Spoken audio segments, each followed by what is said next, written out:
Hello, good afternoon, and a very warm welcome to Snetterton for the second visit in 2025 of the 750 Motor Club to the Norfolk venue. We are just coming to the end of Saturday qualifying here, ahead of today's 10 race programme, with another 12 races to come for you during the course of tomorrow. Yes, day one of this packed programme of action with something for everybody. Saloons, sports cars, endurance racing, quite a lot on offer during the course of the next couple of days. You'll be in the company of myself, Ian Soman, and Chris Stevens alongside me once again. Afternoon, Chris.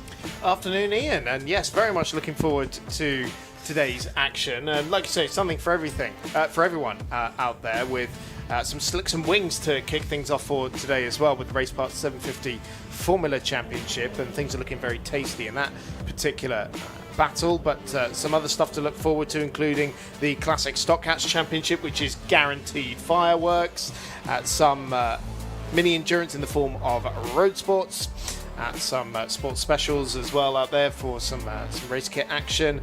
The Lowcost, again, that's always going to be a lot of fun in those Caterham 7 type machinery. Yokohama Lowcost Championship out after that as well.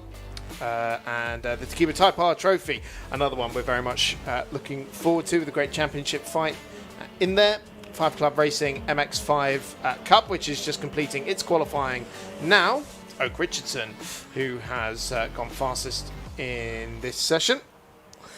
He certainly has, and we are on the full 300 circuit this weekend at Snetterton, so the layout is just a smidge under 3 miles in length, with the infield section. So rather than going left and down the Bentley Straight, they carry straight on to Palmer and take that infield section at Agostini and through Hamilton and Oggies as well, and back onto the Bentley Straight that way. It's a cloudy day, I would say, here at Snetterton at the moment. There's a tiny bit of blue sky I can see out of our commentary box window over towards the east, but generally speaking pretty cloudy, not too windy, pretty cool day as well. So good conditions, you would think, for quick lap times, and I don't think we're going to see sort of strong headwinds or anything coming into play down either the Senna Straight or the Bentley Straight during the course of this weekend. So that final qualifying session, last few cars just taking the checkered flag now, and once they are off the circuit, we'll have the cars out for the first race of the day, which we'll look ahead to in a moment. A reminder though, for those of you here at the circuit or watching along at home on the Alpha live stream, then you can access the race programme via the 750 Motor Club website, so 750mc.co.uk. You'll find a brand new look 750 Motor Club website, and you'll be able to navigate your way through the event page and onto the digital download of the race programme, which has got all of the entry list, the timetable and so on for you. Elsewhere on the website, have a look around, you'll find all the details about the championships, including all of the latest point standings. We'll keep you up to date with all of those as the weekend goes on. There'll also be a link to the live timing provided by TSL. You can go there directly as well at tsl-timing.com.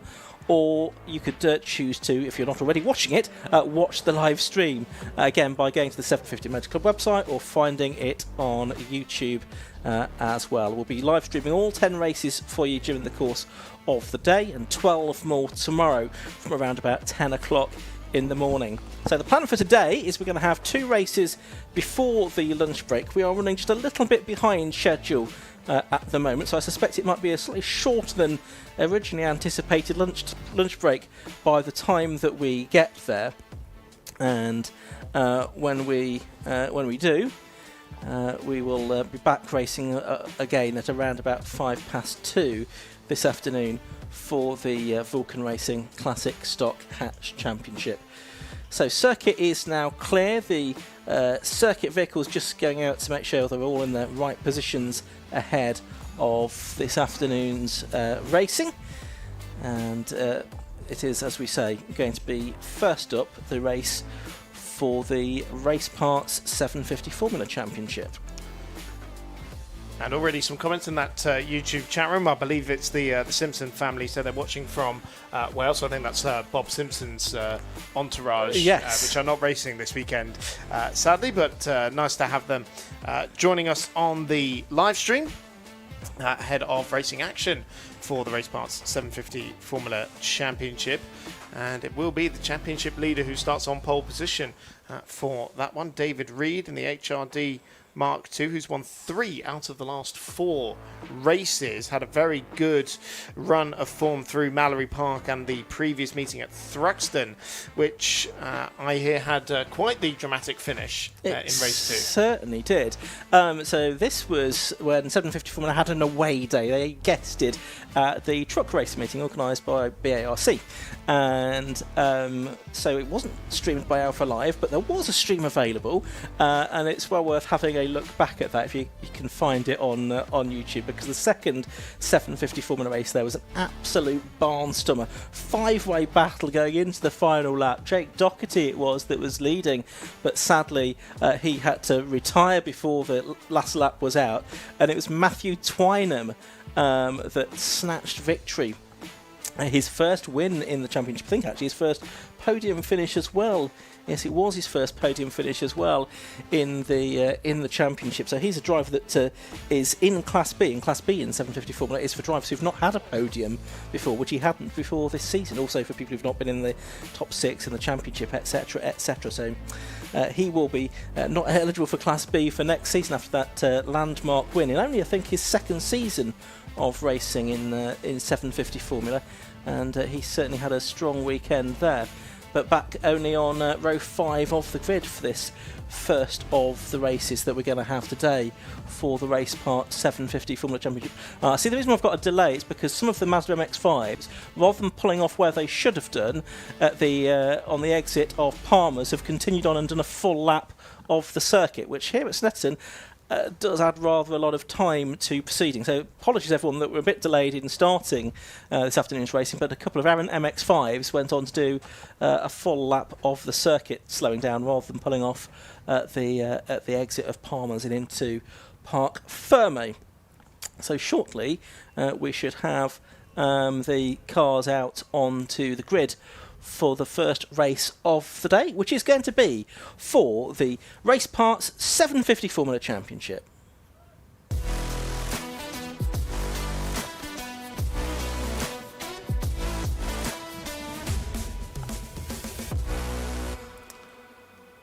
Yes, so this is going to be the penultimate meeting of the season for the 750 Motor Club 750 Formula Championship already. It seems a bit weird to say that we're only on the first weekend in August, but we've had 8 of the 12 rounds already this season.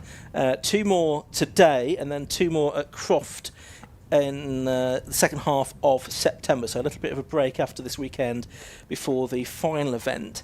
And as far as the championship is concerned, coming into this weekend, with the drop scores taken into account, which can drop you 2 worst scores in this championship, it's David Reed on 141 points, 9 points clear of Mark Windley on 132, and then on 130 points in third position is Bill Cowley, with Richard Rothery on 110 and Jake Doherty, who's not here this weekend, on 106 points.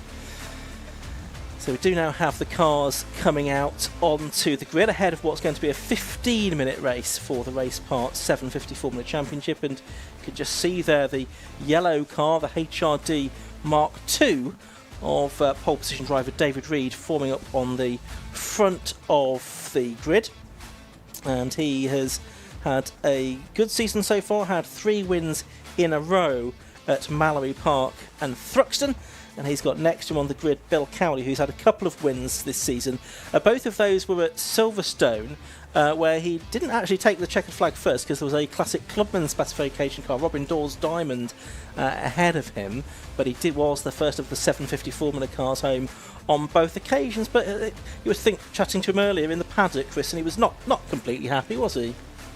No, of course, his eponymous car, the Cowley Mark III, is famously not that brilliant in a straight line, or the Mark IV, excuse me.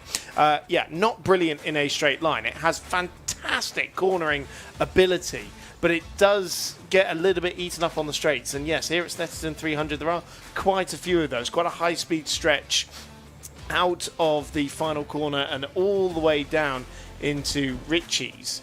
And then, of course, you've got the blast from Palmer down to Agostini as well, and then the Bentley Straight as well, leading into the Brundle and Nelson complex. So there are a few places where Cowley is at risk of being eaten up a little bit by the chasing pack. And, of course, that makes his life a little bit harder when it comes to wheel-to-wheel racing because he's got to do it the hard way inside the corners, whereas his opponents can just plant the right foot and out-drag him along the straights. Absolutely right. Well, we're into the countdown procedure before the green flag lap gets underway for these cars. These, because they are slick-shod cars, as Chris was alluding to earlier on, they do have a green flag lap to warm up. Not all of the championships here this weekend do so.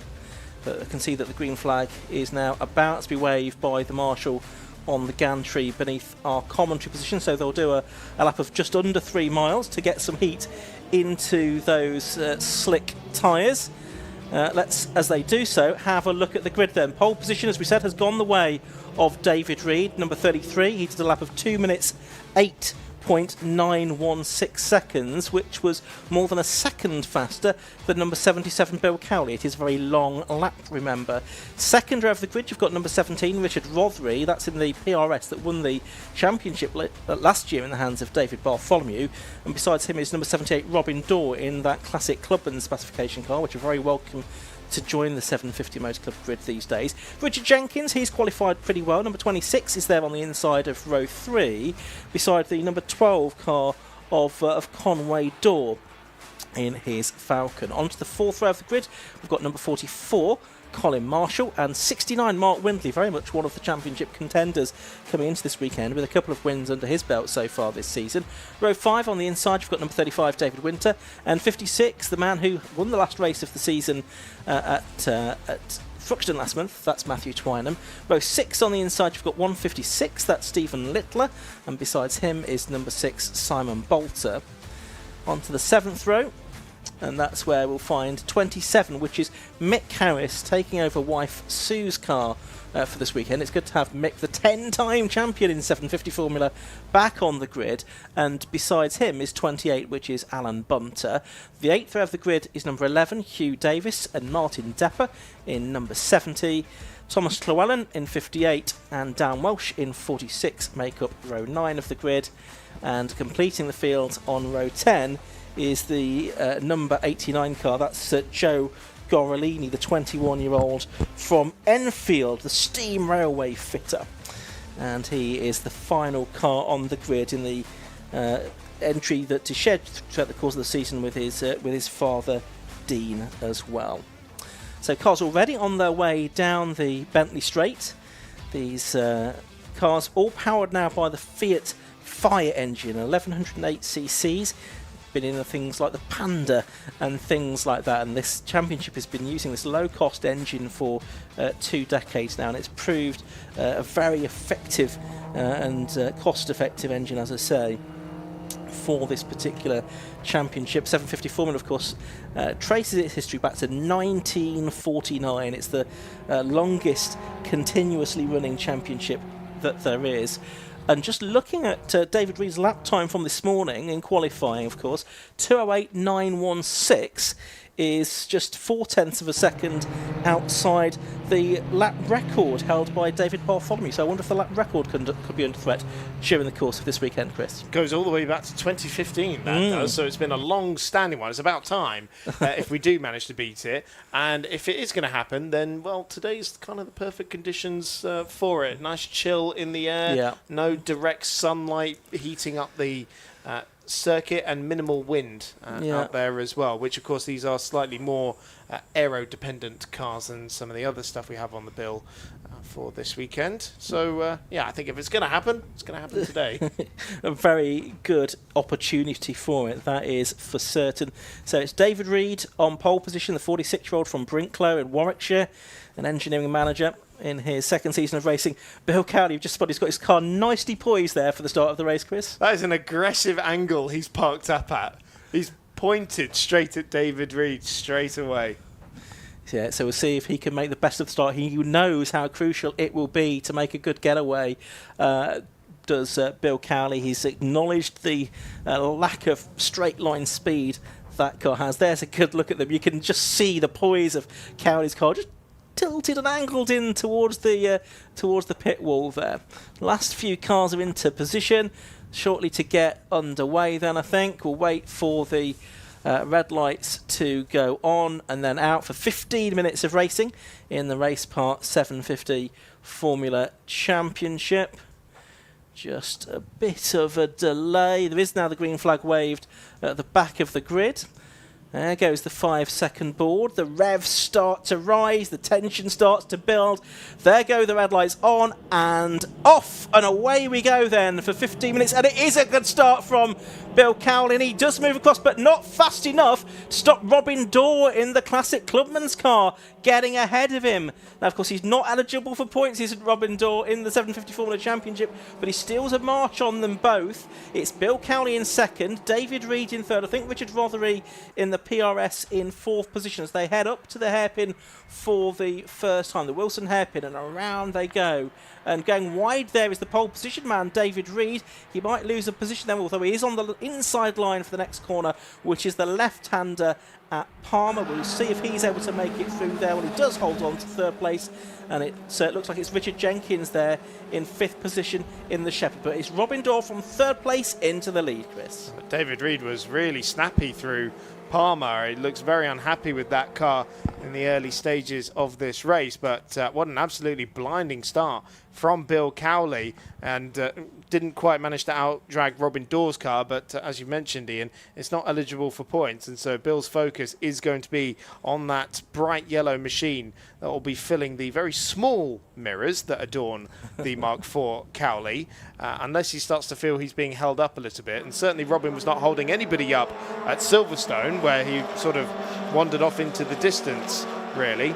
And of course this has made life easier for Cowley as well in terms of him trying to battle the cars, but this is going to be the big test down the Bentley straight for the first time of asking. It's quite handy he's got that Clubman's car because he's got a toe down the straight, and that, I think that has just kept him in the points lead, let's say. Oh, big snapper for Cowley though, coming out of the Brundle and Nelson complex. Yeah, they were both of them right in the toe there of Robin Dorr, weren't they, as they made their way through. And now Cowley trying to make a move as they go into Coram that time, and they are side by side through the long and sweeping right-hander, and Cowley has done it. He's gone through into the lead of the race. Robin Dorr is second, and now he's got a car between himself and David Reed, and he's made a good few yards there. It's Rothery in fourth place, and it looks like Richard Jenkins in the 26 car is in fifth. So up and over the line they come at the end of the first lap, and it's a 3/4 of a second lead for Bill Cowley. Robin Dorr second. David Reed trying to change that though. He's up on the inside of Dorr as they went into Rich's corner. Did he manage to make the move stick? Yes, he did. So he goes second. Robin Dorr down to third. Richard Rothery in fourth. But can Bill Cowley hold on to a 3/4 of a second lead? Rothery going for third position as well into the Wilson hairpin, so Robin Dorr going backwards very quickly. But when we talked about the cornering ability of the Cowley, well, David Reed was all over Cowley going into Coram, and then when they came out of it, he had 3/4 of a second on him. So that is the brilliant speed of that car. It is just a matter of whether he's got enough in the corners to build a gap to make sure he doesn't get completely blasted when they get down to the straights. Judging by them just flashing through the shot there, I would say he does not quite have that, because the David Reed car looked incredibly close to Cowley as they were making their way through the middle sector. Surely they'll be coming up to the Bentley straight, and I believe actually that David Reed has just made a move for the lead. No, not quite. He was definitely thinking about it, but they're coming onto the Bentley straight now, and this is where Cowley's going to suffer. Absolutely right. Now, David Winter into the pits at the end of lap 1. Matthew Twynham did not come round at the end of lap 1. I didn't see if he started or not, but he's not come round at the end, and nor has the 156 car of Little either. And David Reed has got the lead along the Bentley Straight, which is no great surprise, using the toe there. So Reed now goes ahead of Bill Cowley. So it's 33... David Reed now leading, 77 Bill Cowley in second place. A small gap back then to Richard Rothery in the much bigger car, the number 17 PRS in third position. Robin Dorr in the Clubman's Diamond with the Kent engine in there, the cross-flow engine in fourth position. But yeah, Matthew Twynham not being there at the end of lap 1, that is quite significant as far as the sort of front runners are concerned. Change for the lead again, though, Ian, because Cowley managed to get it back through Coram. It's side by side down the straight, and David Reed blasts back past him on the start and finish straight. Two very different performance characteristics in these cars, and they're both using them to the absolute maximum here. But Cowley has got to be careful because Rothery is very close behind in that number 17 machine, the PRS, the David Bartholomew car. That's a two-time championship winning machine. And is that the car that David set the lap record in as well? Yes, the same one. Been, so yeah, it's a very handy set of wheels he's got there underneath him. Absolutely right. Just looking at the times, Mark Windley still down in 8th position. He had lost 2 positions on the last lap, so he's another driver in contention for the championship, second in the championship coming into this weekend. But certainly it's David Reed and Bill Cowley that are having the best of the things so far today in first and second positions overall. There we just saw a shot of Mark Windley in the ex-Peterbove Derby, multiple championship winning car going through. But here's Reed now, and he's put daylight between himself and Bill Cowley, which is kind of what we expected to happen at the start of the race, really, given the differential in lap times in qualifying. But now David Reed's got to the front. It does look like he's able to pull away from the next two as they come through Williams and back onto the Bentley Straight. And Cowley's just got to be mindful that Richard Rothery is right there in his mirrors. He certainly has. I thought for a moment that Cowley was going to be able to take the fight to David Reed there. Of course, Cowley, two-time winner this year, was rather unstoppable at the Silverstone meeting on the national circuit, if you ignore Robin Dorr, of course, when it comes to the points-paying positions. That's right, so here they come through again. David Reed here looking for his 4th victory of the season. Bill Cowley not yet had an outright win, as I say, did have those 2 points wins though at Silverstone. Been regularly on the podium though during the course of the season so far, and of course a past champion as well, Bill Cowley, and I think is the only driver on the grid other than Mick Harris, who I don't think actually started the race by the looks of things, who is a past champion in this particular field. So good company there as well, because of course Sue was a Class B champion some years ago as well. A great talent from Papua New Guinea dirt oval racing. Yeah. It's one of those truly random pieces of racing background that some 750 Motor Club competitors have. Anyway, we're on to lap 4. Now, that lap, Reed got down to a 209.636, so that's the fastest lap of the race so far, but what is it, 208.51, so he's still about a second or so outside the lap record time. And, of course, you don't get many laps in at Snetterton because it's such a long lap, so he's probably only got another 3 laps to try and make it. I mean, the one benefit of it being a long lap is it takes a while for traffic to come into play. Yep. 2 very different elements. Of course, the long lap does mean that there are more opportunities to boo-boo a lap as well, if you want to look at it pessimistically. Especially this 300 layout, so technical compared to the old layout. Not so much in the way of high-speed corners. Of course, you've got Coram and Ritchie's is certainly a fast part of the racetrack as well, but most of it you're talking about those hairpins like at Wilson, and then the complex sections as well, like around Oggies and through Williams as well, the Brundle and Nelson element of it as well, and the final corner going into Murray's. Well, that just comes up and slaps you in the face, doesn't it? Now, here's a good battle. This is Colin Marshall, who's leading Class B at the moment in the Star, the ex-Dave Robson car. It was one of Dave Robson's more recent creations, not the one he won the championship in 12 years or so ago, but he's being challenged by Mark Windley here. He's in that car that was in good form at Brands Hatch at the start of the season. Only a couple of races there to make it well over 70 wins for that car in Formula 750 Formula. Most of them in the hands of Peter Bove, but also some in the hands of Robin Gearing, who also won a championship in this car a few years ago. But he's struggling here, Mark, to be right at the front of the field. He's challenging Colin Marshall there for 7th place. And is that was Reid, I think, pulling off into the pit lane. Yes, it was. Reid has pulled off into the pit lane at the end of lap 4, and Bill Cowley therefore takes the lead of the race. He's 1.1 seconds ahead of Richard Rothery. Robin Dorr is now 3rd. Richard Jenkins is 4th. Conway Dorr up to 5th, and Colin Marshall to 6th. Well, astonishing drama then. So it is the man 3rd in the championship. He's going straight through the pit lane. He's gone straight through the pit lane there as the erstwhile race leader, David Reid. I just wonder if it was an intermittent issue, and as he's come into the pit lane, it sorted itself out because he's gone straight through the pit lane and back up to speed. Potentially. We haven't seen anything on our timing screens to suggest he's had some sort of penalty in there. So that would rather suggest that whatever problem he was having aboard that car has been able to fix itself. If indeed it is fixed at all, of course, he may well come back in and seek further assistance. But the long and short of it is that it is now Bill Cowley, 3rd in the championship, but leading this race now, 1.1 ahead of Richard Rothery, and stands to gain massively in terms of the championship now, as he could well be on course here for a 3rd win of the season in terms of points, and a first outright, as you were alluding to earlier. Yeah, that's right. David Reid is still out there. He was 8th. Oh, and that's a spin. I think that's for Joe Gorolini, is it? Possibly. Can't see the number, but he's got a novice cross on the back of the car. I think that is the PC special that he has had a moment in down there at the S's, Brundle and Nelson.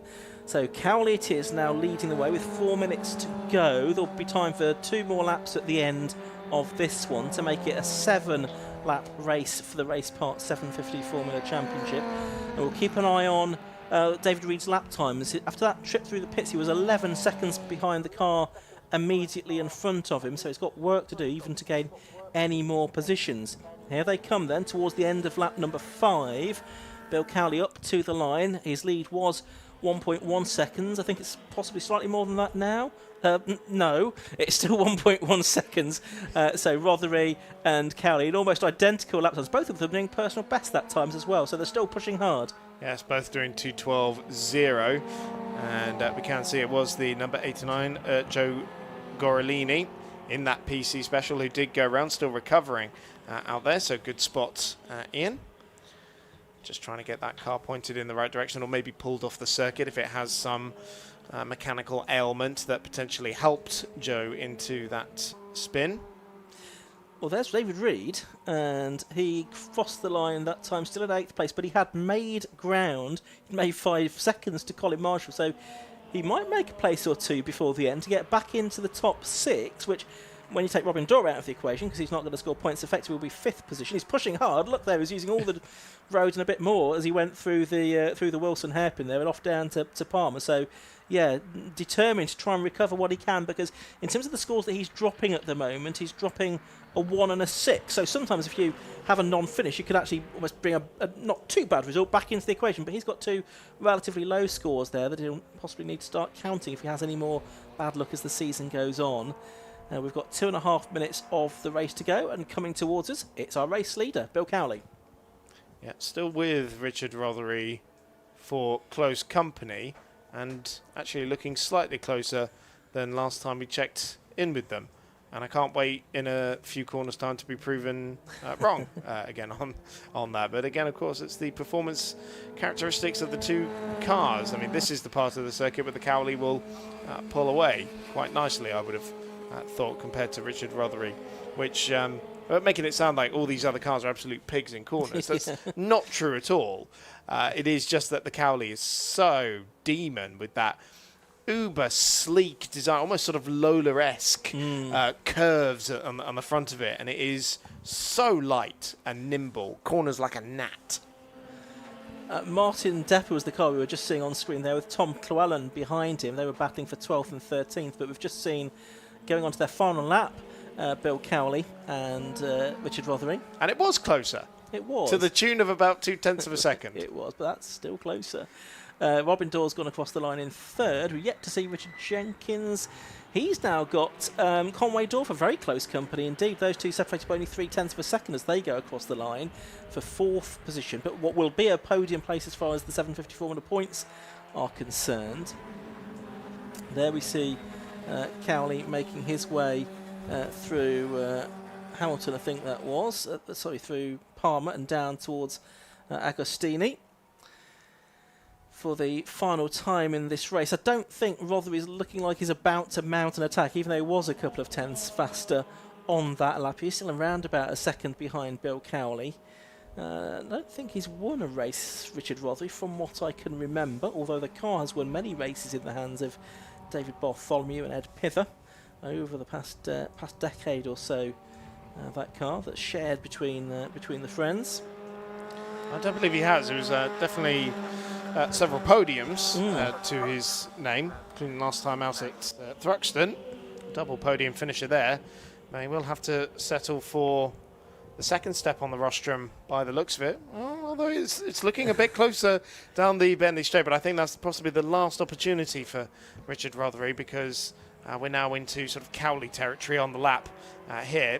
And so it should well be a first outright win of the season here for Bill Cowley, but also a big step forward in his hunt for a second championship here. Yeah, absolutely right. On drop scores, he was 9 points. No, he wasn't. He was 11 points behind David Reed coming into this, but that will be pretty much eliminated if it stays this way as they come out of the final corner and accelerate their way up the centre straight towards the finish line, where the checkered flag is going to go out to the race winner, Bill Cowley. His first on-track win of the season. He's punching the air. He's very pleased with that win. He is pleased, isn't he? My word, he's delighted. And then it's Richard Rothery in second, and he took another 10th out of Cowley on the final lap. There is Robin Dorr in the Diamond, the monoposto racer of many, many years, standing in Formula Vauxhall, Lotus and classic Formula 3 cars as well, trying his hand in this classic Clubman's car as part of the 750 Motor Club. And we've had a change on the final lap, have we? Because Conway Dorr comes through, and then David Reed managed to get fifth out of it in the end, getting past Richard Jenkins and Mark Windley. Those four cars were separated by only about 2 seconds in the end, so that's a very tight finish, like a handicap race between between those four. And Colin Marshall, who was sixth at one point, but still winning Class B with 8th place overall in the number 44 car. Simon Bolter, it just about comes home 9th. Alan Bunter only 0.2 of a second behind him in the Shark at the end of that race. So David Reed had the pace in that one. Quite a lot quicker, 2 seconds quicker than anybody else, but that impromptu visit to the pits, Chris, cost him dear. It certainly did. It's been a difficult day for both the top two in the championship, of course, with Mark Windley only in 7th position. And so that should make the point standings for very interesting reading later on tonight. Yeah, well, we've got another race to come for these today, so we'll work out the points over lunchtime, update those, and we'll look at the standings again before their second race, which is due off around about 5:15 this afternoon. Let's have a look at the results. The final few cars are still coming over the line. It's a win for number 77, Bill Cowley, in the Cowley Mark IV. Second to number 17, Richard Rothery, in the PRS 1B. 0.8 of a second the gap in the end. In third position, it was number 78, Robin Dorr, in the Classic Clubman's Diamond. Fourth to number 12, Conway Dorr. Fifth was 33, David Reed, who was leading before he made a trip to the pits. In sixth place, number 26, Richard Jenkins, then 769, Mark Windley. Eighth was the Class B winner, number 44, Colin Marshall, ahead of Simon Bolter. Alan Bunter rounding out the top 10, ahead of Hugh Davis, Martin Depper, Thomas Llewellyn, and Dan Welsh, who was a lap down in the end, and I think he was the last of the finishers.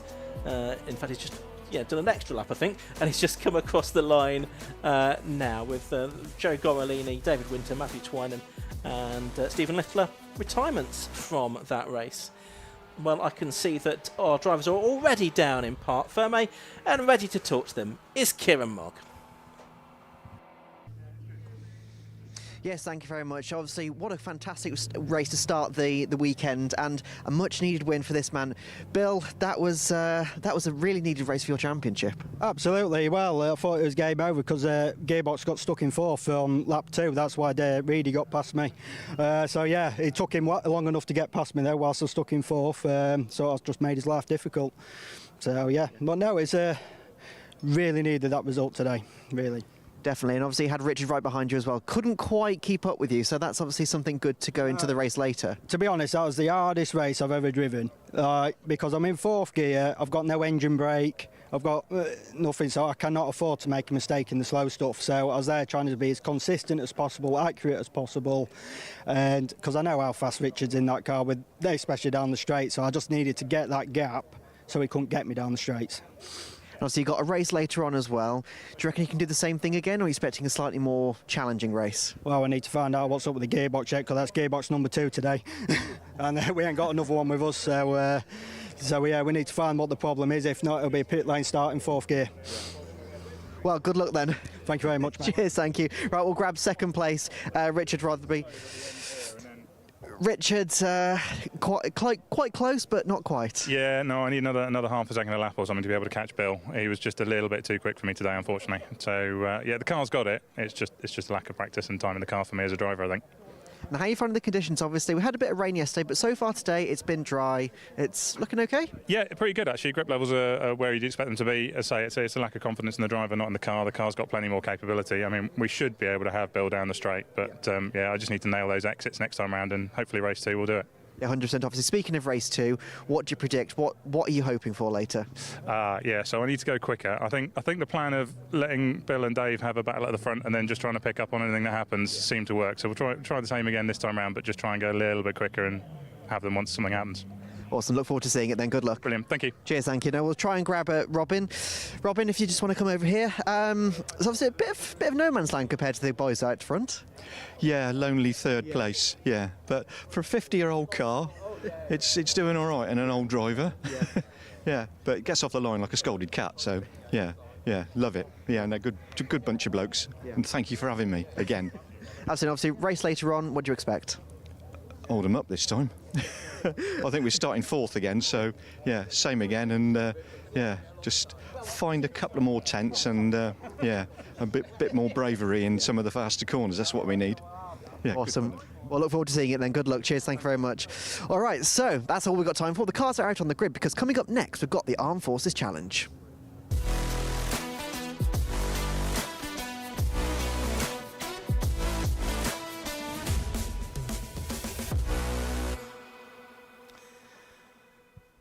Yes, the first of 2 races today for the Armed Forces Race Challenge coming up next. 2 20-minute races for these contenders, made up of competitors from the Army, the Navy, the RAF, or indeed veterans of those services. The odd guest as well thrown into the mix as well. Another championship at its penultimate meeting of the season. Just one more event to go after this. 6 rounds into the championship, it's being led by Mark White on 249 points, from Jonathan Candler on 238, and James Flint on 191. And remember, if you've seen the Armed Forces Race Challenge before, you'll know that the championship is decided not on finishing positions on track, but on a performance index, which measures consistency of lap time. So effectively, it's your total race time divided by your best lap time. The closer you are to that, in theory, shows how consistent you have been during the race, and that is what is rewarded in the Armed Forces Race Challenge, which means that anybody can win from all the way down the field. It so happens that the person leading the championship is the person who's done a lot of the overall winning, and that is Mark White. And it's no surprise to see him on pole position again today in the number 65 car, his Honda Civic Type R. Alongside him today, though, is the number 69 Porsche of Peter Dilnot. Second row of the grid is number 1, Jonathan Candler, the reigning champion. He has besides him, number 66, Scott Townsend. On row 3 of the grid, it's going to be number 7, Kieran Lambourne in the BMW, and 935 is James Flint's Fiesta. On row 4 of the grid, 178, Peter Seeley is there in his MR2, and then it's Jake Osborne's number 44 Renault Clio. On row 5 of the grid, 26 is Gareth Moss and 22 is Luke Arpino. That's an all MX5 row as the green flag lap gets underway. I'll continue telling you how the grid is going to line up. Row 6 is 15 George Harvey and 95 Mark Jones. Row 7 of the grid is the 230 car of Paul Waterhouse and 96 Ben McLaughlin. The 8th row of the grid is 55 Joshua McClelland and 35 Richard Brown. The 9th row, 43 Matthew Beach and 25 James Hancock. Row 10 is 113 Alexander Martin and 700 Mark Oliver. The 11th row, 305 Ben Seaton and 92 Lee Keneally. The 12th row is 14, there we go, you've got the graphic back again, 14 Peter McNichol and 23 Alex Waldeck with 72 Andrew Holmes. I don't think he'll be there, no he's not, because his car broke down in qualifying and that brought about a red flag. So there's only a 10-minute session in the end, which is not many laps around Snetterton, so I suspect some of the drivers may have struggled to set a representative lap time. So we'll see if there's some drivers during the course of this race that are able to make some progress. There are multiple classes in the Armed Forces Race Challenge, and those classes are based on the power to weight ratio of the cars. Class A is up to 300 brake horsepower per tonne, and then the splits at 240, 180 and 135 brake horsepower per tonne as well. Within that, pretty much anything goes though, as long as it's a saloon car or a sports car. Though I noticed the sole Class A car on the entry was the one that disappeared in qualifying, wasn't it? So it is Class B cars that are leading the way in terms of the overall as it stands. And yeah, it's interesting about Mark White, or Chalky, as he likes to be known, operations manager for Mission Motorsport, which is the Forces Motorsport charity. Having been the one to not only take a lot of the overall wins so far this year, but also the one who's been nailing it in terms of the performance index, because what you can often see is the one who ends up clearing off into the distance ends up finding traffic, which ruins your consistency. Exactly. Yet somehow he's been able to work through that, and we were talking about this in the 750 Formula race as well. Because of the length of this circuit, it's quite difficult to come up on traffic, although it will probably be easier here because there is a wider performance gap between the two ends of the field. So it will come up on traffic at some point, but less so than, let's say, a Brands Hatch Indy, for example. Yeah, and it's a slightly longer race this than the 750 Formula race as well. It's a 20-minute rather than a 15-minute race. We say Mark White's done most of the winning. He's done all of the winning, let's be honest. He's had 6 wins out of 6 so far this season at the 3 double-header meetings that we've had already this year, and those have been at Donington, Alton and Anglesey. Now this is the furthest south we go all season, I think, in the Armed Forces Race Challenge, because the final meeting is at Croft, so it's a rather northern-based calendar this season for the Armed Forces Race Challenge, but a good representation of drivers here at Snetterton this weekend. Peter Dillonot, as we say, is the car that is alongside Mark White on the front of the grid. In qualifying, there's only a couple of tenths of a second between them, so it could be for an interesting race. But they were both quite a lot faster, like 5 seconds faster, than Jonathan Candler, who's next up on the inside of the second row of the grid, the first of the Class C cars in the number 1 Peugeot 306 GTI for the driver from Salisbury, 32-year-old, Army reservist, been racing for 10 years now in both this championship, things like MX5 Track Day Trophy as well. He's in the Lionheart Racing prepared car. That's essentially Jonathan and his father that put that car together. And then you've got Scott Townsend next to him in the red Fiesta, the driver from Leamington Spa.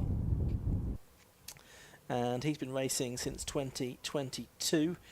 I think that's got a Honda K20 engine, that Fiesta as well. So it's a modified car that runs again within Class B, like Chalky White on pole position. So the last few cars are coming into place for this 20-minute race here at Snetterton, the Armed Forces Race Challenge. Worth noting, by the way, hopefully it doesn't come to this, there's no provision for the use of the safety car in the Armed Forces Race Challenge, so if there is an incident, then we may have a red flag. Let's hope we don't get to test that out, though. 5-second board is shown, red lights go on, and 20 minutes of racing underway. It's a good start by Peter Dilnott from the outside of the front row in the Porsche, and he steals an early march on the rest of the field. It looks like Chalky White is there in second, and then we'll see who's going to be in third in a moment, but it's a decent lead for that number 69 car of Dilnott, the Porsche 911 for the local driver from Ipswich, but through Riches and down to the Wilson hairpin. White is immediately able to attack and goes round the outside, quite wide he goes, and is he going to get the move done? Yes, he is. So he's got back into the lead. Oh, and that's Gareth Moss, who's got some damage on the front end of his Mazda MX5, and he's going to pull off the circuit, I think, with that damage. So he's got caught up with somebody in those first couple of corners. I'm afraid to say that's the driver of the number 26 car, Sterling Moss, as he's known, predictably enough, round the left-hander at Palmer. The rest of the field go. It looks like everybody else is surviving, and it is Mark White already with a 8 or 10 car length lead over Peter Dilnott. James Flint's Ford Fiesta ST150 was quite sideways into the Wilson hairpin. I'm not quite sure if that's the car that the Mazda made contact with, but certainly a suboptimal start to the race for James Flint, but has continued on his way in that 935 car. But Chalky leading the way. So much cornering speed in that Type R compared to the Porsche, which did manage to bolt off the line very nicely, but didn't quite have the speed through Ritchie's to keep the pole sitter at bay. We've got the number 15 Mini Cooper S of George Harvey just making a move on the inside at Brundle on the Luke Arpino Mazda MX5. And that would have been for around about 10th position, I believe. And that is, of course, a Class B car for the Mazda, going past what is a Class D car for Arpino. And so very different power to weight ratios between the two cars there. Yeah, Luke Arpino, who's had, I think, 4 Class D wins so far this season in that bereaved MX5. He usually goes pretty well, punches above his weight in terms of the overall order. Yes, he's crossed the line 8th at the end of lap 1, although he is under attack there from James Flint's quicker Fiesta, I think, just out of our shot. But it's George Harvey that we're following there around Rich's corner, who's in 7th position overall. Here is Flint in the Fiesta up on the inside of Arpino, and he is going to go into 8th position there. And that's Flint in car number 935. I wonder why he picked 935. It's a very specific number to go for. 27-year-old RAF technician from Columpton. He's done some banger stocks racing, and there's a champion in 2015. This car, 2006 ST150 with a 2-litre Duratec engine in it. Mark White led at the end of the first lap by 2.5 seconds from the rest of the field. As you can see, making its way through there. Peter Seeley in the MR2, number 178, 5th position. He's under attack now from Scott Townsend's well-driven Ford Fiesta, the red car, number 66. Seeley in that MR2, who's done some racing in the MR2 Championship as well, I think, at one point in the past. Green flags there on the exit of Williams, which indicates that there may be a car off. I wonder if that's because Gareth Moss sort of crept through the barriers at the Wilson hairpin and sort of parked somewhere on the exit of Williams. Anyway, here comes Scott Townsend. Can he go around the outside of Peter Seeley into Brundle? No, he can't, seems to be the answer to that question. This is the pair of them disputing 5th position as we're coming towards the end of lap 2. Yes, and that Townsend car is the one with the Honda K20 engine in it. It's got a run out of Nelson and into Coram. I thought for a moment he was going to have the look on the inside. There was plenty of spits of flame out the back of those cars. But the Army Motorsports run machine, one of a few teams that we have operating cars in this championship. And making their way down the start-finish straight. And once again pops to the outside, does Townsend. And with the out-dragging by the time they get to Ritchie's, it's the outside line for the Ford.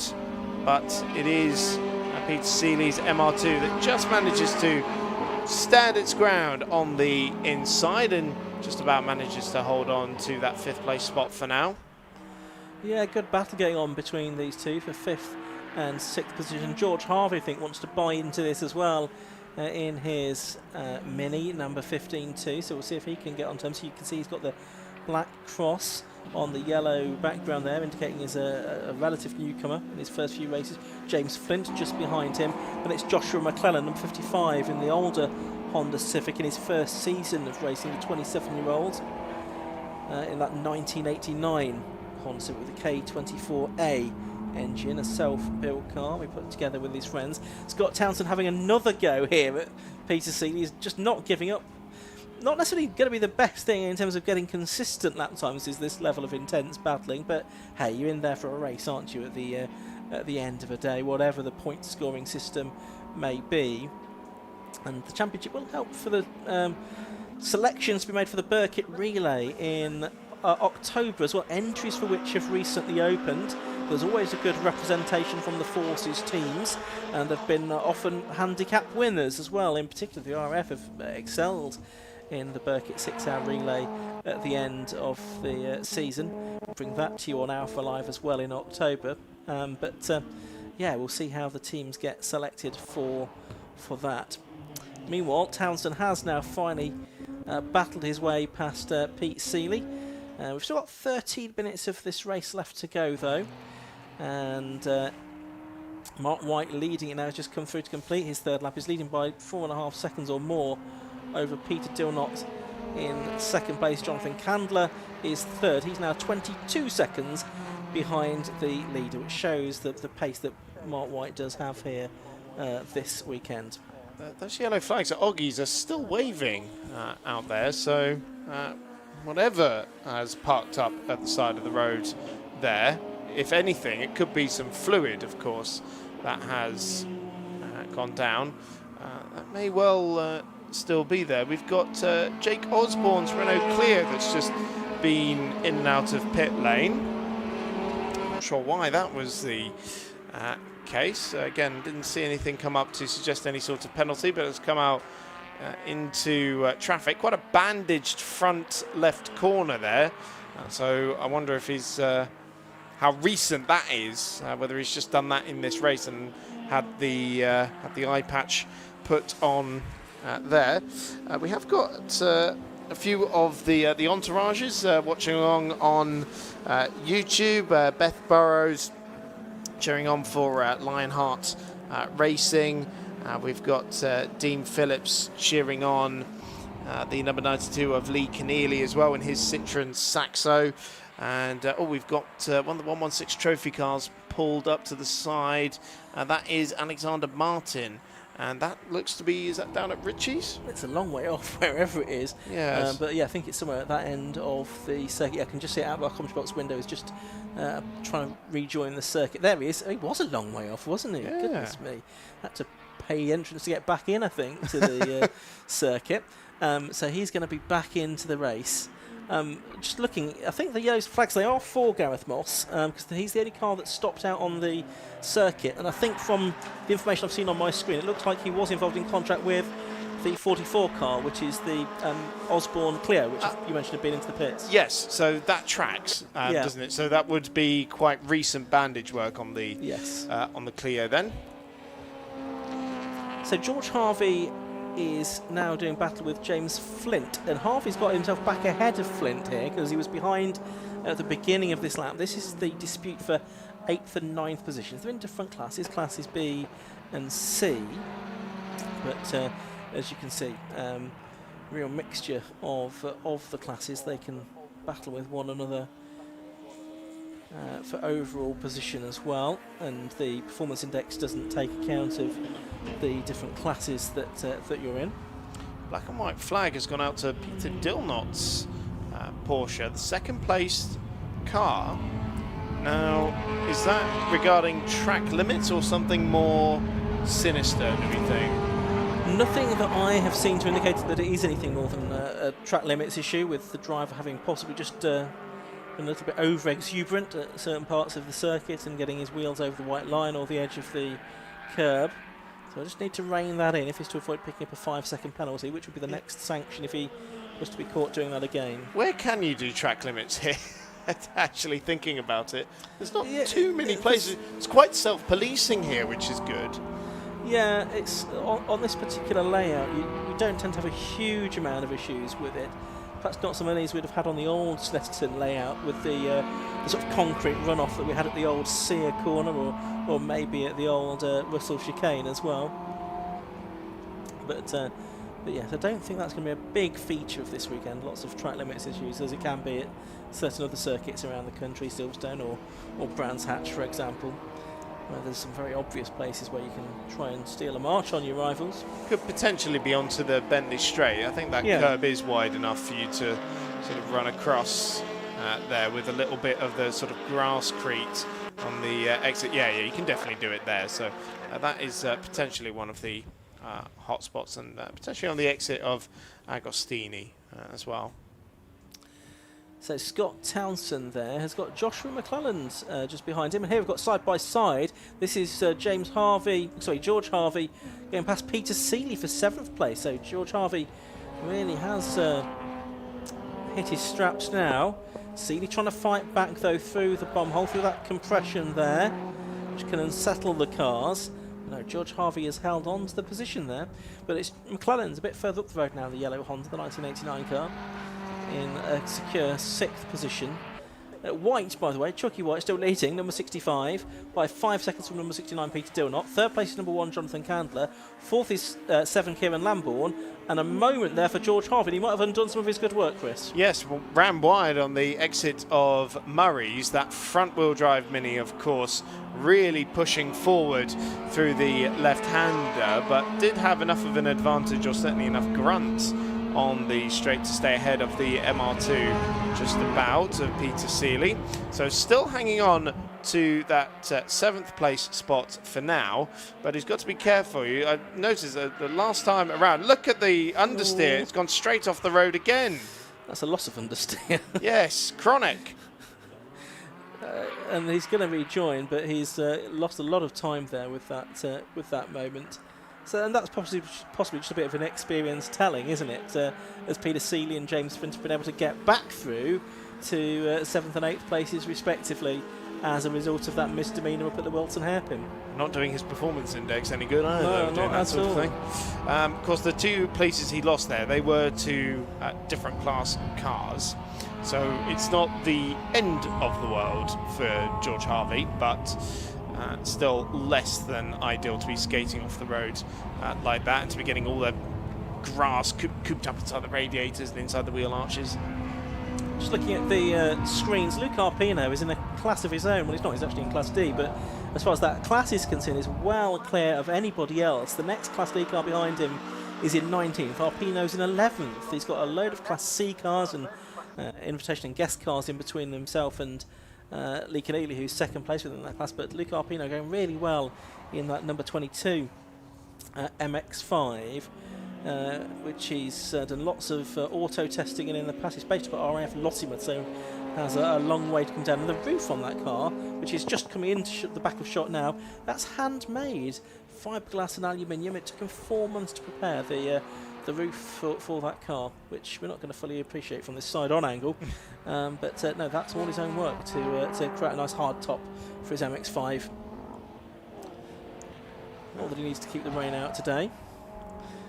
You say that, Ian. Yeah, you never know. It's fairly grey out there, and I could have sworn when I was walking around the paddock earlier, just the merest inklings of some droplets. Hints of drizzle, maybe. But no, less than a hint. Yeah. It was a threatening. I think last time 750 Motor Club was here in June, we did have quite a heavy rain shower, I think, during a 116 trophy race. And well, I was talking to a lot of the guys last week. It was an absolute washout. Really? Here, yeah, people were trying to get those sneaky extra test days in, and it was just a complete waste of time. People skating off the road all over the place. So Luke Arpino goes across the line. He's still there in 11th position and leading Class D. He's all out on his own here, which is good news as far as consistency is concerned. He can get his head down and put in some consistent lap times and hopefully be well placed for the performance index. We're hoping that we'll get performance index scores updated on the TSL timing as well. So we'll see if that works out and be able to give you an update on those before the second race, if that is the case. Mark White's lead has come down, I noticed, the leader, number 65. It's down to just about 4 seconds now. Although, yeah, another lap completed by Peter Dillnott, 4.2 seconds the gap at the end of lap 7, and probably 3 laps to go in this race. There's the number 7 car of Kieran Lambourne, 25-year-old from Con. He is in 4th position, just behind that driver, which is number 1 Jonathan Candler, who is in 3rd position. But Kieran Lambourne, only in his 3rd season of racing in the Army Sports Car Racing prepared car that was reshelled after it was written off at Croft last season. He's in 4th place overall and 2nd place in Class C at the moment. Another BMW out there. You can see there's a great variety of cars in the Armed Forces Race Challenge, and there, for the first time we've seen him in a while, is our race leader Mark White, with just under 4 minutes of the race left to go. A familiar sort of one-eyed look of this car, with just one headlamp in position. Start calling it the pirate car, like an eye patch. It does look a little bit like that, doesn't it? But Mark White going very well, looking for his 7th win from 7 in terms of outright results this weekend. And he should be able to see off the challenge, you would think, of Peter Dillnott. Just trying to probably make sure he's lapping consistently now and preserve his lead in the performance index standings. Jonathan Candle was 2nd, James Flint 3rd, Richard Brown 4th in those particular standings coming into this weekend. So 2 races today for these cars, into the last 3 minutes of this one, and they'll also round out our proceedings at the end of day 1 here at Snetterton as well. Usually they do run to a 1-day format, the Armed Forces Race Challenge event. Oh, he's gone off! The race leader, that was Mark White, the race leader who's gone off the road at Coram. So surely Peter Dillnott will go through into the lead. Has Mark White even been able to get it going? I can see him just rejoining the circuit now out the window. He's recovered, but he will have lost the lead to Peter Dillnott, who is coming up to the line now. There's White recovering, you can see on the screens, but Dillnott has just come through, and there'll be 2 laps to go, and the gap is 5.4 seconds. Well, this is intriguing all of a sudden. Can Mark White overcome that advantage that Peter Dillnott now has? Oh, but Dillnott's got a 5-second penalty for exceeding track limits. I do not believe, well, I do believe that actually, because we've seen him have the black and white flag. But so the lead is not 5.387 seconds, it's 0.387 seconds over Chalky White. And I think he's going to be able to overturn that one, Chris. Potentially, they have been very closely matched in terms of the lap times since the race began. Oh, not if he keeps doing that, though. Goodness me, he's entered the drift show now as Mark White. That was lovely, lovely gathering up through Parma.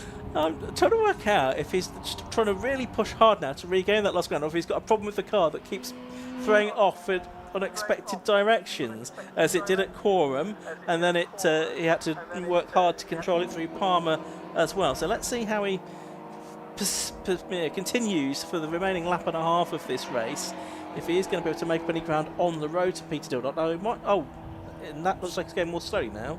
Yeah, it looks very, very conservative, doesn't it? Yes. So I wonder if he's actually now got a problem with the car. We'll see. It's continuing to push on. Yeah, it's hard to gauge because there's no one immediately around him at the moment. But yeah, this is some drama that we weren't expecting at the end of the Armed Forces Race Challenge race. Peter Dillnott leading then, Mark White 2nd. I mean, they're a long, long way clear of Jonathan Candler in 3rd place. He was 3/4 of a minute behind Dillnott at the end of the previous lap. So I don't think he's going to come into the equation. But yeah, it's going to be an intriguing final lap. Although, having said that, I can now see the checkered flag being prepared. So it might be we're going to get a slightly early checkered flag, which will scupper his chances. So coming up to the line any moment now, I think is going to be Peter Dillnott. And is he going to get the checkered flag this time? Yes, he does. So Peter Dillnott takes victory then on the road, but what is the gap back to Mark? Well, that's more than 5 seconds, isn't it? That is more than 5 seconds. No, it's let 4.6. I think that is with the penalty already taken into account, though, because that seems we'll get confirmation of that. But I think that's Dilnot who's going to get the win from White. You're right. Yeah, his last lap was a 2:14. Yes, so he did lose 4 seconds. So yes, that makes sense. That's not just through the slides. He clearly had some sort of a problem. So you're right. That's taken that penalty into account immediately. Yeah, so it is Dilnot number 69, the Porsche 911 that gets the win there. Number 65, Mark White in the Honda Civic Type R takes second position. Still not yet had our third position driver through. That should be Jonathan Candler. Yeah, he's just emerging through Murray's now and up the centre straight, just up the crest of that slight hill here. You think that Snetterton's pretty flat, but there is just a slight bit of gradient when you actually sort of see it through the camera lens. And then it should be Kieran Lambourne fourth in the BMW, number 7. He's yet to come to the line.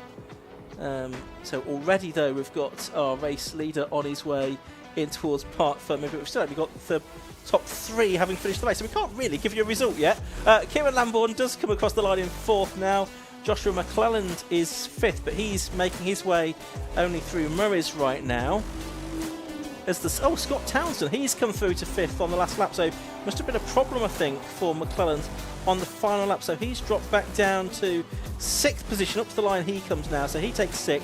It's going to be Peter Seeley that takes 7th, I think, in the 178 MR2. James Flint is going to take 8th in the number 935 Fiesta. 10th is going to go the way, 9th is going to go the way of number 15 George Harvey. Then it's Alex Waldeck, a good drive from the back of the grid in the Peugeot, number 23, to get 10th place. So great drive that from Alex, because he started right at the back of the grid. Okay, so already you can see we've got cars heading down into Parc Fermé. Majority of the fields have taken the checkered flag. I can confirm it was Peter Dilnot, number 69, that took the race victory. And in spite of his 5-second penalty for exceeding track limits, he finishes 4.6 seconds ahead of Mark White in 2nd place for both Class B cars. The rest of the Class C cars was Jonathan Candler, number 1 in 3rd place. Number 7, Kieran Lambourne was 4th. 5th, number 66, Scott Townsend in the Fiesta. 6th, Joshua McClelland, 55 in the Civic. 7th, 178, Pete Seeley in the MR2. 8th, 9035, James Flint in another Fiesta. 9th, 15, George Harvey in the Mini. 10th, 23, Alex Waldeck in the Peugeot. Luke Arpino, number 22, topped Class D in 11th place overall, ahead of Ben McLaughlin, Paul Waterhouse and Matthew Beach. On to the next screen, that's where you find Mark Jones and Richard Brown and James Hancock and Mark Oliver. Lee Keneally in the Citroen Saxo, 2nd in Class D. Pete McNichol in his Mazda MX-5, 3rd within that class. So that's the first of 2 Armed Forces Race Challenge races for today. They are back out at around about 5:45 this evening.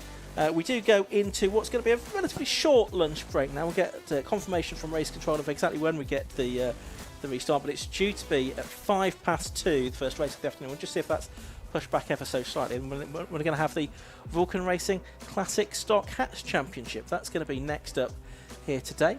Hopefully, though, before then, we're going to be able to head down to Parc Fermé to hear from successful drivers. What I can't see... Ah, yes, we can hear now from Kieran. He's down in Parc Fermé talking to our top drivers.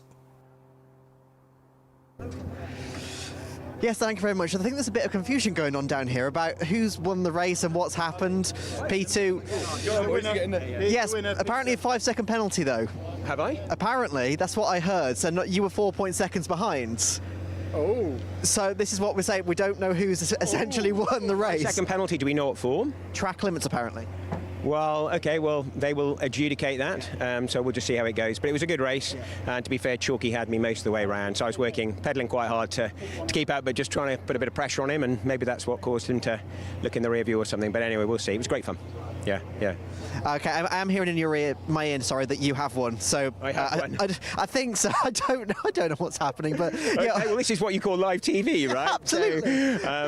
So, well, whatever the officials decide, it was good fun as always with the Armed Forces Race Challenge, and we love it all. I mean, vets like me who left years and years ago, and some of the guys who are serving. It's great camaraderie above anything else and good sport. Yeah. And obviously, we did speak briefly about the pace at the start there, Yes. that you initially got off the line and then he made a fantastic move. So for another race, what could you do? Well, I think what I should do is just keep my wits about me. I was so pleased with my start. I thought, right, here we go. I can just sort of relax, and then lo and behold, Chalky comes out on the outside. So, but you know, it was good, clean racing. But what was actually the pass was one thing, but he just went, and I struggled to close the gap. So all credit to him. He drove really well. I was working really hard to keep up. I just wish I'd been a little bit closer to him throughout, because I think we would have had a bit of a ding dong. Because I suspect a lap pace was pretty similar, but it was good fun. Yeah. Yeah, lap pace looked pretty good, but yeah, hopefully, obviously, we can see another battle between you two. Indeed. All right. Well, thanks very much indeed. Cheers, thank you. All right, so let's have a chat with Mark White. Mark, firstly, that was an interesting race. So, firstly, before we get to what happened, that move around the outside. Just talk to us about that. Well, I've been going around Coram right at the top of fourth gear, just borderline and hitting the rev limiter, and I thought that's not healthy, so let's try fifth. And I did that for a few laps.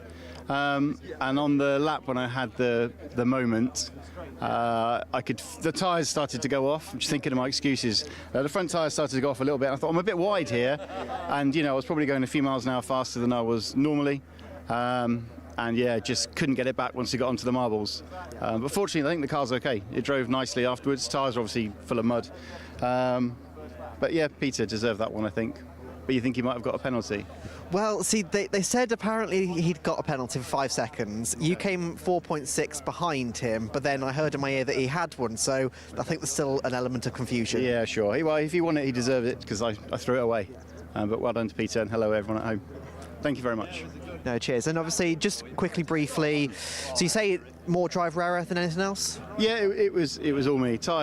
The tyres were generally going off a little bit. I was pushing really hard because Peter, I had a great start, and I could see that Peter was right there. So I really had to keep on it. And yeah, just, you know, I think it was 3 laps from the end. I could really feel the tyres going off. It just started to get a bit wide, got on the marbles. Nothing I could do. It was me. Well, hopefully the next race will be a bit better for you. Thanks very much. Cheers. Yes, thank you. All right, let's go and have a chat with Jonathan Candler. Jonathan, if I can just jump in here a second. Interesting race for you as well. Yeah, I'd say really good start from Kieran in the BMW behind me. I just thought I'd hang it outside and then just pin it all the way around. And then after that, it was a pretty lonely race, to be fair. But it was good. It means, like, consistency-wise, I keep my head down, do some decent laps, so hopefully we score some good points there. But yeah, lonely race. But yeah, class win, third overall. I'm well happy with that. So yeah, it's gone well. Do you reckon you can do it again? That's the plan. Let's go again. I said before, my partner and kids are at home, so I said I'll make sure Daddy wins everything. So hopefully I'll do that. Otherwise, I'll be in trouble when I go home. Absolutely. Well, look forward to seeing it then. Congrats. Thank you very much. Nice one. Cheers. Thank you. Now, obviously, all the drivers are cooling down from that very hectic race that we still don't really know what happened. But coming up next, we have the lunch break. Now, don't go anywhere, because we've got a live pit walk as we walk down the grid, try and chat to some drivers, and we've got an interesting challenge coming up. But that's in a couple of minutes. We'll see you in just a second.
Hello and welcome back. And yes, so what we're essentially going to be doing is 20 minutes-ish, walking down the pit lane, trying to talk to some drivers, get some stories about what's happening, and also going to have a bit of a challenge. Now, last time out when we were at Silverstone, we challenged drivers to draw the track blindfolded.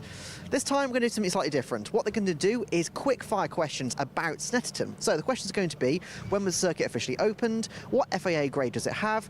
In what year did the former RAF base that reside on the site open? How long in miles is the Snetterton 300 circuit that we're obviously racing on today? And what is the first corner called?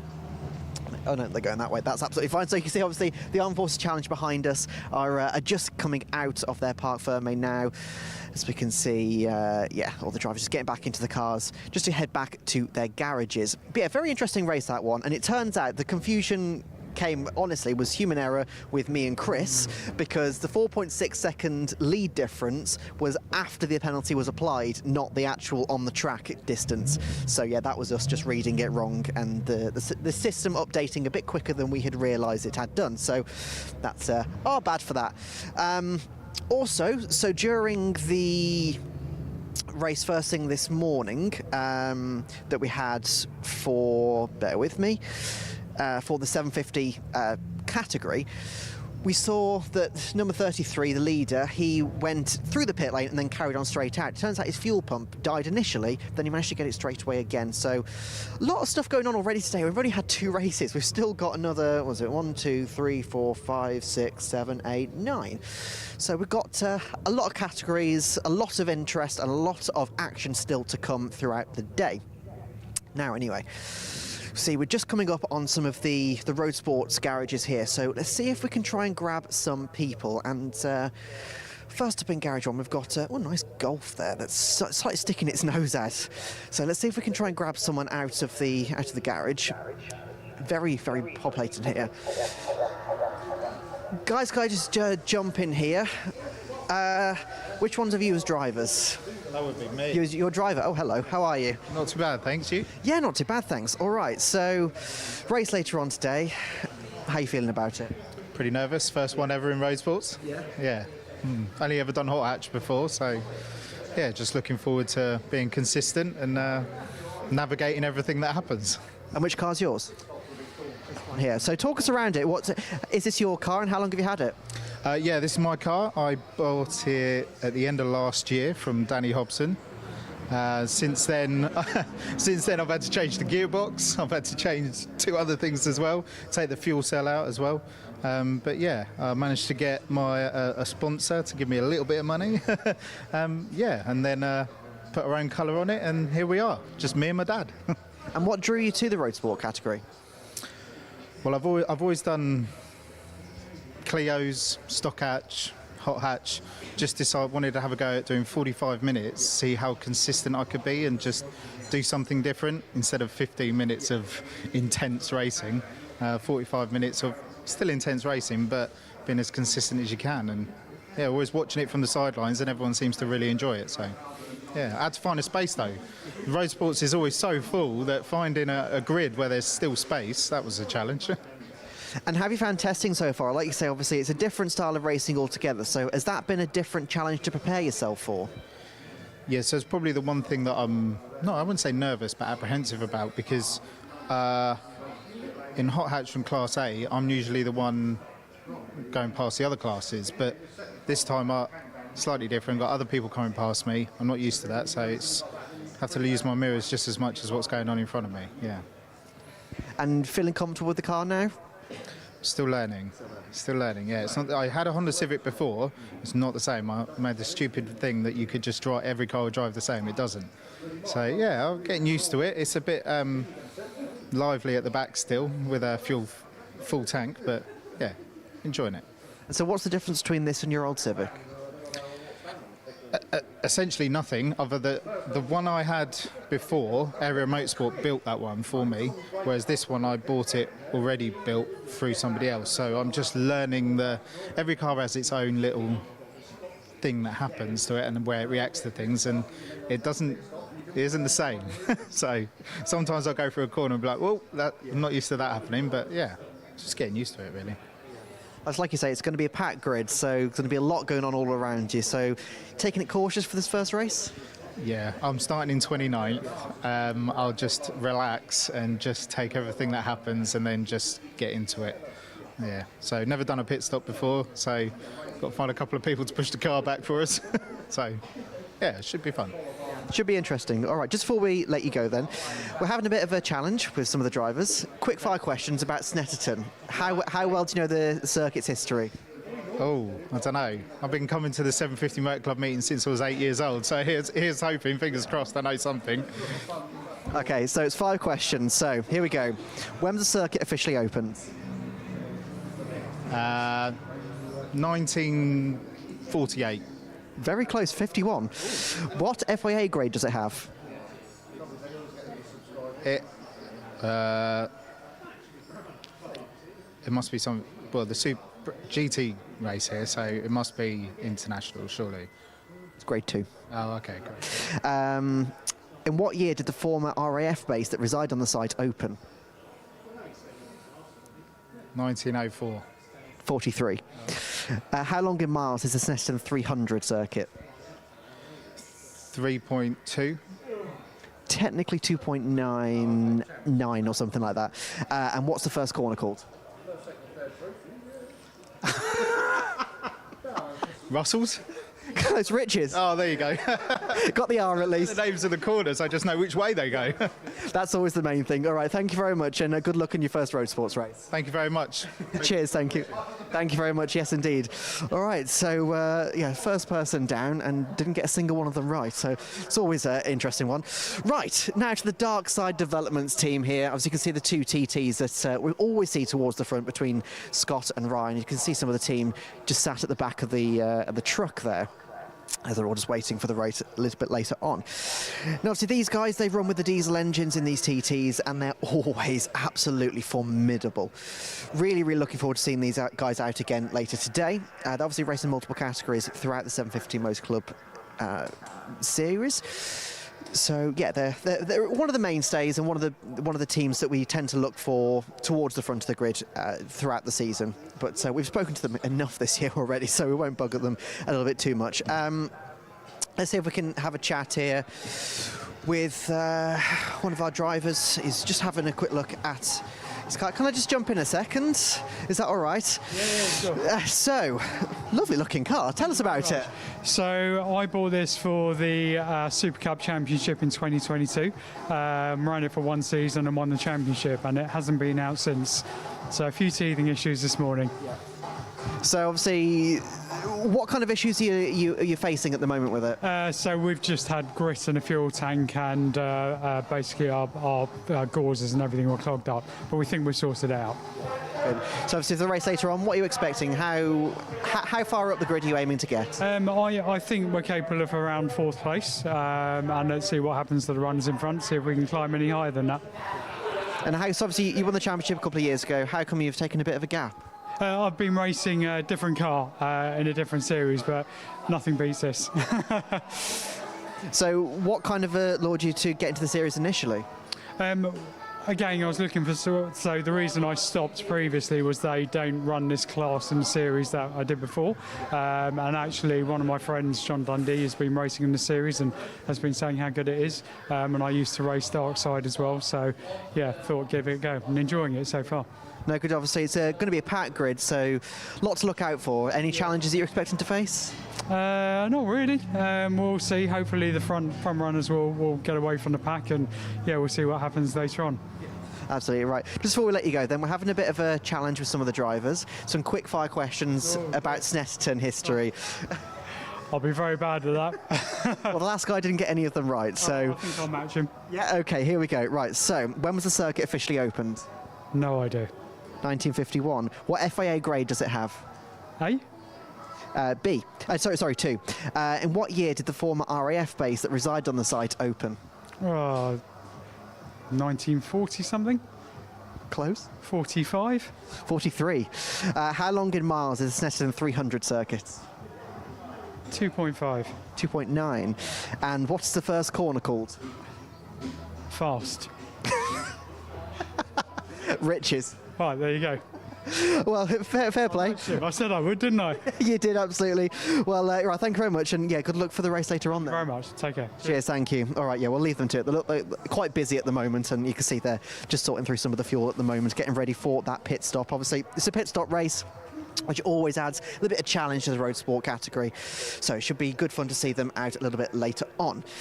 And what you can also see about the road sport category is just look at the different cars that you've got. So you've got the Audi TTs, you've got an M2 here, you've got an Audi here, you've got a Ginetta, you've got a Civic, you've got some more Civics, you've got E90s, you've got E46s. It's just a massive collection of just so many different makes and models, and that's what makes the category so good. You see the racing, and it's just each car has its own specialty, its own strengths, its own weaknesses, as do the drivers. So there's so many different things that they can take advantage of, and obviously be taken advantage of themselves as well. Just see if we can try and find some drivers. They all tend to run away when we come in and do this. A, because it's lunch break and they obviously want to go and eat, and B, because they don't want to talk to us. Let's see if we can jump into here.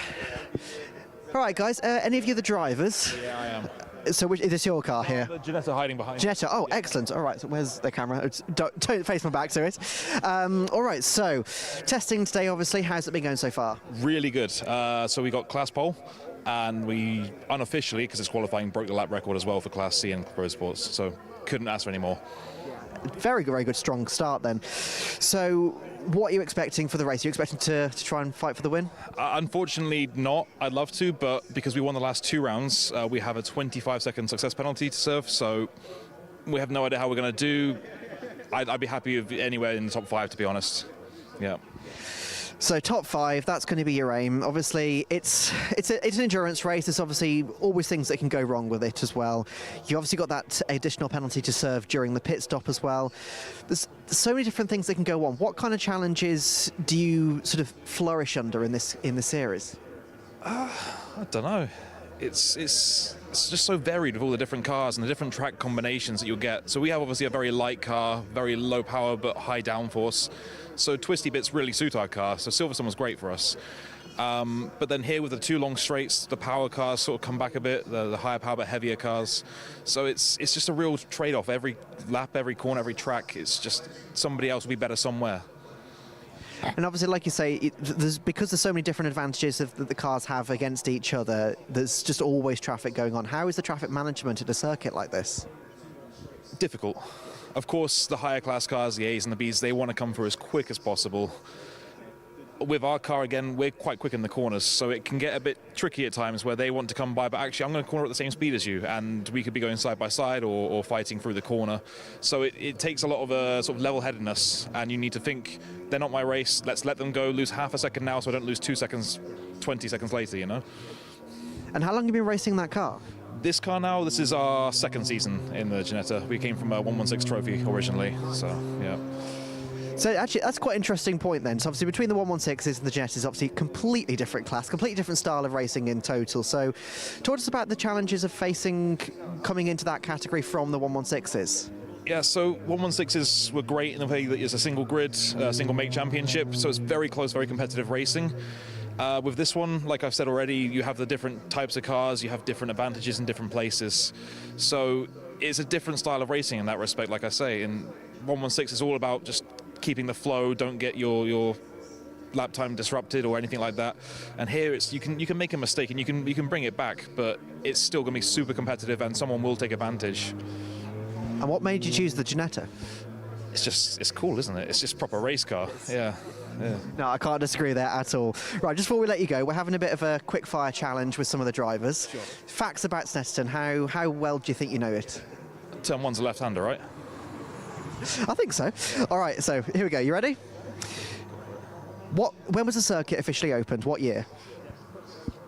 That's going to say after the war, 1950s. Specific? 3? 51, close. What FIA grade does it have? Is it like numbers or letters? Numbers. 2. Correct. In what year did the former RAF base on the site officially open?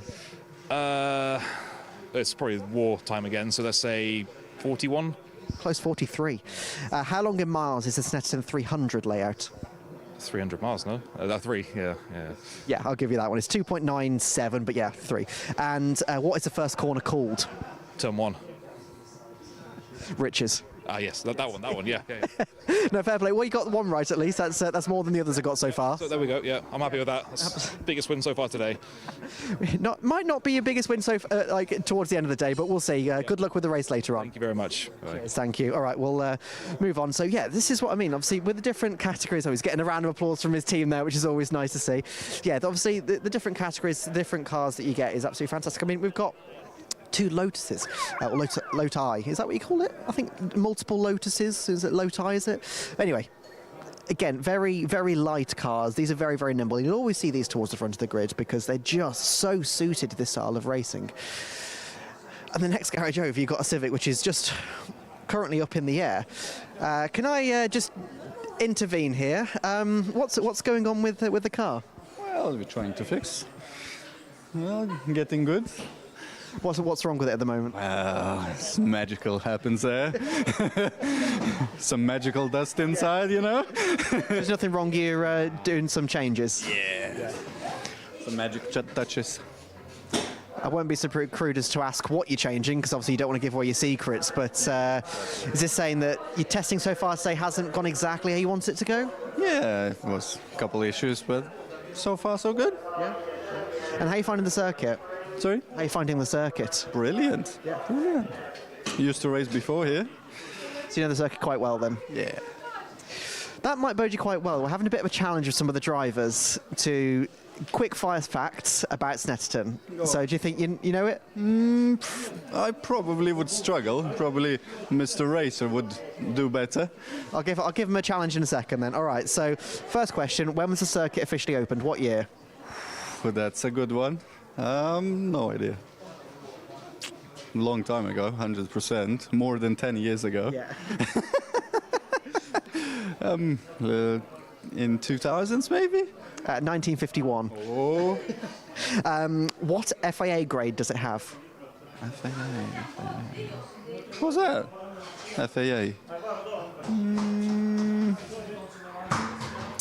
Tough to say. Grade 2. In what year did the former RAF base open? Could you repeat that? In what year? So the RAF base that was on the site, what year did it open? 1990s? 43. How long in miles is a 300 layout? Tough. Can't say. Guess? Rubbish on it. 2, 3? 2.9. There you go. Not bad. And what's the first corner called? I knew that one. Years ago. So the boss said it to me.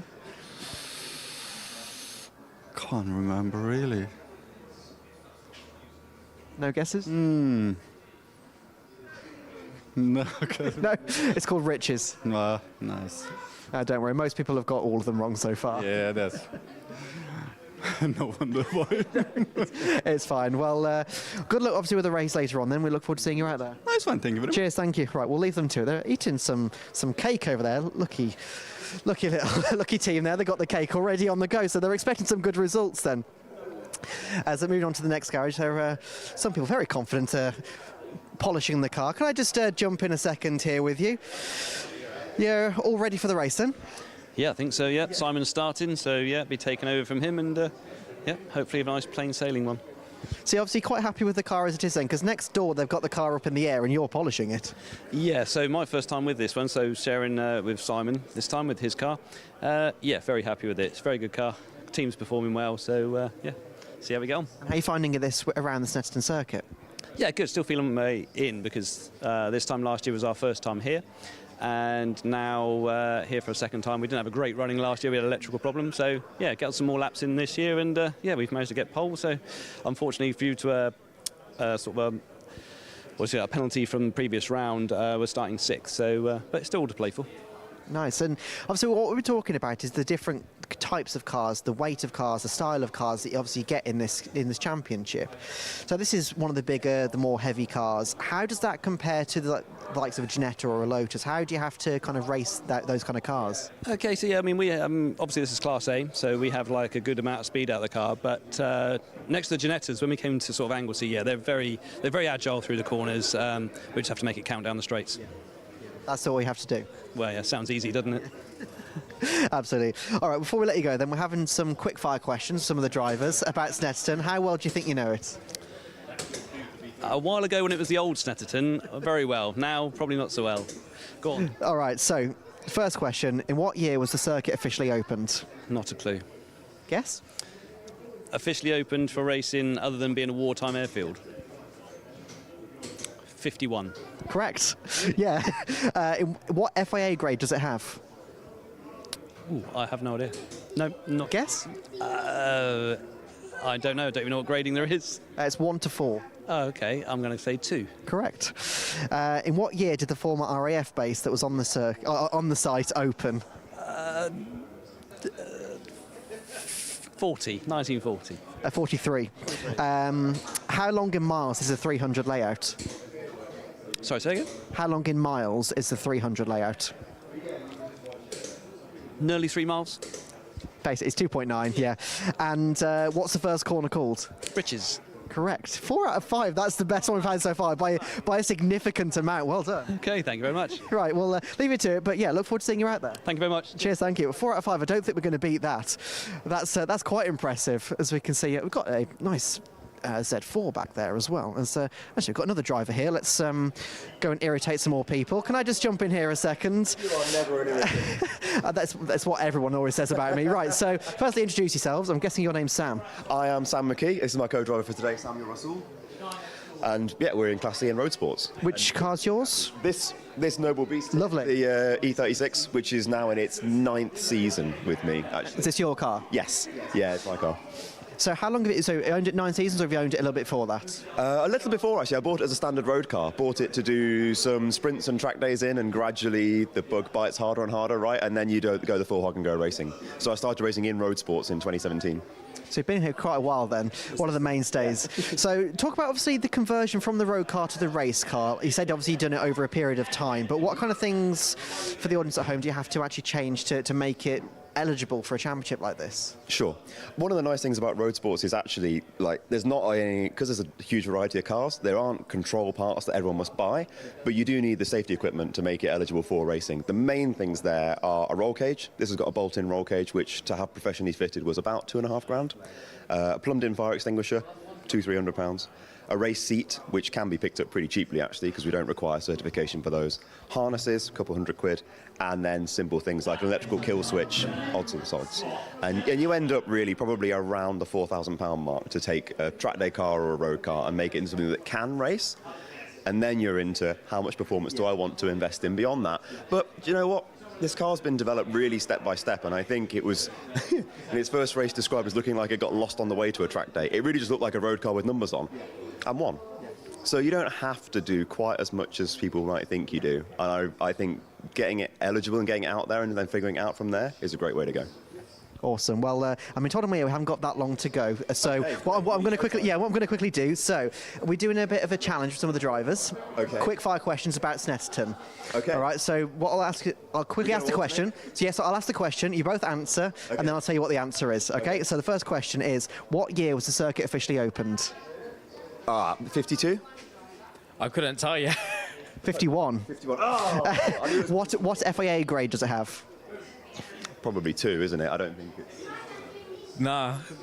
2, correct. Okay. In what? No Formula 1, but almost everything else. Yeah. What year did the former RAF base that was on the site open? Was it existing pre-war? You said quick fire, right? Okay, 39. Maybe 40? 43. 43, yes, yeah. How long in miles is the Snetterton 300 layout? 2.99 something. Oh my days, I didn't even look at that, you know. You just drive the car, you don't need that kind of information. Oh my days. You are correct, it is 2.9, basically 8, but yeah, 2.9 is correct. And what's the first corner called? Riches. I'm going to go with what he said, Richard. Correct. Correct, yeah, absolutely. Well, good job, guys. That's one of the better performances we've had. I'm shouted at in my ear. So, yeah, we look forward to seeing you out, obviously, there. And, yeah, good luck for the race, guys. Thanks for the time. Take care. Thank you very much. Thank you very much. All right, yeah, I'm being shouted at in my ears now because it is the end of the lunch break. And coming up next, we have the Classic Stock Hatch Championship. And I believe they're just making their way out onto the track. So, we're going to go to a quick break. And coming up next are the Classic Stock Hatches.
And a very warm welcome back after the lunch break short. We'll have cars on the grid for the first race of the afternoon, which is going to be the Vulcan Racing Classic Stock Catch Championship here at Snetterton. And my name is Ian Soane, up here in the commentary box, joined for this race by Paul Thorpe, Formula representative and regular Classic Stock Catch racer and race winner over the years as well. He's really the man to talk to about this championship. Not quite got the cars coming out onto the circuit just yet though, Paul, so we can just perhaps just explain what's going on in the championship, because we're two-thirds of the way through this and one more meeting to go. That's going to be at Alton Park, the final meeting, so we're really at the sharp end of the season now, aren't we? We are now, yes. This is our penultimate meeting weekend, so it's all to play for in the top three. If we look at the top three protagonists, we've got Ted Cooper finds himself in position 1 with 139 points, Jason Wood on 131 points, and James Hazel at 130 points. But this championship, we have 2 drop scores. Your worst 2 scores over the season are dropped. So if we take drop scores into account, we find that Jason Wood has the advantage with 122 points, closely followed by Edward Cooper at 118. And then James Hazelworth's 117, so there's only 5 points on the drop scores.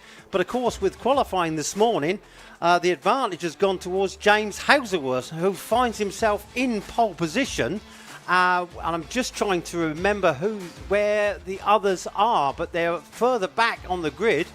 Yeah, we've got Ted Cooper on 7th on the grid and Jason Wood 8, so they're next to one another, aren't they? They are next to one another, so it's definitely James Hazelworth does have the advantage. I'm just looking at his drop scores.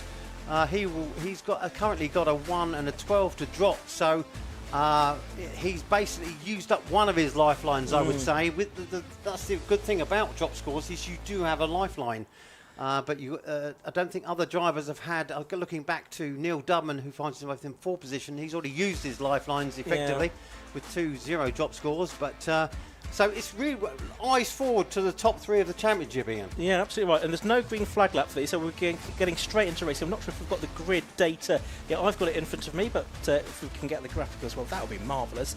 But I can tell you that it is on pole position going to be the number 12 car of James Hazelhurst in the green and gold Peugeot 205 GTI. Alongside him is going to be former champion number 46 Chris Deere. There you can see the grid on screen now. Second of the grid is 67 Matthew Stubbington. An infrequent appearance these days from Matthew, but this is his home track. Next to him is number 1 Stuart Place. Different car for Stuart, so you can tell us about that in a minute, Paul. Row 3, number 10 Jake Wood, out-qualifying his dad, an 89 Titch Kelsall. Row 4 is 4 Ted Cooper and 41 Jason Wood. Then on the 5th row it's going to be 91 Finn Groom and 48 Neil Dudman. The 6th row 5 Terry Roughton and 18 Darren Bassingthwaite. The 7th row is 92 Rick Groom and 39 Martin Rogers. And rounding out the top 8, rounding out the top 16, 58 Pete Osgood and 62 Alan Dooley. So that's the way the grid looks. Stuart Place in a different car this weekend? That's right, yes. He likes his cars to be in A1 condition. If you ever looked at his cars, they're always in immaculate condition. And unfortunately, he had some damage at Cadwell. So his car was not able to be repaired in time. So he's dug this one out. A friend of his car, Jason Watkins. I was going to say, yeah, I thought so. And so he's just having a bit of fun this season. He's just having fun this season after being championship for the last 2 years.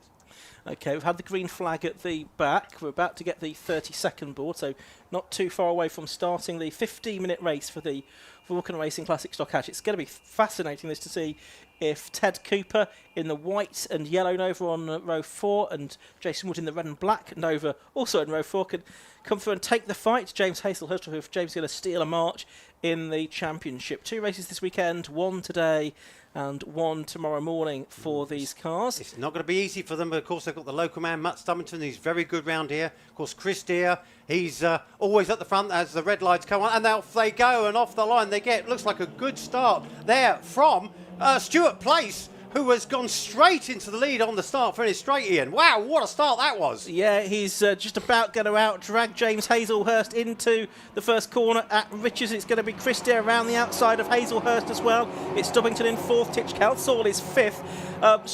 Cooper and Wood haven't made that much progress, but the key thing here is that Stuart Place in that Fiesta has got into the lead, the XR2i, but Chris Deere in the... Oh, there's some contact between Matt Stubbington and James Hazelhurst. And Hazelhurst's got dropped back, and he's now got Ted Cooper alongside him, I think, for position as they head down to the left-hander at Palmer. They're about to appear into our shot here, though. It's Place leading, then it's Deere, then it's Kelsall. Oh, in a moment there for Finn Groom, I think that was. Yeah, nice side wet. That's cold tyres coming into effect. A heavy load on those cold tyres, and Finn demonstrated how to drift a front-wheel drive car. Yeah, but James Hazelhurst, that pole position has almost got up in smoke now, hasn't it? Because he's dropped well back into the field after that little bit of contact with Matthew Stubbington, as the leaders then turn their way through Hamilton and then on to Oggies. It's still Stuart Place. What a brilliant start that was, though. He's got Chris Deere right behind him. These two have both been champions in recent seasons. And Titch Kelsall going really well in third. Again, Titch Kelsall is a local man. He knows his track very well, so he's well in the right place for it. But yes, what a start by Stuart Place. He has been demonstrating some cracking starts in the past. Remember last year, I think he found himself sixth on the grid in one race, and by the first corner had also got into first place. He's definitely got these starts nailed as they go down this very fast back straight. We get up to over 100 miles an hour, 107 before we break onto the bridge. And Chris Deere has out-dragged Stuart Place under the bridge, Ian. He certainly has. He's got into the lead of the race, so it's the Peugeot leading now. Then it's the Fiesta XR2i second and third. And fourth is Stubbington, and he's got Finn Groom, I think that is. Finn Groom all over the backside, trying to out-drag that car. Wow, that's a great start from Finn because he was well back down the order. And it looks like there was that Titch Kelsall trying to go up the inside of Stuart Place. He's on the inside going round Corm. Oh, this is scary. That's a very fast, tricky corner to negotiate. And he's done it, though. He's done gone it through. Titch Kelsall has gone up to second place. Down to third has gone Stuart Place. Fourth is Stubbington. Fifth is Finn Groom, who's got some damage, I think, to his rear bumper. He's had a little tag, I think, somewhere during the course of this first lap. End of lap one, then. It's Deere leading by just over a second. Number 46 on 89, Titch Kelsall in second place. Third is number 1, Stuart Place. Fourth is number 67, Matthew Stubbington. Now, where are the championship protagonists? Hazelhurst is in 8th place, and Jason Wood is in 11th. But I think Ted Cooper is in front of James Hazelhurst. He's 7th, isn't he? Oh, no, James is going on the inside line for this. You slow down to 30 miles an hour around this corner. Little tap there between Matt Stubbington and Finn Groom, but they've both gone round the corner okay after that little touch. What an exciting start of this race. These are all pre-1992 cars. It's great to see them out here demonstrating how quick these machines go. Looking further back, Neil Dudman has found himself in front of James Hazelhurst as well. I think James might be going backwards. Yeah, it's not gone particularly happily for him these first couple of laps. On to the Agostini hairpin they go.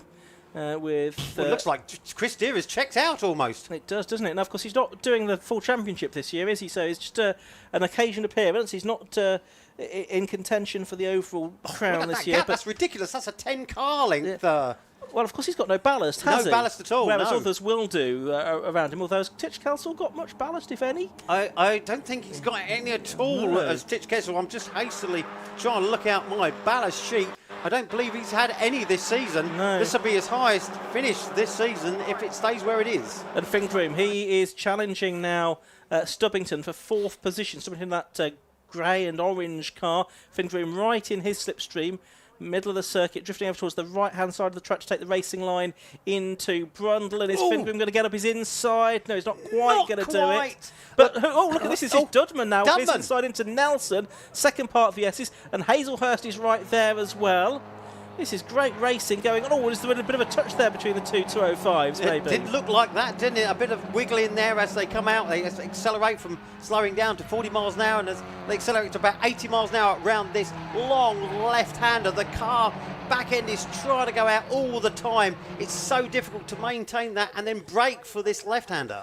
I think Hazelhurst is back ahead of Cooper, isn't he? He has. I've just seen that, and I think there's a gap car between... Yeah, there's a couple of cars between him. Is one car. That Darren Bassingthwaite there? Possibly so. We'll get the update this time because we're coming over the line again. Deere 46, 89 Kelsall, 1 place, 67 Stubbington, 91 Groom, 6 Dudman, 12 Hazelhurst, 18 Bassingthwaite, as you say, 4 Cooper. Then it's the 10 car, which is Jake Wood, and 41 Jason Wood, still only in 11th place. Oh, wow. That's a great by Bassingthwaite. He had a very bad qualifying. He got sort of mixed up with the cars that were in free practice as Matt Stubbington tries to go up the inside of Stuart Place. And Stuart Place shut the door. And as that's happened, it's sent Finn Groom out. Oh, that was a complete racing incident. That was a lot of cars in no space whatsoever. I feel so sorry for Finn. He's had so much bad luck this season. He had bad luck at Cadwell, and it's happened again to him. When is this boy going to get some luck? He's an excellent racer. Yeah, as to say, if he didn't have any bad luck, he'd have no luck at all, would he? It's incredible. He's such a good driver. So that's a real shame. It split things up a little bit. There is Stuart Place then in third. Stubbington, you can see he's got damage to the front of his car now. He was trying to go up on the inside, wasn't he? I think that's why he's got some damage to the left-hand front wing there. It looked like a concertina effect there, but no, James is desperately trying to get ahead of Matt Stubbington. Of course, Matt Stubbington this is only the second time we've seen him this season, but James wants to really get as many points as he can in front of his competitors. Yeah, absolutely right, because coming into this weekend, there was 5 points between Jason Wood, Ted Cooper and James Hazelhurst. That's after drop scores have been taken into account, so it's really close, with only 3 races left to go in the championship after this one. 1 more tomorrow and 2 at Alden Park in September. Yes, that's right. Titcher Kesel comes under the bridge, looking further back. Look, James is desperately trying to get past Matt Stubbington. And, of course, Darren Bassingthwaite is on the back of them. So we've got a little gaggle of 205s there with Neil Dubman as well. 4 205s all together fighting over the same real estate. Really exciting racing as ever from the Classic Stock Cash Championship. Ted Cooper went incredibly wide there, desperately trying to get past Jake Wood, who had an absolutely wonderful qualifying time. But now Ted is trying to go around the long way round that corner. We can't quite see if he's going. Yes, he's got past Jake Wood. But as I was saying, Jake Wood qualified excellently into 5th place. It was only the first time he'd been round here was yesterday in the wet. This is his first time drive, but I think he's fighting back as they go down the start-finish straight, just desperately looking out my window, and is indeed outpowered. Oh, this is incredible racing. Yeah, you got a whole gaggle of Novas together there, but I think it's fair to say this is not a Nova circuit, looking at where they are in the order, though. It isn't. I mean, all the cars behave differently. They have their disadvantages and advantages at different circuits, and this is a mediocre circuit for the Nova because of all the corners. The inside wheel tends to light up quite easily on Novas, having raced one a couple of years back myself.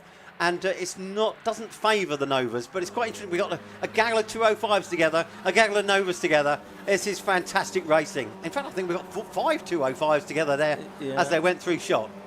Great stuff. Green flag there. I think that's because Finn Groom's car is still off the circuit at Wilson Hairpin.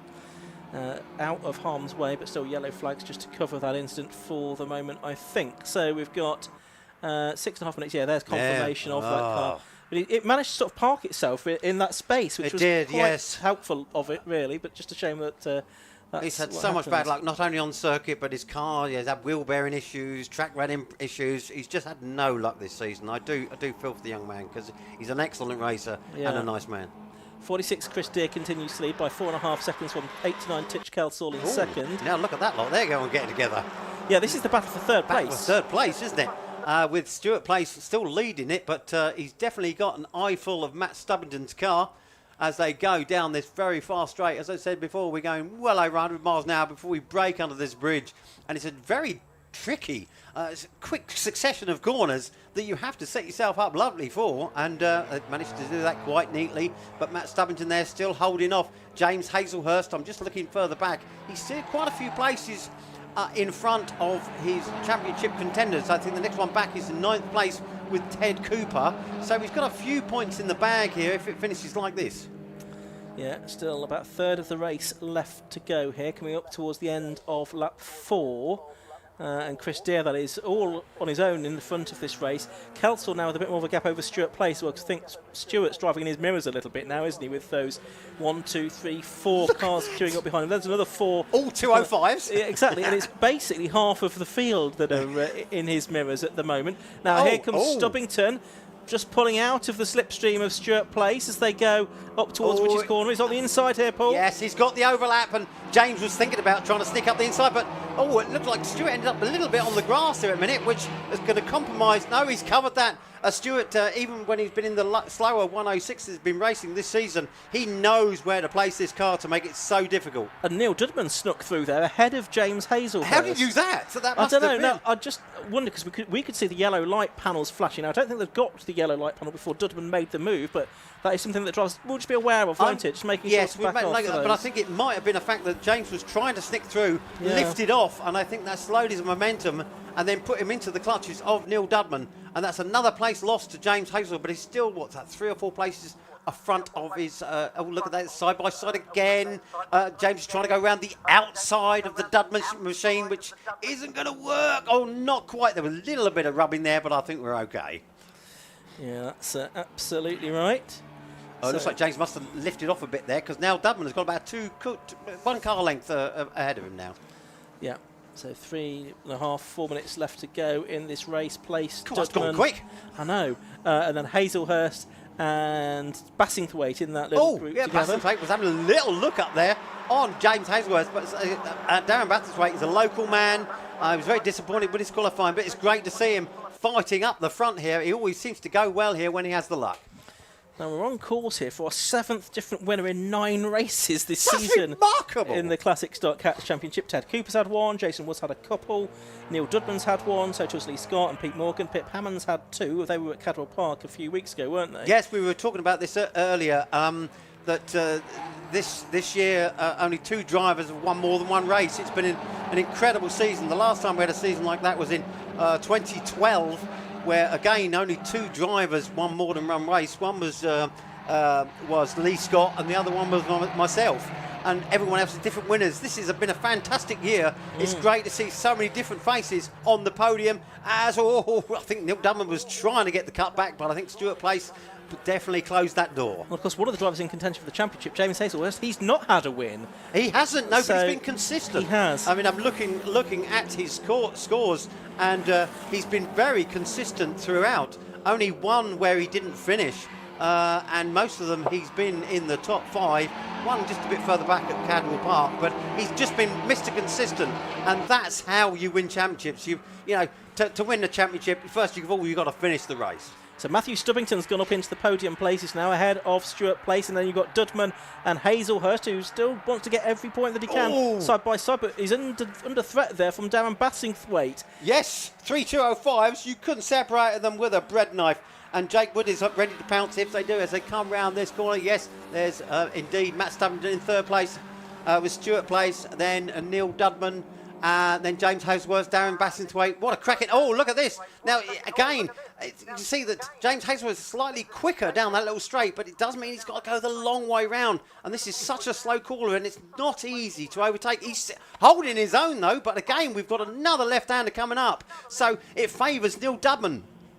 Certainly does. Is he going to do it? It's a long way, because the next corner is also a right-hander, but then there's a left-hander, I should say. The next one is a right-hander. There is an overlap. James, what a fantastic move that has been. That took 3 corners to get himself in front, but it's Neil Dudman is not giving up. No. He's back again. Oh, wow, this is fantastic racing. Yeah, it often happens there that people can get through on the way into Oggies, but then on the exit they run wide, and then through Oggies and Williams, the driver that's just been overtaken, can come back, and that's exactly what's happened there. Yeah. And it might be that Dudman makes up another position here along the Bentley Straight. Can he get past Stuart Place? No, Not he can't quite. No, I thought he might have the momentum. Proved not to in the end, and I think he may lose out here to Hazelhurst, He who's has? alongside. Oh! Brundle Nelson. And Oh, off on he's the pushed grass. Dudman wide. So Dudman's off on the grass, and that's allowed... Darren Bassingthwaite trying to catch on the inside. He's got on the inside of Neil Dudman now, and he's going to be challenging on the back of James Hazelhurst. And meanwhile, Ted Cooper and Jason Wood are sort of attaching themselves to the back of this battle as well. There's only 30 seconds to go. Ted Cooper's gone in front of Jake Wood now as they come onto the start-finish straight. Wow.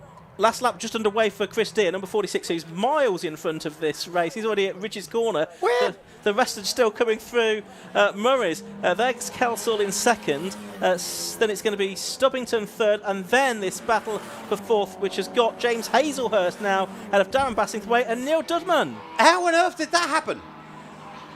Well, we're the commentators, we should know. We're watching the live stream, we should know more than anybody. But it's all happening here in Classic Stock Catch. But yes, how has that happened? But yes, as you see, that's Darren Bassingthwaite. They see a little damage there from early on the Neil Dudman machine, and he's gone up the inside. So we've got Dudman and Bassingthwaite side by side, but Bassingthwaite got the better exit. Now, there's a good thing, this internal section, like you say, it's so technical. Just because you go well on one corner, you've got the wrong line for the next corner, and that's what makes the racing here so special.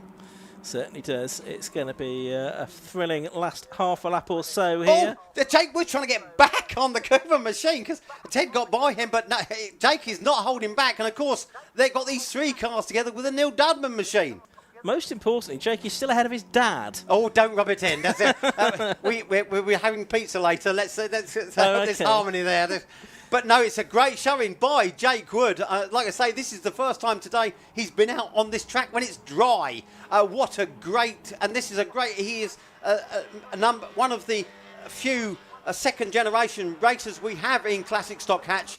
And he's only just took his novice cross off. There he is, Jake Wood in that grey Nova. He's only just took his novice cross out. He's really showing he can mix it with the big boys. That's number 10 down the back straight now. Chris Deere, the race leader, he's already going to be somewhere around the bomb hole, I think. Yeah, he's just coming through the bomb hole now. He's so far in front. Meanwhile, here's Hazel trying to get a third place out of this. He's challenging Stubbington into Brundle. He's going to get the cover. No, not quite got the momentum. Now they're going to go around this very long right-hander corner. You're doing up to 80 miles an hour.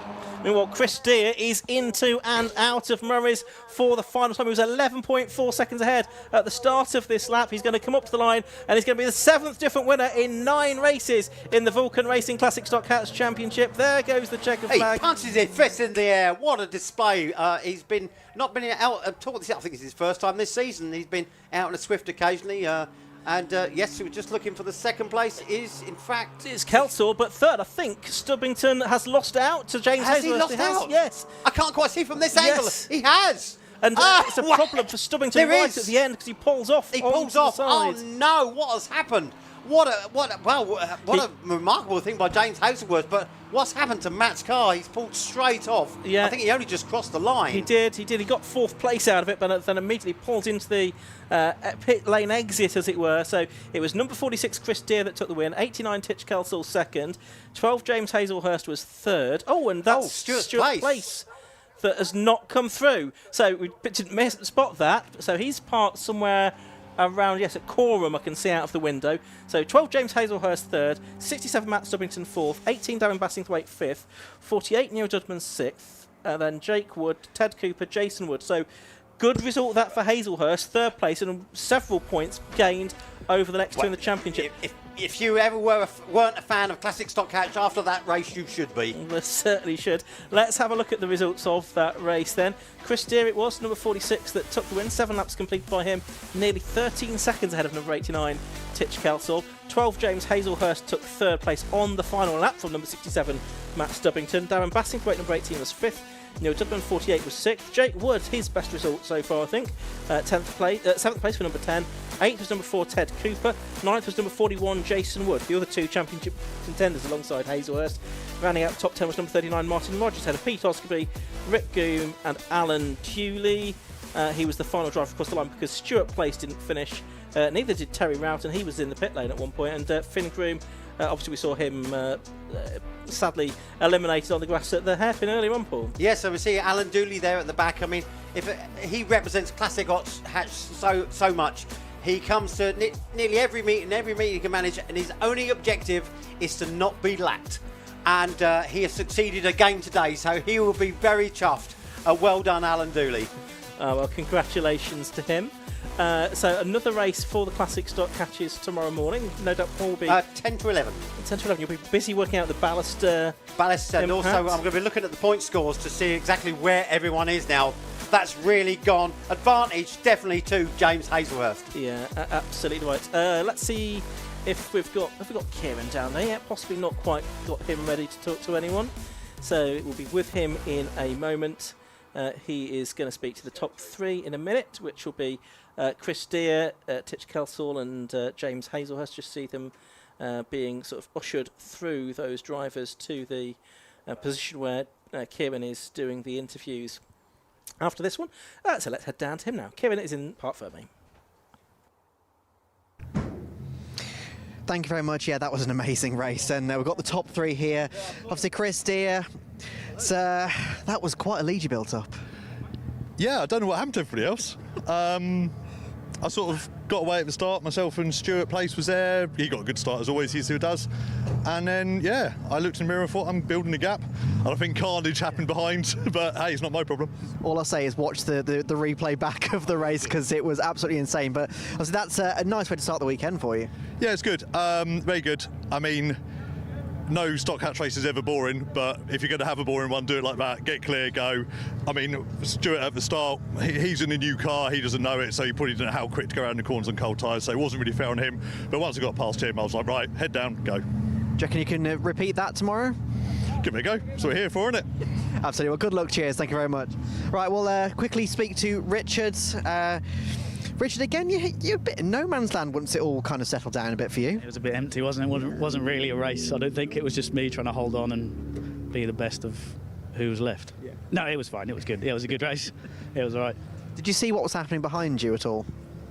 No, you see every now and then you see a car go sideways in your rearview mirror, and you're like, that's not supposed to be that way. So no, it was just like, oh, I'm on the outside, I'll stay there, and I didn't get touched, I didn't get hit. Yeah. Came through clean and clear, so I'll take it because I haven't been here before. It's lovely to meet you. I'm not. Yes, absolutely, indeed. Well, you know, sometimes obviously this series can throw up some really hectic races. Is it quite nice for once to not be part of that? No, it's still hectic because you're looking in your rearview mirror. There's some fast boys around here. You know, Stu placed in the 205. No, in the XR2i today. Yeah, he was in my rearview mirror. Matty's in my rearview mirror. James is in my rearview mirror. So yeah, it's not easy. Yeah. Even if it looks like it is, it's not easy. You just hope your car holds together too, right? Obviously, you've got a couple more races still to come. Do you reckon you can repeat it? I'm not. I can't fall on my sword for that one. We will see. We will see. Well, hopefully we can speak again tomorrow, but yeah, good luck for the races coming tomorrow. Thanks, boys. Appreciate it. Cheers, thank you very much. Right, let's have a quick chat with James. Now, James, obviously, you were part of, well part of that massive battle and that massive hectic fist fight, essentially, that was happening for third place. So tell us about just what that was like. I mean, I was a bit shocked, really, just got a terrible start, and then it was just going worse and worse for the first lap or two. And yeah, it was a real dogfight to get there, like you say. So I was just literally trying to count down one at a time and see if I could catch up to a podium. So got there in the end. And obviously, with that kind of racing that's going on, talk to us about how difficult it is to pick your moments, because obviously you can't just go for every single gap that you see. You have to time it perfectly. Yeah, you really want to make the most of the guys in front having a little moment together and try and capitalise on that. Otherwise, it's really hard to pass. So, yeah. And do you reckon you can maybe take it to the top steps later on, tomorrow even? Don't see why not. I mean, it was just a bad start, really. So far this year, it's been all right for me. So, fingers crossed for tomorrow. Absolutely. Well, good luck tomorrow then, and we look forward to seeing you up there. Cheers. Thank you very much. Cheers. Thank you very much. All right. So that's the top 3 from the Classic Stock Hatches. Now, coming up next, we have the Locusts.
And in fact, it is the Takiwa Road Sports Championship race that it is next up on the programme. Round 4 of 6 this season for the inaugural Road Sports Championship. It's run as a series of races for many years, but this time points paying for the first time. And we've reached the halfway point of the season with joint leaders in the championship. Phil Adcock and Matthew Adcock in the BMW Compact from Class D have 42 points. So too do the Ginetta G40 pairing of Jez Banks and Daniel Perry from Class C. And then next up it's Chris Fantana in the Mazda MX5 from Class D. Matthew Tidmarsh and Chris Webster in another Ginetta G40 in Class B. And then it's Scott Parkin in the Darkside Developments Audi TT from Class A. So 4 different classes with a split based on power to weight ratio. But it's the Class A Championship leader, Scott Parkin, that is going to line up on pole position. We just saw his Darkside Developments Audi TT lining up there first, just behind the 750 Motor Club safety car. This is a 45-minute race. There's a 50-minute pit window in the middle third of the race. The pit stops have to be at least 60 seconds long, or if you've been successful in previous rounds, a bit longer. Many of the drivers and teams have success penalties of up to 15 seconds. In some cases actually even more than that. They have to serve because they're accumulated from previous results. So that throws another uncertainty into these races as well. And it's a big grid, 45 teams I think we will have starting this race, Chris. A capacity grid, Yep. no less. We've got a few on the reserve list for this one, although thankfully I don't think any have had to be employed. So yeah, it's great to see such a packed entry. Of course, many of these drivers and cars will be out for the Takiwa Club Enduro Championship tomorrow as well. It's sort of the headline event of the 750 Motor Club weekends, the 2-hour race. So this is just a bit of a warm-up for some, but of course many of them also exclusively racing in this championship with their own title fight to think about. It's their main event, and probably 40% of the teams are 2 driver teams.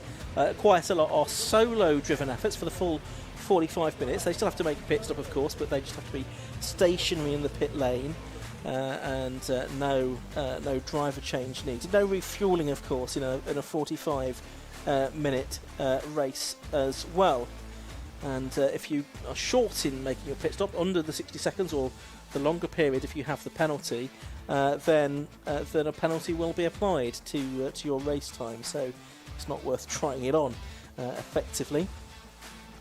Yes, so we've had races so far this season at Croft, Silverstone on the Grand Prix circuit, and at Anglesey last month. And the wins have gone 3 different ways so far this season. At Croft, it was Morgan Bailey that won in the Honda. Simon Morger took the victory at Silverstone, and Alan Henderson took the overall victory at Anglesey. So the overall victories have been very well spread, but within the classes, there have been instances of the same team winning on more than one occasion. So in Class D, Phil and Matthew Adcock, father and son, have won twice in the BMW. And in Class C, Daniel Perry has won twice, once on his own and once at Anglesey, where he shared with Jez Banks as well. So that's the way the races have gone so far this season, and it is just such a popular competition this now. That's not the grid for this race, so we won't give you that one. We'll hopefully get the grid up for the Road Sports in just a moment. We're getting ahead of ourselves, a bit like Kieran was a moment ago, and that was the Sports Specials grid. But we should have the grid for the Road Sports shortly. If not, I'll just run through that as they go off on their green flag lap. Car in the pit lane there, Chris? Yeah, I believe, is that the Jonathan Packer Golf? Possibly so, Is he actually in this race, or is he in Is he one of the reserves, possibly? Potentially. Yeah, he was one of the reserves, looking at the he reserve list. So he was. might get into the race if someone drops out on the green flag lap or something like that. So possibly he'll be able to take a start from the pit lane. But he's the only car at the end of pit lane. Right, so that would rather suggest we've got one already. We do now have the grid, so let's run through that now. Scott Parkin, it is, that lines up on pole position in car number 89. Alongside him is the 117 car. Martin Gadsby is starting that one. On the second row of the grid, it's the 55 car being started by Paul Simerson. Next to him is number 6, which is Ryan Parkin. Third row, a 750 Motor Club debut, I think, for number 222, Darren Goes. And the 18 car is going to be started by Simon Major. On the fourth row of the grid, it's 221. That's the car that is being driven by Paul Browns this weekend, solo.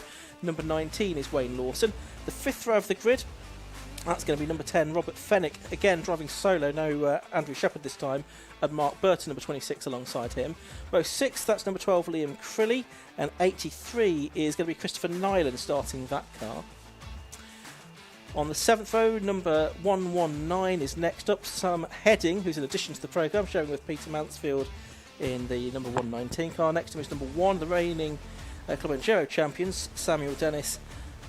He's sharing with Athlete and Simmons Day. Samuel Dennis starting that car. Row 8 is the Tidmarsh and Webster Ginetta, number 8, and that car being started by Matthew Tidmarsh on this occasion. 57 David Heisman next to him. Then it's Josh Johnson, number 121, and 68 John Dundee on the 9th row of the grid. On the 10th row of the grid, it's number 60. That's Lee Reynolds, and number 34 being started by Lee Brooks. The 11th row is the number 7 car of Daniel Perry, and number 2 being started by Daniel Jude on this occasion. On the 12th row of the grid, 1, 2, 3 is Matt Creed, and 11 is Simon Baker. On the 13th row of the grid, it's number 40, that's Chris Morton, and treble 6 is Sammy Bowler. On the 14th row, it's number 9, Luke Beardmore, and Trevor Gregory is in number 14. On the 15th row, number 36, we were hearing from Sam McKee and Samuel Rasool at lunchtime. Sam McKee starting that car. Then it's Henry Salisbury in the number 77 car for handing over to sister Olivia. On the, what are we now, 16th row, number 3 is Ben McCauley, and 172 Chris Heathcote. 17th row, 41 is Andrew Cooper in the Type R, and 182 David Griffiths. Then it is Vitotas Piperus. No, it's not. It is. Where am I? The 42 car next up is that of Mike Rain, although that's deleted from the list that I'd got, so that's possibly an error. 20 Vitotas Piperas is there on the outside of the 18th row. 19th row is 69, which is Jordan Newington, now driving solo, so no Daniel Mehmet. 71 Pip Hammond, also now driving solo as well in the Nova. The 20th row, Phil Adcock is starting the championship leading car. Chris Fantana, number 22, is next to him. 531 is the Mazda MX5 started by Thomas Hiley, and 140 is going to be started by Andrew Barley. In fact, that's a solo driven car.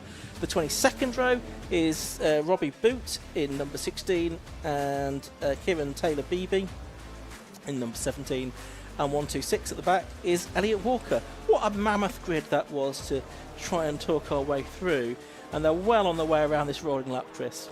Yeah, I think you've discerned a couple of moments of catching your breath there, Ian, because that was a monster grid to have to try and make your way through. You can see the pace car leading the round on this warm-up lap.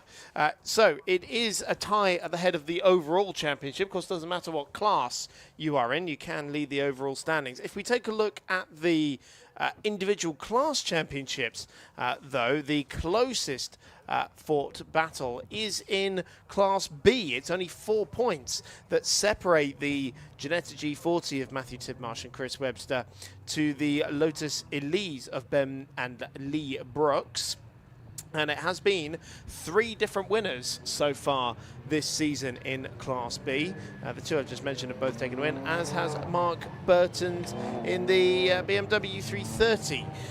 We also have a pretty close fight between the Phil Adcock and Matthew Hadcock BMW Compact against the Chris Fantana Mazda MX5 in Class D as well. So there's still an awful lot to play for. Oh my goodness me, that's the number 6 Ryan Parkin Audi TT that has parked up at the side of the racetrack in the middle of this formation lap on the exit of the Brundle and Nelson complex. Now, will we have a delayed start for that? I think we'll have to, unless he can get that car moved pretty sharpish. Yeah, I can see the marshal's got the green flag, so it looks like they're going to wave them through for another green flag lap rather than anything else. So that is the car. So the Dark Side Developments have got 2 of those Audi TTs.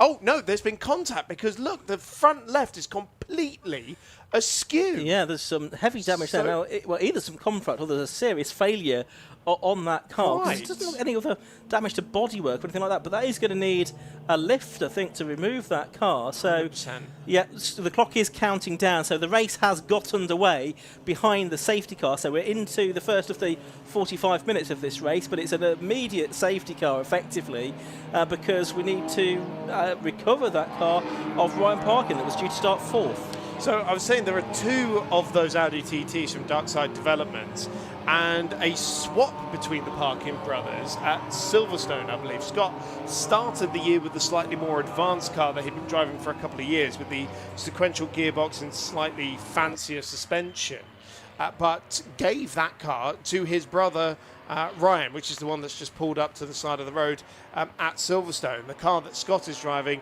is slightly more old-fashioned with the H-pattern gearbox, and said that he actually prefers driving it, even though technically it is slower, but slightly more manageable for him. But clearly Ryan Parkin coming across some sort of drama on that formation lap. The good news for Jonathan Packer, who I assume is starting the number 5 VW Golf, who has just left the pit lane, actually. Of course, this safety car means that he can just roll up to the back of the queue. Yes, exactly.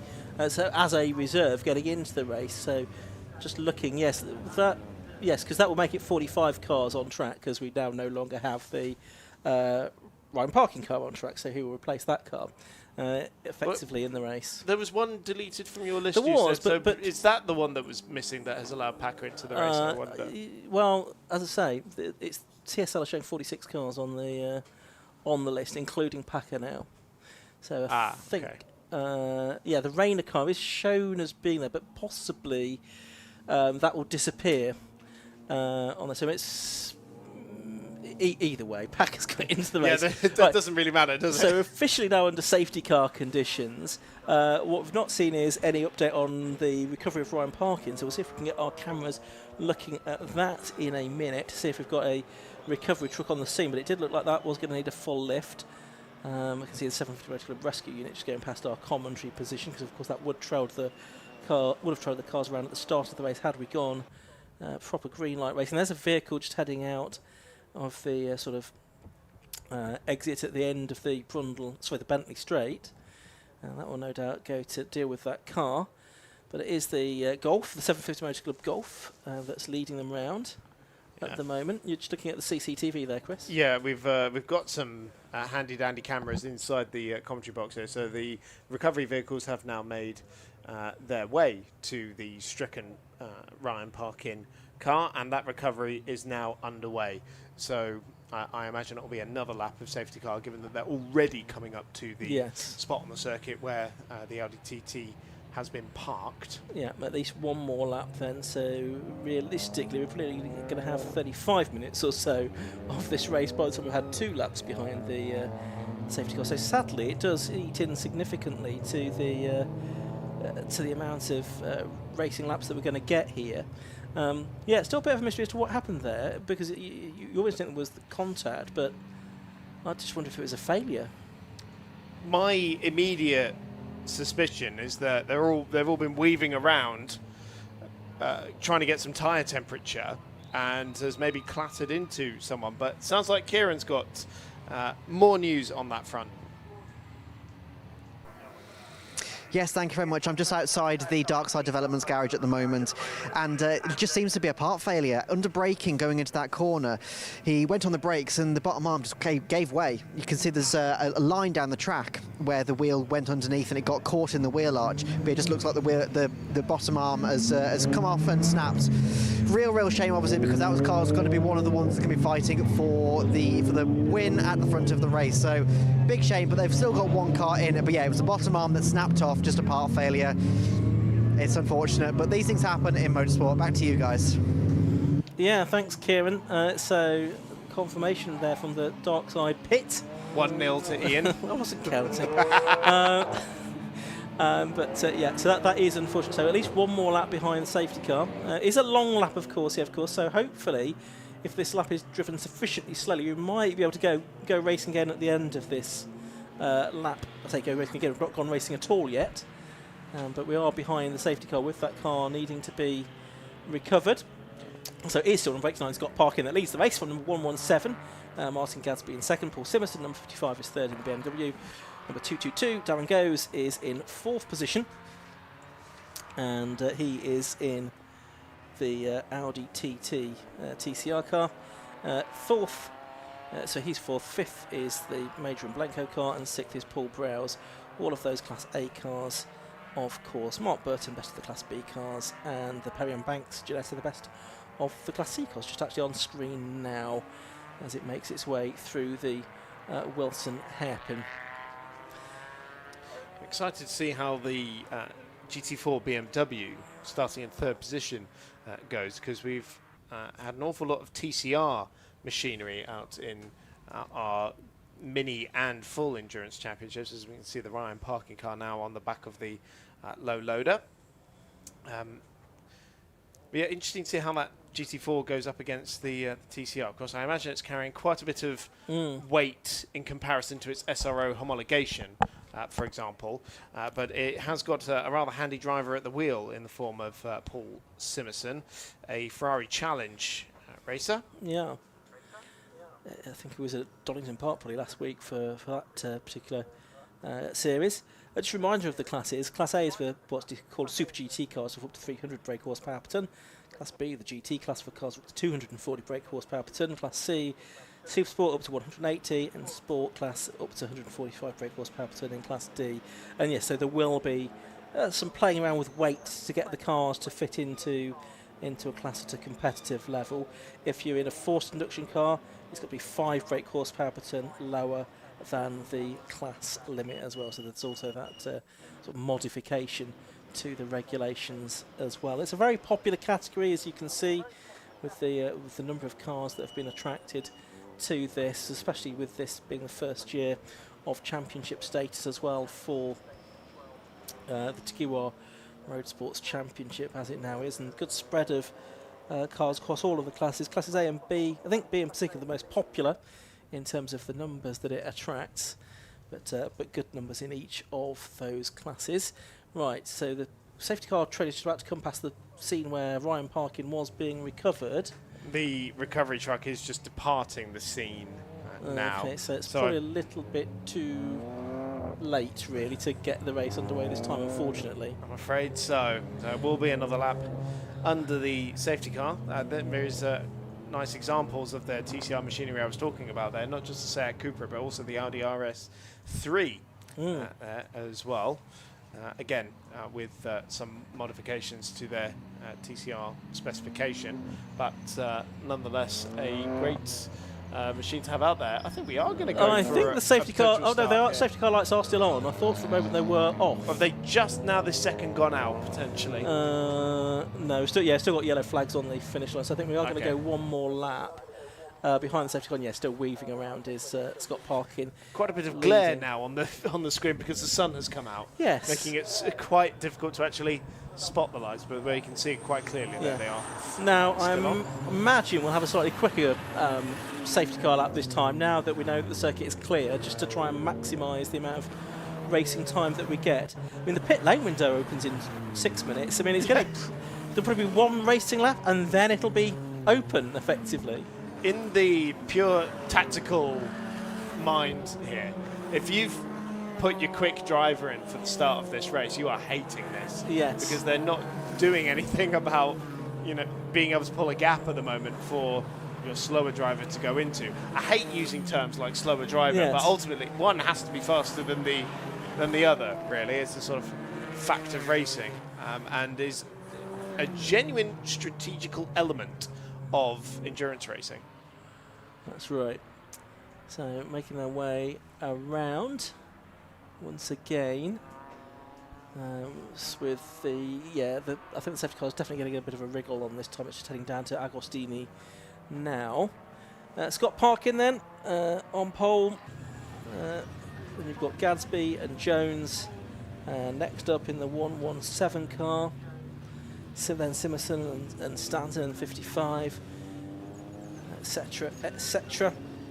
A great range of different cars that we have in. Oh, what a spinner! That's not what we wanted, is it? That's the 172 car, which is that of Chris Heathcote in his Renault Clio. He's got going again, but he'll have lost his position now. He should be able to... no, because we're in the safety car, so he can't pick his way through and reclaim that position because the race has officially started. But he might not realise that, and he might try and reclaim place thinking, well, the race hasn't started yet. Well, one of the Civics very nearly did the same thing just a couple of cars in front of him, which was quite astonishing. I imagine a lot of the front-wheel drive cars are struggling for tyre temperature in general. Yes, at the moment. Because they've been doing sort of 4.25 minute laps so far. Yeah, fastest lap of the race, 4 minutes 10 at the moment. Yeah, exactly. That will soon change. The best lap in qualifying was for Scott Park in 2 minutes 3, so twice as fast, or half the time, should I say, that the laps have been taken behind the safety car. So yeah, quite a bit more temperature to find in the final tyres. Right, safety car lights are now out, I think. So we are going to be good to go racing properly this time, but already we've had 11 minutes of this Takiwa Road Sports Championship race, and the pit window opening in less than 4 minutes time now. But yeah, safety car has now pulled away from everybody else, so it's in the gift of Scott Parkin to control the pace. Yeah, and the BMW that's in second place isn't really going with Scott at all. It's just sort of giving him a good couple of seconds lead there. And if you see, by the time they come out of Gorham, and Paul Simonson is nowhere near on the back of them either. So they're going to be quite spread out when they get across the timing line. It is now green flags waving with Scott Parkin already with a 2.5 second lead over Gadsby, and Gadsby himself is 5.9 ahead of Goes. Well, Simonson's had some sort of problem. That's why there were gaps. Yeah. Simonson's suddenly plummeting down the order. Problems for the GT4 BMW. Yeah, but even so, there's a few drivers perhaps a little bit napping there. Now, Martin Gadsby is the slower driver of the two in that second place BMW. There's the Simonson car. That's now into to pit lane very early. Not a mandatory stop, too early for that. And also it's not parked at 45 degrees as it would have to be for its mandatory stop as well. But a problem down there for the car that was starting on the second row of the grid. Ex-Century Motorsport car in British GT. I can see Kieran's already sniffing around the BMW to see what the problem is, but it's not looking very good at all. It looked like it was going back into the garage. No, so it's Scott Parkin with this big lead then. Is it still going to be Martin Gadsby in second place? Well, probably it was, because he got a 5.9 second advantage over Darren Goes in the Audi in third position. So it's a very strange race. It's not helped, I don't think, by that BMW heading into pit lane. I think Gadsby was just estimating if we'd been green from the start, how much gap would Scott have already had, just giving that back to him. Very decent of him, isn't it? You know. Just. Round Williams they go, and on to the Bentley Straight for the first time in Anglia, but actually the fourth lap of the race.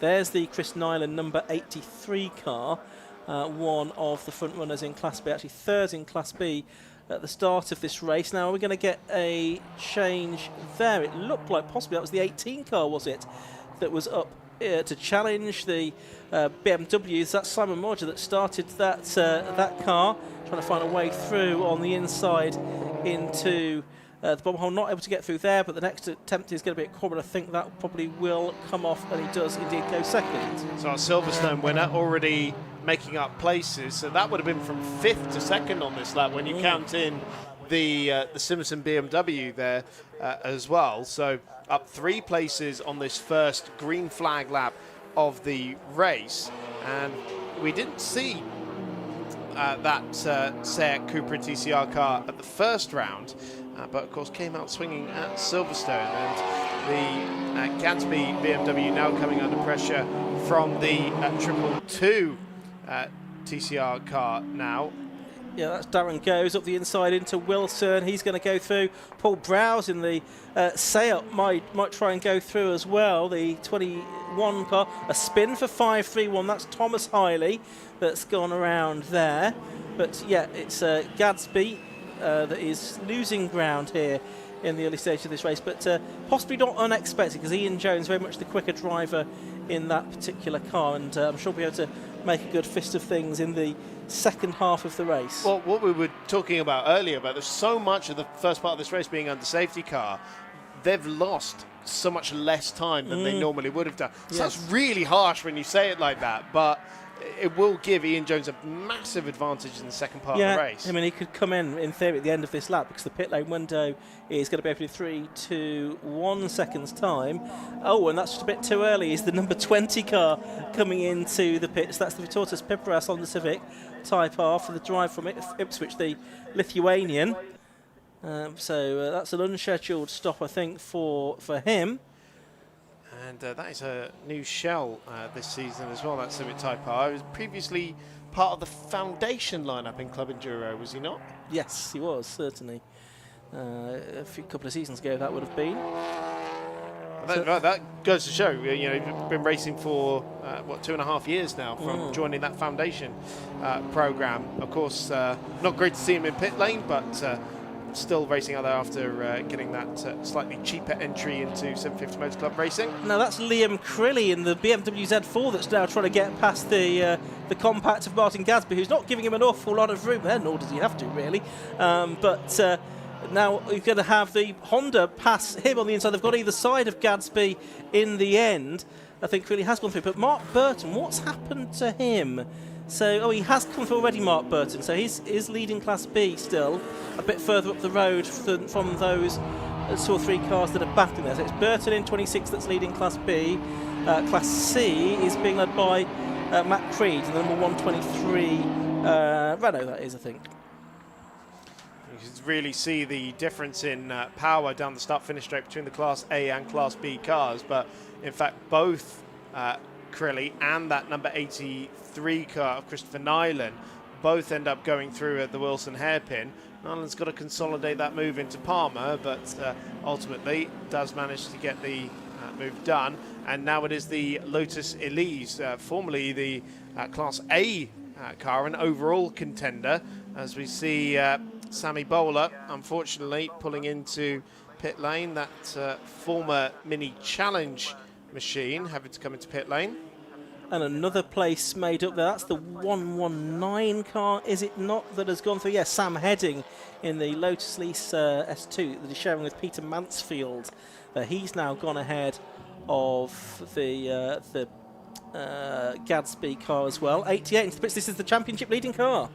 Yes, it was. And so, excuse me, I'd forgotten that we'd already gone into the pit window. So Sammy Bowler was actually just coming in to do a stop there, I think. And so that's the championship leader into the pit lane. I think it's going to be a hive of activity now. Everyone trying to take advantage of the fact that we've had so much safety car in the first part of this race.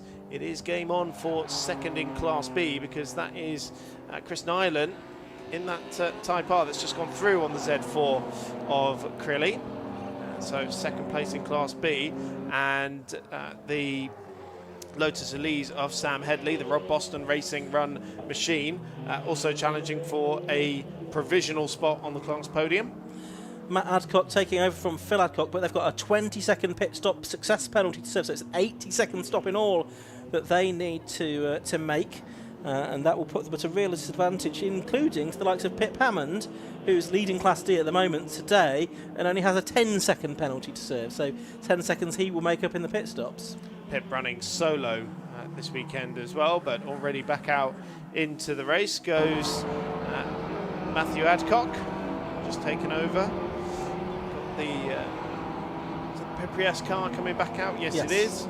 And so that had been in the pits for some time, hadn't it? About 4 minutes, something like that, yeah. It came in just before the pit window opened, and so now we get into this phase of the race where the order's going to seem a little bit jumbled up, especially between the 4 different classes.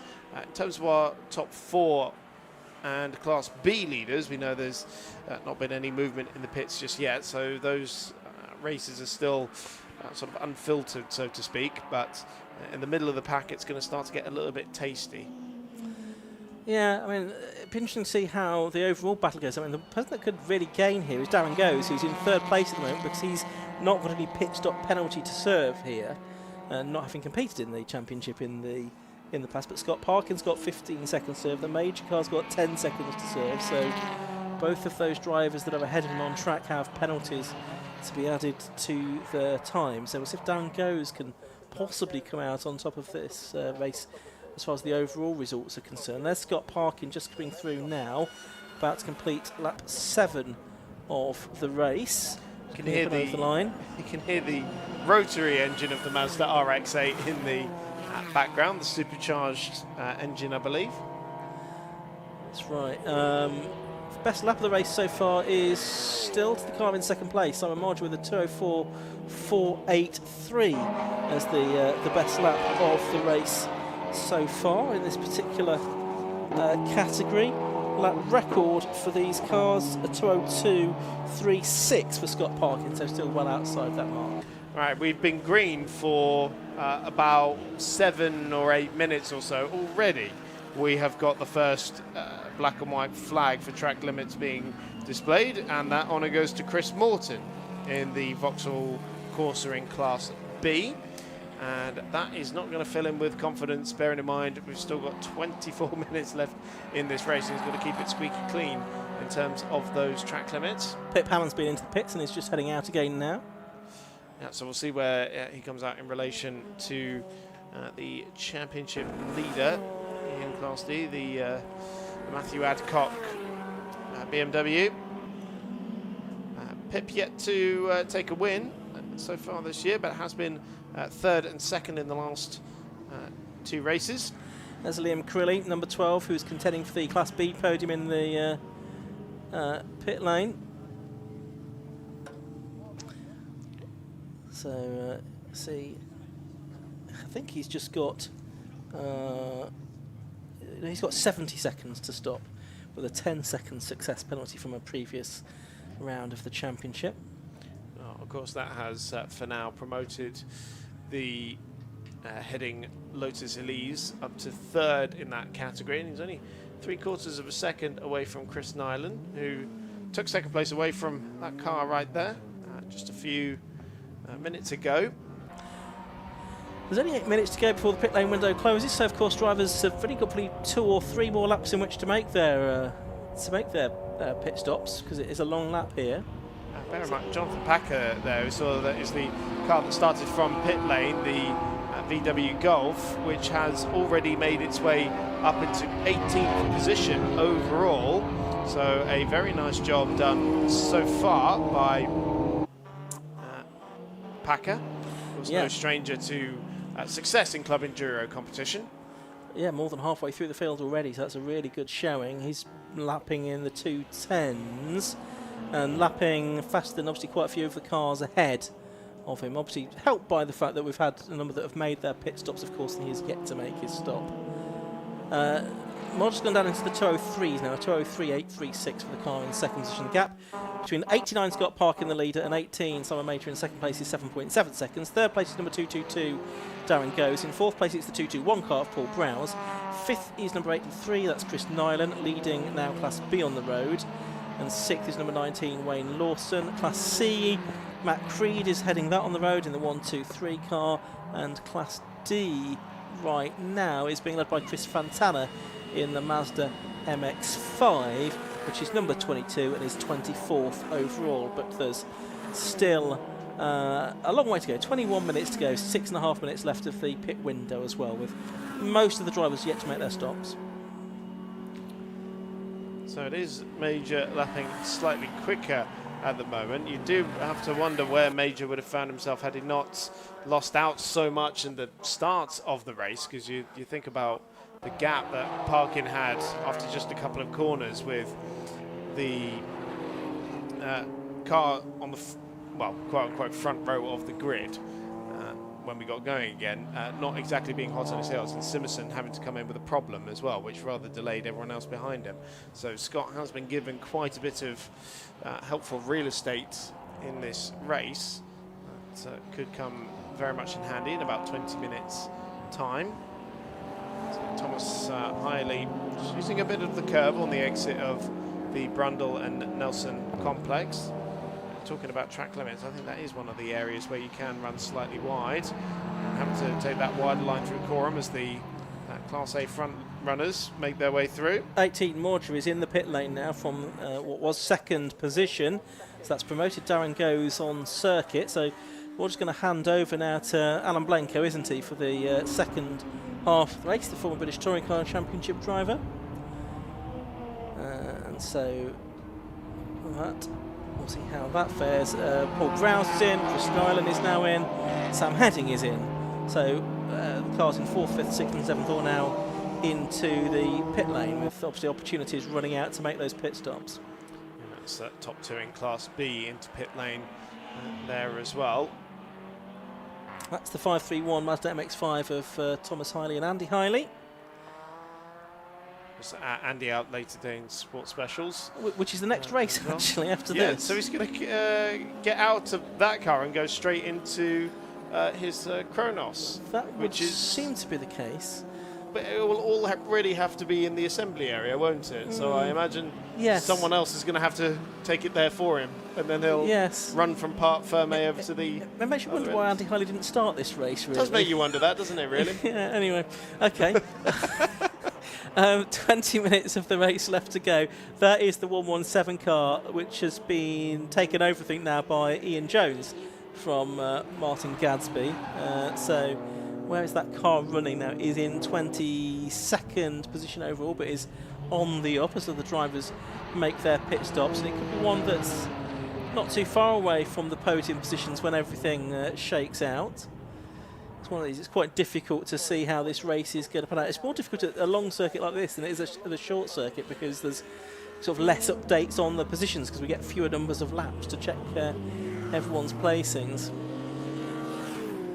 We've got, I think that was, Crelly coming across the line just behind him, and just looking at positions. Yeah, up another 9 place on that lap was Jones, so he's now 13th and Crelly 14th, both of them having made their stops.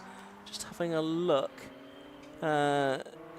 So he's not going to be far away from the overall lead, isn't old Ian Jones, by the time all of this pans out. Darren Goes now is in the pit lane, by the way. Scott Parkin is yet to make a stop, but I think he's going to have to at the end of the lap that he is on. We're watching the 14 car there. That's Trevor Gregory, well known to anyone that's raced at the 750 Motor Club recently. He's out there in his Honda Civic Type R, as in the pit. I think that's the Darren Goes car, isn't it? The Audi TCR car, the RS3. Of course, no driver change to have to complete there, so we'll just sit stationary for the mandatory time. So we are yet to see Scott Parkin in, as well as Wayne Lawson in the top 2. Who else hasn't come in yet? The car currently leading Class C, which is the number 7 Daniel Perry Ginetta G40 GT5 car. And there is one more, which is the Sam McKee at BMW, also in Class C. There are a couple a little bit further down, including the Class D leader, the Chris Fontana car. And like I said, they've only got less than 2 minutes to do it now, haven't they? So it will have to be pretty much on this lap, won't it? Yeah, everyone, or nearly everyone, has made their stops. Now Scott Parkin has just come in as well from the lead of the race, so he's just arrived down pit lane. You can see him, his team just showing him where to pull in outside the pit garage. So he's in, so that leaves Wayne Lawson, I think, and Chris Fontana to make their stops. Wayne Lawson, who's showing in the lead of the race, but does need to come in this time. So that's Scott Parkin's car. Just taking on some fluids as well. Yeah, no refueling, but that's the car rather than the driver that applies to.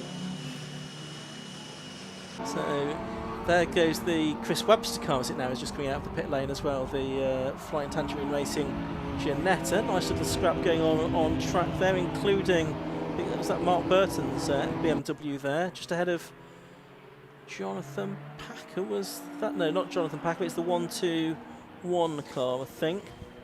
Josh Johnson's Golf, of course. And so where are they in all of this?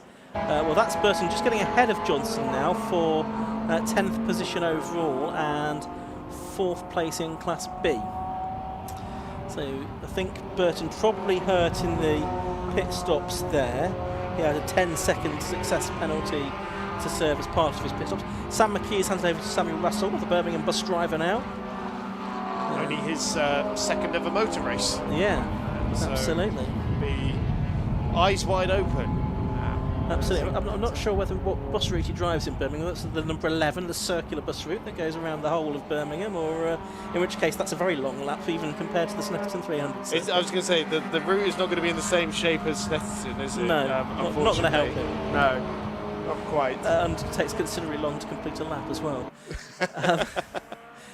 So here is the erstwhile race leader, and I think even is showing on our time screen as still the race leader, but was confirmed at the end of this lap, and that is Scott Parkin. But he's got right behind him the number 2 car that's now being driven by Alan Henderson, who is shown as 27th place.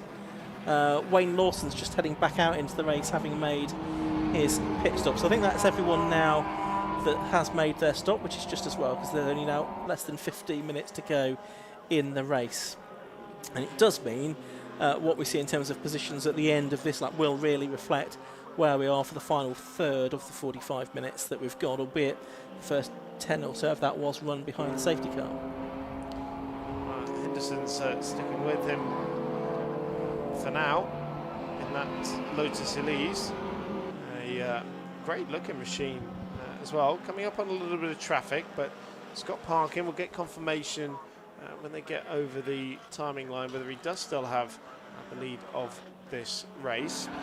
The 18 machine of Alan Blenker, the Seat Cooper TCR car, does still have the fastest lap of the race, though, on a 2:03.836, and it was 12 seconds registered at the timing line. That is a good headlight flash mod there on the Audi TT.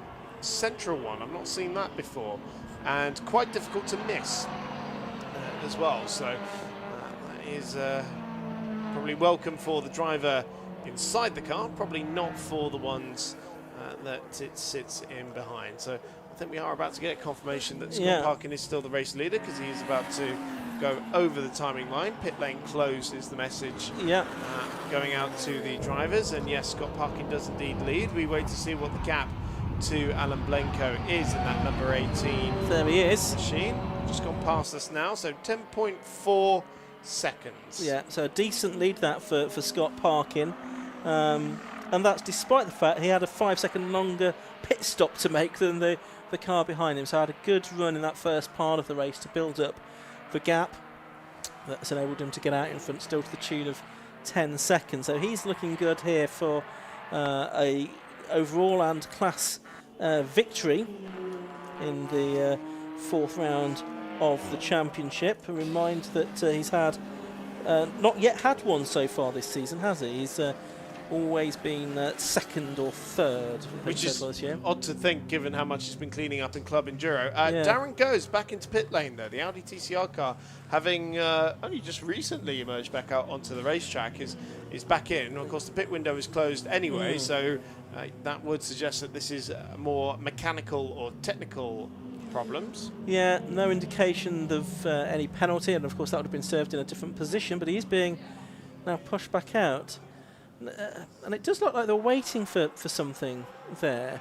I don't know quite what it would have been, because they weren't working on the car, and I've not had any notification of a penalty, I don't think, or anything like that. So, slightly puzzling.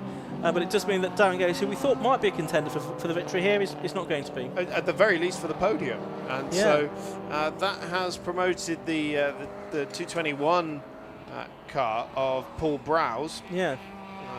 Another of the TCR cars, the Seat Cupra. And Ian Jones up to 4th now in the BMW, started by Martin Gadsby, and lapping faster than any of the cars ahead of him as well. So that's one that could make its way into the podium positions before the end of this race.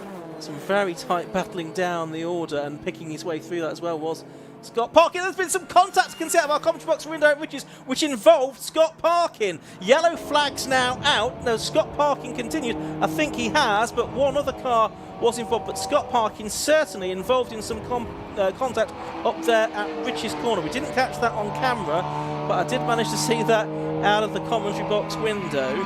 And we'll see if that has done any damage to that race-leading Audi or delayed him. He's got Alan Henderson right behind him in that Lotus, which is a lap down effectively, but Alan a very rapid and competent driver, able to sort of lap in the same kind of lap times, but actually a full lap behind him. Just looking at the class situation as well, Chris Nyland now has headed over to Will Pottergill, so Will Pottergill is leading in Class B from Liam Crilly. The gap between those two is just shades under 4 seconds. And Class C, that is still being led by Matt Creed, and he's got perhaps 7.5, 8 seconds in hand over the number 9 car of Luke Beardmore in the Mazda RX-8. And Class D is Pip Hammond leading by 4.5 seconds from Matt Adcock, as it now is. So it'll be 2 first-time winners if it were to stay like this. Scott Parkin for Class A in the overall, Pip Hammond in Class D for this season at the very least, and go on for the 83 as well. That would be a first win, would it not, for William Pottergill and Chris Nyland. I was looking at the wrong class, but it was still correct. So all good. I shouldn't have said anything. And then, yes, did you say it was leading in Class D at the moment? Pip Hammond. In Class, sorry, Class C, Class Matt Creed. C is, Matt Creed. And that would be a second victory of the season for Matt in the Clio. Obviously won the first race of the season at Croft, but as it stands, we're going to be adding 3 new winners to the rostrum for this season. Yeah, we've had lots of different winners across the classes so far this year, and it's good that we're looking like we might get some more new ones today, even if at least one of them is someone who you kind of think should have won already, Scott Parkin. Let's head down to the pit lane, where Kieran Mogg has news for us. Yes, thank you very much. Obviously, there's a lot going out on track at the moment, but there's also a lot going on back in pit lane as well. So we've just had car 222 coming in. It turns out they were clashing on 4th gear, also then struggling to select some reverse well, so that car's having some difficulty with the gearbox. Car 55 had a complete brake failure. They've managed to get it in, sort the brakes out, and they're back out. Real shame for them, obviously. And then Ryan Parkin's car is back in the paddock now. They've got it, all the wheels off and everything. It's up on jack stands, and it literally looks like the lower arm has just completely snapped off. It's a big shame for obviously them. Massive to have some of these drivers out of the race and having some difficulties, but that's motorsport for you. Back to you guys. Thanks, Kieran.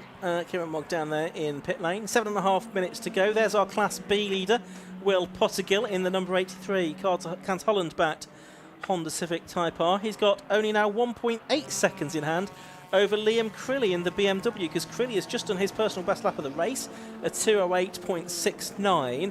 On the last lap, Pottergill did 2:10.907. So if it keeps up at that rate, the two of them are going to be together before, much longer, because there's still 7 minutes of the race left to go. So we could have a fight on our hands for Class B.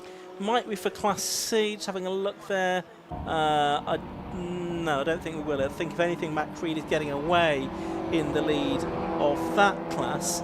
And the Class D, Phil Hammond to Matt Adcock. The gap did come down by about 7/10 that time, so we'll keep an eye on that. But looks like the best battle here, Chris, is going to be for Class B honours.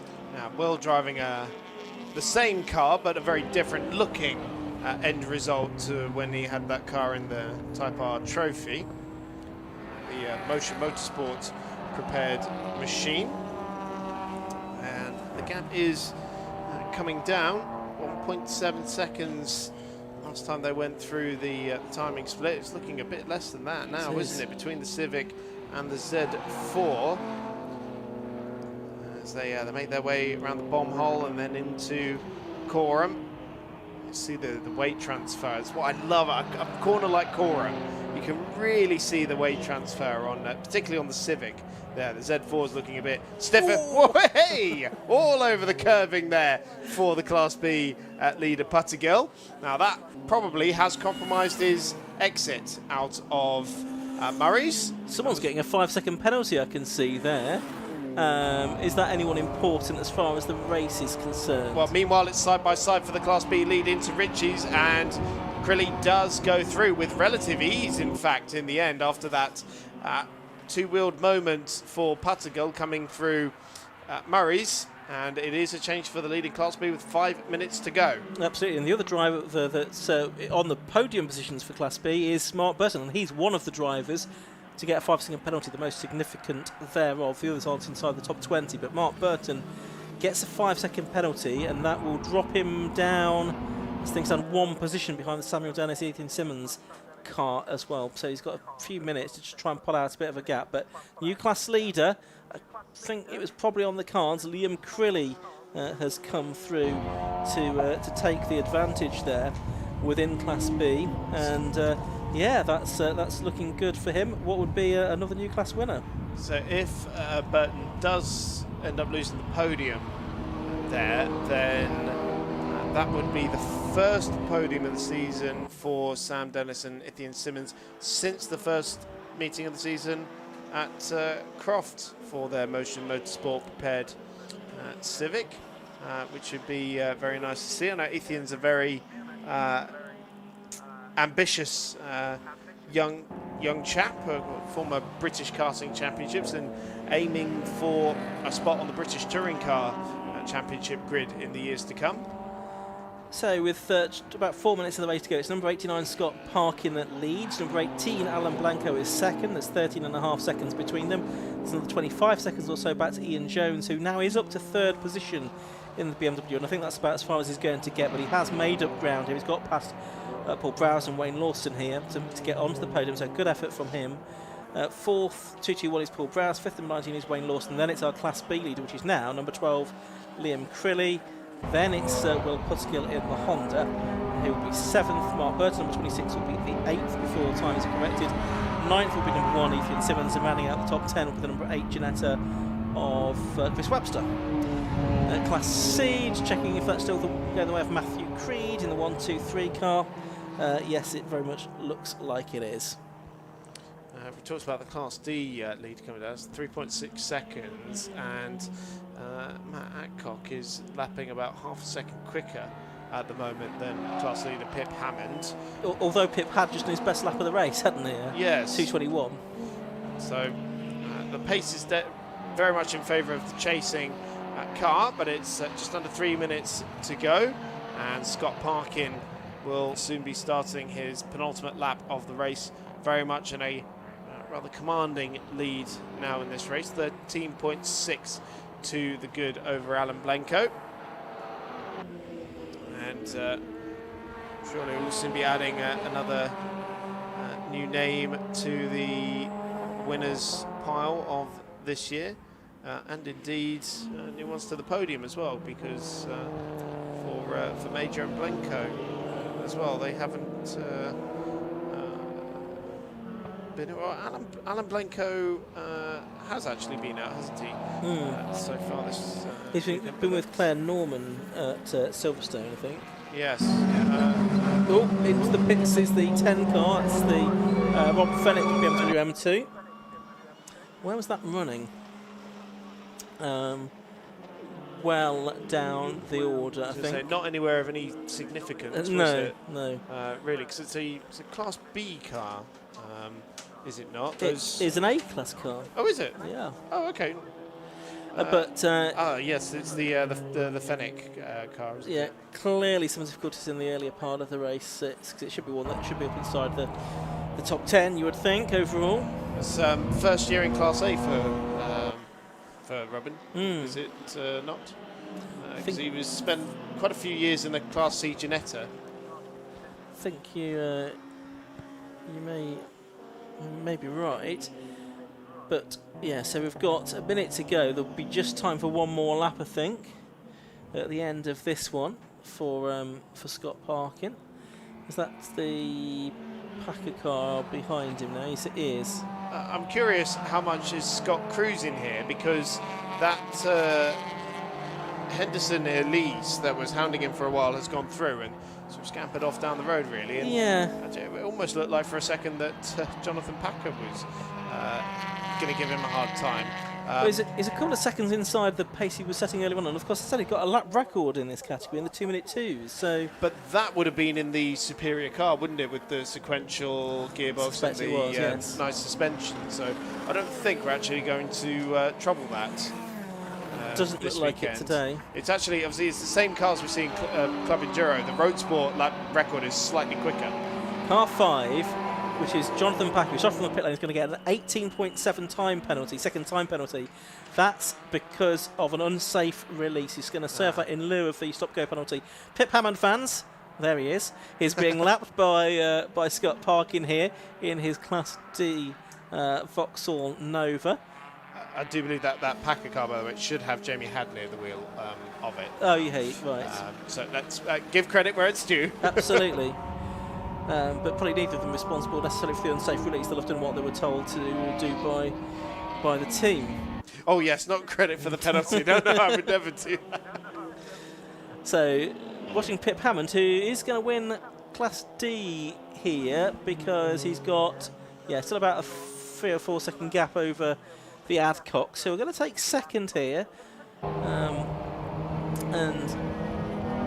Obviously it was very tight in the championship. There's still 2 more meetings to go after this for the road sports. They go to Silverstone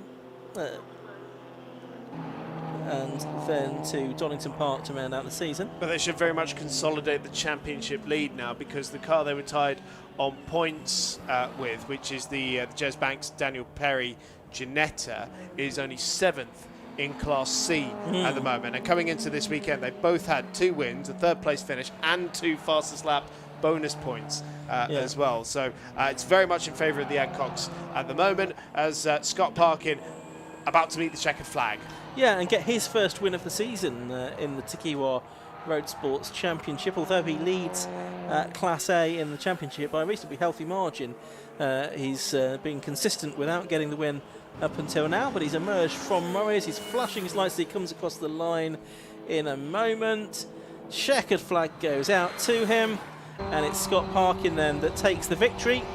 He wins the 4th round of the Takiwa Road Sports Championship by a fairly convincing margin in the end over Alan Blanco, who's just crossing the line now. There he is, and 14.1 seconds is the gap, and it's going to be a bit further down the road. Ian Jones and Martin Gadsby, who take 3rd place. We'll try and pick up on the class winners too as they go through. The rest of the cars just down. I think Matt Creed I can see possibly in the background is shortly to come through to take the Class C honours in car 1, 2, 3. Yes, there he is now. There's Matt Creed, our Class C winner. And Pip Hammond has also gone through to take the Class D honours. And so that is another new winner added to the rostrum, and should soon be expecting Liam Crilly to do the same for his Class B victory. Yeah, he's just on his way out of the Murray's. He's got the Chris Snyder, the William Puntical car a bit closer to behind him again towards the end, but there he goes. There is our Class B winner, the number 12 car, Liam Crilly, another new class winner as far as this season is concerned. And just to confirm that last spot on the podium as well, and it is the number 1 crew of Sam Dennis and Etienne Simmons that managed to beat Mark Burton to 3rd position after that time penalty for the BMW driver. Fastest lap in the end has gone to Alan Henderson. Yeah. 2:02.846 on the final. No, he didn't go even faster. 2:02.456 on the last lap of the race. He'd unlapped himself and got to within a minute 55 of the race lead. So he was really pushing on, and could have been a victory contender had he had a strong start to the race. That's 900ths away from the lap record, but it is quicker than the Club Enduro lap record. Okay. Well, a very impressive effort from Alan Henderson. Let's have a look at the results. Scott Parkin, number 89, took the win in the Audi TT TTI. 19 laps completed for him in the 45 minutes. Second was number 18, Simon Modger. Alan Blanco, 14.1 seconds behind. Third, number 117, Martin Gadsby and Ian Jones, 42.5 seconds behind. Third, 221, Paul Browse. Fifth, number 19, Wayne Lawson. Sixth and winning Class B, number 12, Liam Crilly. Seventh was number 83, Chris Nyland and Will Puttigan in their Honda behind the BMW of Crilly. They were second in Class B, third in Class B and 8th overall, number 1 Sam Dennis and Ethan Simmons. Then 9th, 26 Mark Burton, 10th number 8 Matthew Tidmarsh and Chris Webster. Darren Goes, after an extra pit stop, was 11th in car 222. 12th was 121 Josh Johnson. 13th was the 57 car of Heisman and Delgado, the BMW. 14th, that heroic effort from Alan Henderson, sharing with Daniel Jude in the Lotus Elise. 15th, number 60. That's the car of Reynolds, and it's the Brookses. Jonathan Packer had that penalty, but is classified 17th. John Dundee, 18th. Then Matt Creed, 19th overall and winning Class C. The next two in Class C were 22nd. That's the 11th car of Simon Baker and 9 Luke Beardmore, both of them in the Mazda RX-8. And if we move on to the next screen, we should be able to see our Class D winner. There he is, number 71, Pip Hammond from the Adcocks, Phil and Matt. And then Chris Fantana, third in Class D in 34th position overall on a big grid that had well over 40 cars start the race. That's the confirmation of the final few. I think one or two that didn't get to the checkered flag. So that's road sports done. We've got an even longer race tomorrow for the Tiguan Club Enduro Championship, a couple of hours long, so we look forward to that, don't we, Chris? Hopefully with less safety car. Yes. And not quite as encroaching at the start as well. Absolutely. It would be good to have a good, clean, full race distance without the safety car. Still lots more racing to come here today at Snetterton. We are going to have the Freaky Part Sports Specials Championship next. Then we've got Lowcost, Type R Trophy and MX5s. Then we'll round out the day with the categories that started the day, the Race Part 750 Formula Championship and the Armed Forces Race Challenge. From here on in, it's all sprint races, 15 minutes with the exception of the Armed Forces race, which was going to be 20, which is a change to the published timetable. And we look forward to all of that very shortly. Hopefully we'll have a word with our road sports class winners, I would think, in a moment. Kieran Mogg will no doubt be down in Parc Ferme now, just trying to round everyone up to find them to talk to. He's ready to go now, we're hearing, so let's head down to Kieran. Yeah. Thank you very much. Yeah, we're down here with Scott. So, interesting race. Obviously, showing about what happened to Ryan, but you didn't manage to keep it completely out of the battles in the end. No, exactly. Bit gutted for Ryan. Looks like one of the rose joints for the bottom arm snapped, maybe. Not ideal, but at least it happened on the green flag lap rather than turn 1, lap 1, and that would have caused carnage. So, yeah, gutted for that. As soon as the safety car boards came out, I thought, right, we're on a safety car restart here, so I need to catch the guys out behind.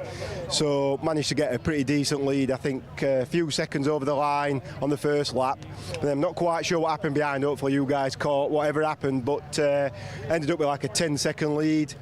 Then Major and Blenko in the Cupra were just chipping away.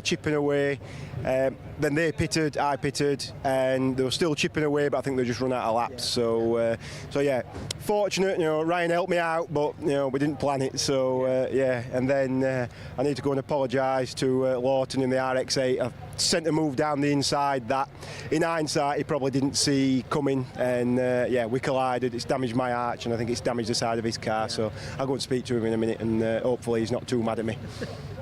Yeah, no, it was a bit of a cluster, and because obviously Ian and Chris spotted it before the cameras actually spotted it, so we didn't actually see the incident on the stream. Right. But yeah, it's obviously unfortunate for it to happen that way. At least, obviously, you both get another shot at it tomorrow. Yeah, exactly. Hopefully he doesn't see it as another chance to knock me off. So yeah.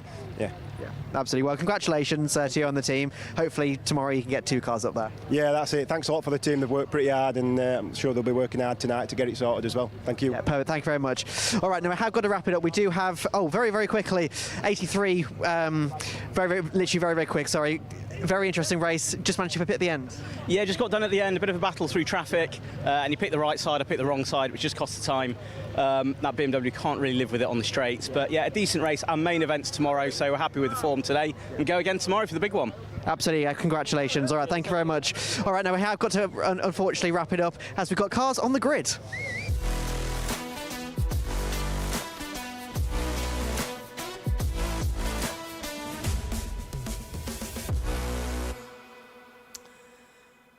Yes, it's the Freaky Part Sports Specials Championship. We've got the final few cars coming onto the grid. It's going to line up as follows. Pole position has gone the way of number 64, which is Anton Landon. Besides him is number 2, Neil Turner. Second row of the grid is going to be 53, Andy Hiley, and 24, which is Marcus Crook. Third row is going to be 7, Stuart Much, and 38, Jamie Bracher. Fourth row is 27, Andrew Hayward, and 30, Stuart Thompson. Fifth row, 69, Jared O'Donoghue, and 79, Sylvia Much. Sixth row, 10, Nigel Brown, and 4, Alan Farramond. The seventh row, 65, Martin Hayward, and 23, Alan Bateman. The eighth row is going to be 18, Colin Benham, and 49, Simon Dodd. And on row 9, 21, Paul Barker, and 3, Scott Crone. It's going to be a 15-minute race for the first of 3 races this weekend for the Freaky Park Sports Specials Championship, which is being led at the moment and coming into this weekend by Neil Turner from Class B on 100 points. There is the 5-second board racing about to get underway then. Who's it going to be that makes the best of the starts when the lights go out, which they do now?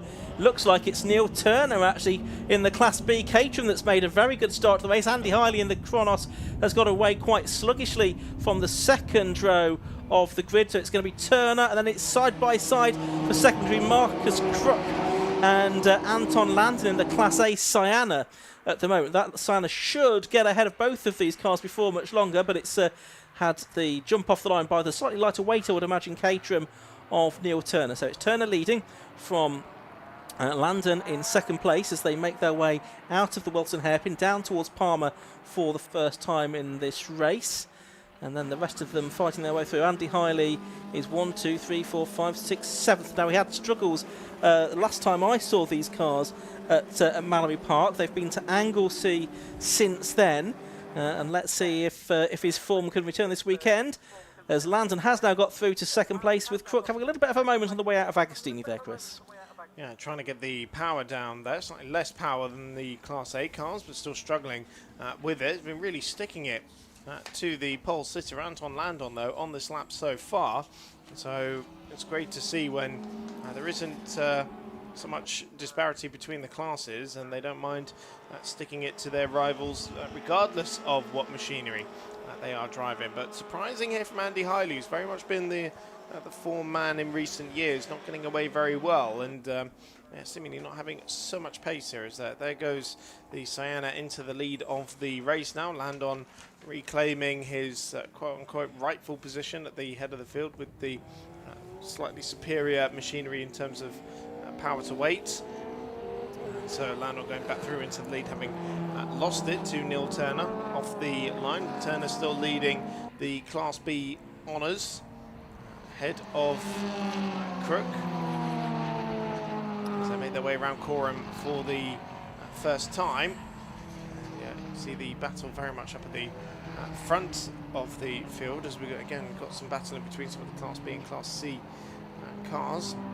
Slightly further down, just bringing up the rear there was Paul Barker in the Gemini. Landon then leading on to the second lap of the race by 0.4 of a second from Neil Turner. Yeah, Andy Hiley crosses the line in 7th place there. He did win the 3 races at Anglesey last time out. Anton Landon won the 2 at Mallory Park before that. There, a place being made up by number 38, Jamie Bracher, doing battle with Stuart Much in the MEV MX150R there, the MEV Exocet.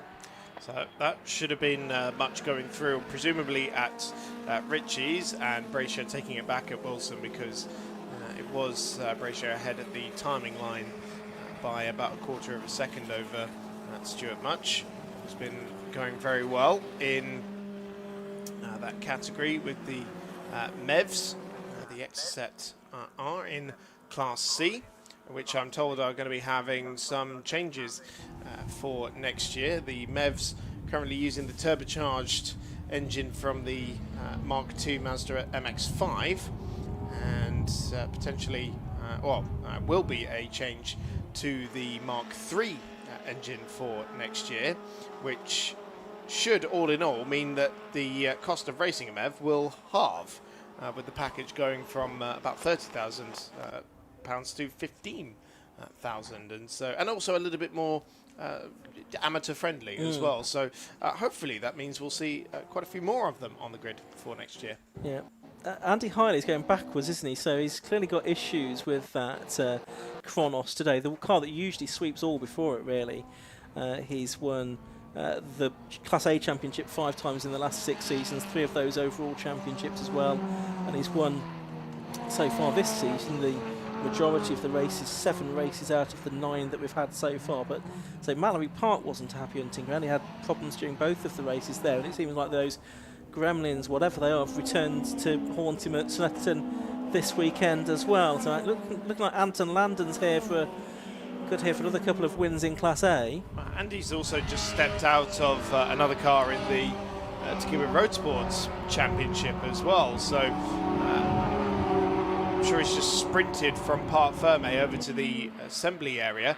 As again, we see the battle on between Stuart Much and Jamie Brasher for 4th position overall. Andrew Hayward in the grey number 27 car, just waiting in the wings there. Oh, a puff of smoke, maybe some unburnt oil coming out the back of the MEV. Just a bit of flame to go with it as well, just to add to the drama. Hopefully Jonathan Elsey is in the right spot to capture that sort of shot. As this time Brasher didn't manage to go back through on Much, and so it is the MEV that somewhat consolidates 4th position for now. So we've got the cars heading out of Agostini towards Hamilton and then Oggies. And the MEV of Much, the 38 car of Jamie Braicher just behind, the Silver Phoenix. For the driver from Dorset, I think he is. The owner of Iconic Alloys, a historic race preparation expert. It's the ex-Tony Southgate car that he races. Tony Southgate, the renowned race car designer. So Jamie's been racing this car, I think this season and last now. This is his 2nd season of racing. Behind him he's got 27 Andrew Hayward, who I don't think we've seen as much of this season as we sometimes do. In fact, I think it's his first appearance of the season. I think he was slated to enter at Mallory Park, but I don't think he actually appeared for the races there. Big flick of flame there. Yeah. Very spectacular from the back of Stuart Much's car. So he's in 4th place, Braicher 5th, and then Hayward in 6th. Further up the order, it's side by side for the Class B leader, can see out of our commentary box window. There we go, now seeing it on screen as well. That's Neil Turner and Marcus Crook, and they are right together, this pair. 2 drivers from this part of the world. Neil, who's 58 from Gorleston. Marcus, who's 53 from Lowestoft, and I think it was Neil that got Marcus into this and persuaded him to race. It's the ex-Warren Vesey and Marcus Roskill car, a 1994 car with the ST170 engine that Marcus Crook, number 24, has. It's the Fisher Fury chassis, whereas Neil, who raced this car in the 750 Motor Club Caterham 7 Championship in the 1990s, returned a couple of years ago and was the 2023 champion. It's now got a Duratec engine on board this Caterham, but it's the same car that he raced sort of 30 years ago, or getting on for 30 years ago now. Yeah, he's had this car since he was 19. Yeah. Can you believe? That's incredible stuff. And was previous champion of sports specials in 2023. And that's the thing, is it's a timeless car, isn't it? The Caterham 7 as well. Yes. A true British classic.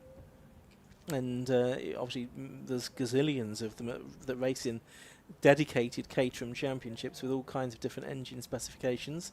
But yeah, the Duratec engine is what Neil Turner has aboard him. He's looking good for the championship this year, I'd say, because points are limited in terms of what you can score within each class if you don't have enough starters in your class. And Class B is generally the most well supported, and that's the class that Neil Turner competes in. So he's really able to pick up more points than, for example, I think Anton Landon is going to be able to be if Anton wins the overall race, because he's got less opposition, is the theory of it. And so Neil here, could be in contention for a good points haul and to extend his lead in the championship. We'll keep an eye on how the points pan out going into tomorrow's races, because there's 2 more races tomorrow, and then there's just 2 more races to go after that at Croft next month to round out the championship. So we're into the sort of final third of the season, we could have champions crowned before too much longer. Yeah, I think it needs to go a little bit wrong for Stuart, though, doesn't it, for Neil to win it here?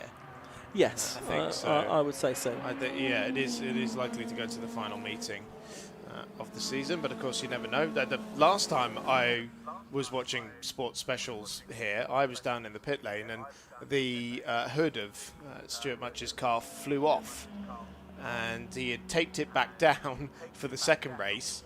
And that tape then subsequently caught fire when he wasn't running at racing speed. And, of course, duct tape and hot engine, it's getting very close there, and a change for the Class B lead as Marcus Crook takes to the grass. Now, did he actually manage to get it stopped there as they were trying to round up the back marker? I can only assume he did, because I haven't seen a Fisher Fury car buried in the tyre barriers. Yeah, so I think they've probably both escaped. That was the 3-car of Scott Crone, a retired motor technician from Langport, 2008 Raw Striker that he's got there with a Z-Tech engine.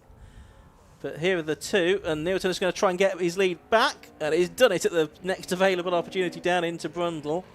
So the two mates racing together, and Neil Turner and the Caterham back ahead of the Fisher Fury.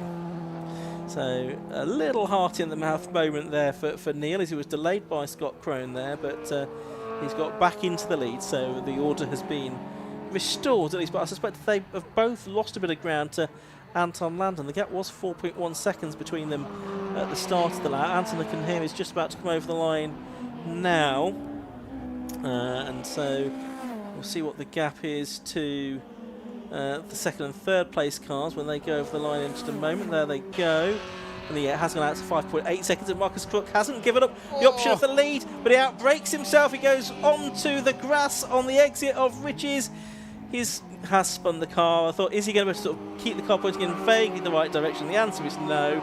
And thank goodness there's a lot of runoff there, Chris. He's close to finding where the horses are kept out there. Oh no, he's not getting going again.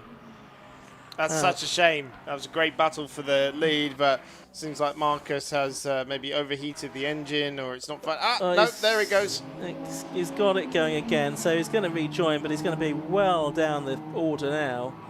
In fact, he's just going to rejoin ahead of Andy Hiley, isn't he, who's sort of halfway down the order, which is not what you normally expect. So, yeah, Hiley lapping the 2:14s compared to the 2:06s for London. So, yeah, I don't know what's wrong with the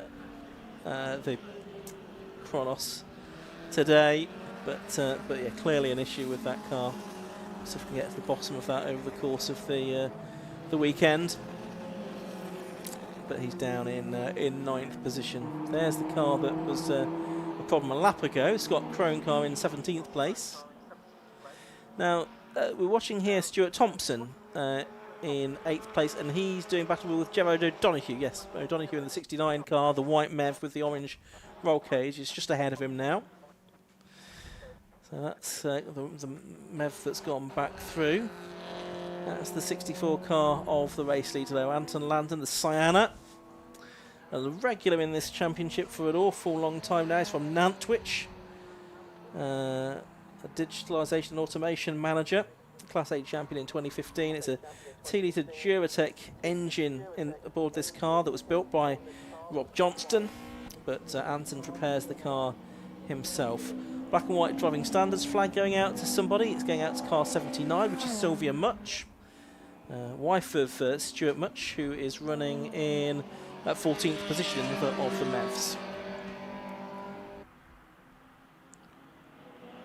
So Anton Landon 8 seconds to the good over Neil Turner now, after quite a bit of swapping and changing for the Class B leader on that previous lap.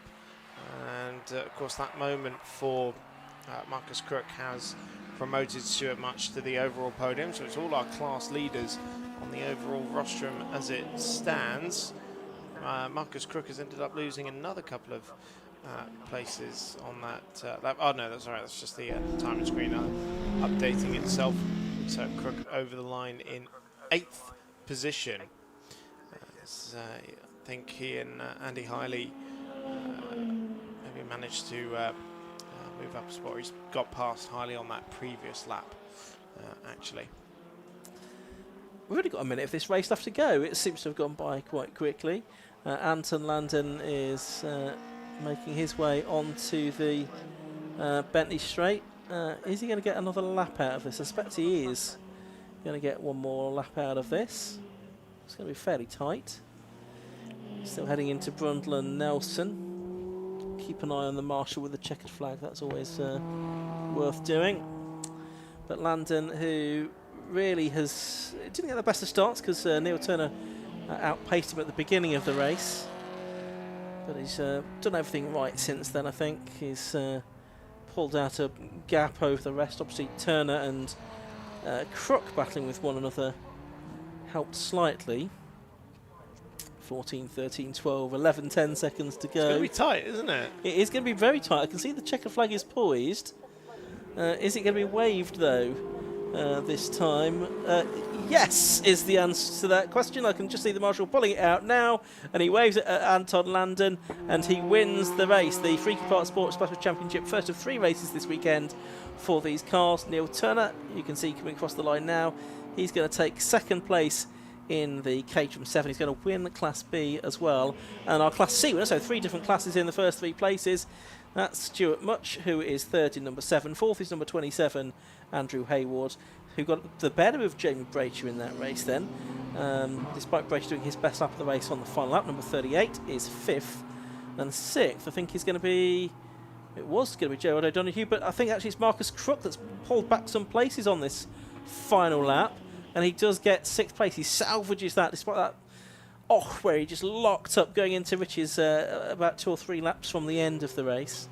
So Crook takes 6th, ahead of Thompson, O'Donoghue, Hiley 9th, and I think it's going to be Nigel Brown to round out the top 10. But Anton Landon there getting the best lap of the race on the last lap at 2:05.660. He didn't really put a wheel wrong, I don't think, Chris.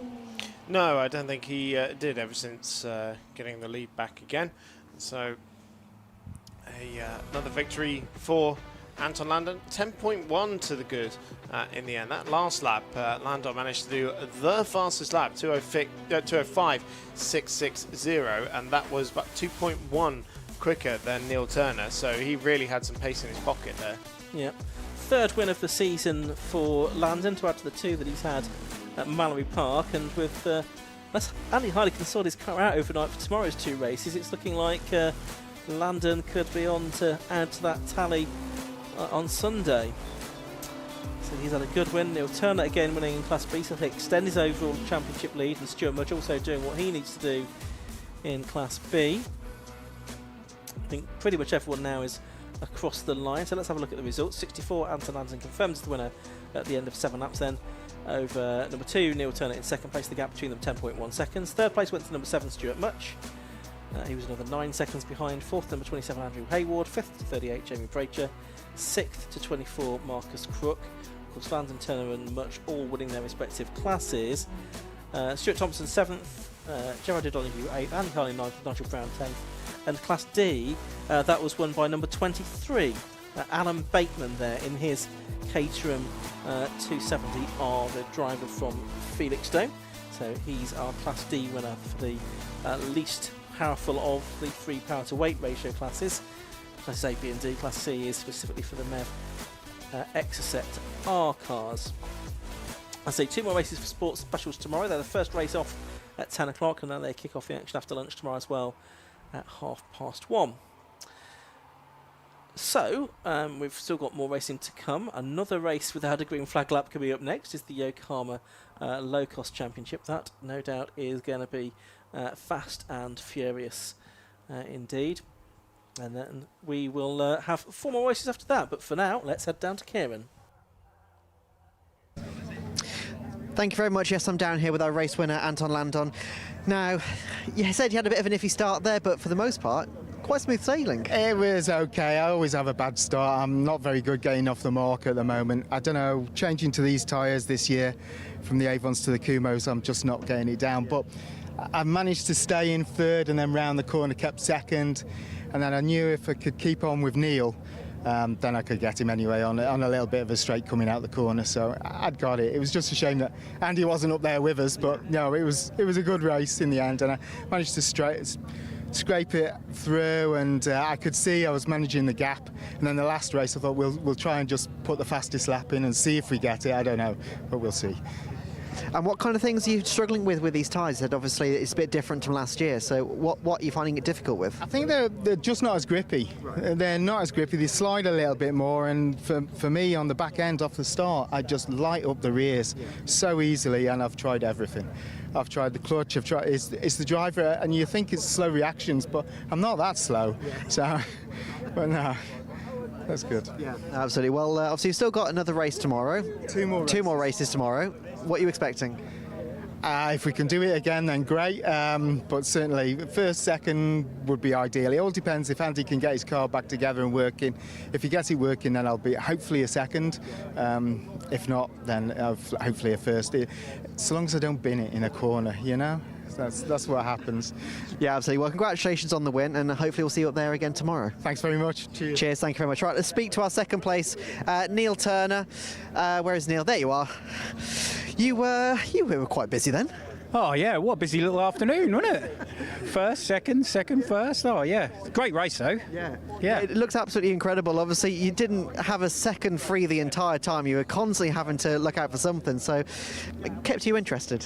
Yeah, it did, didn't it? But what a great advert for the 750 Club racing though. At the end of the day, hey, great racing, great fun, and a good result. Absolutely, and obviously he's got two more races tomorrow. Yep. Do you reckon you can take it to him? Yeah, come on, let's do it. Yeah, we're on a high now. Our local circuit, but it is Marcus's local circuit as well. We're both from just down the road from each other. I think tomorrow's going to be really close. I do as well. Well, congratulations on the class win and the P2 obviously overall, and we'll look forward to seeing you up there tomorrow. Yeah, thanks. Cheers, thank you. Yes, indeed. Right, very, very quickly, because we've got cars on the grid. Stuart, if I could just jump in a second. Bit busy there, but you managed to get P3 overall. Yes, yeah. Helped by Marcus firing himself off and Andy retiring. So yeah, it was really good. Really good battle with Drew in one of the Class Bs. He was right there for a lot of the race. Just managed to ease a gap on the straights where we've got more power. But no, it was a really good race. Successful, no damage, and some more points in the bag. Same again tomorrow? I hope so, yeah. Hope the weather's like this as well. Absolutely, look forward to it. Congratulations. Thank you. Cheers. Cheers, thank you. Right, we've got Lowcost on the grid. So, Ian, Chris, back to you.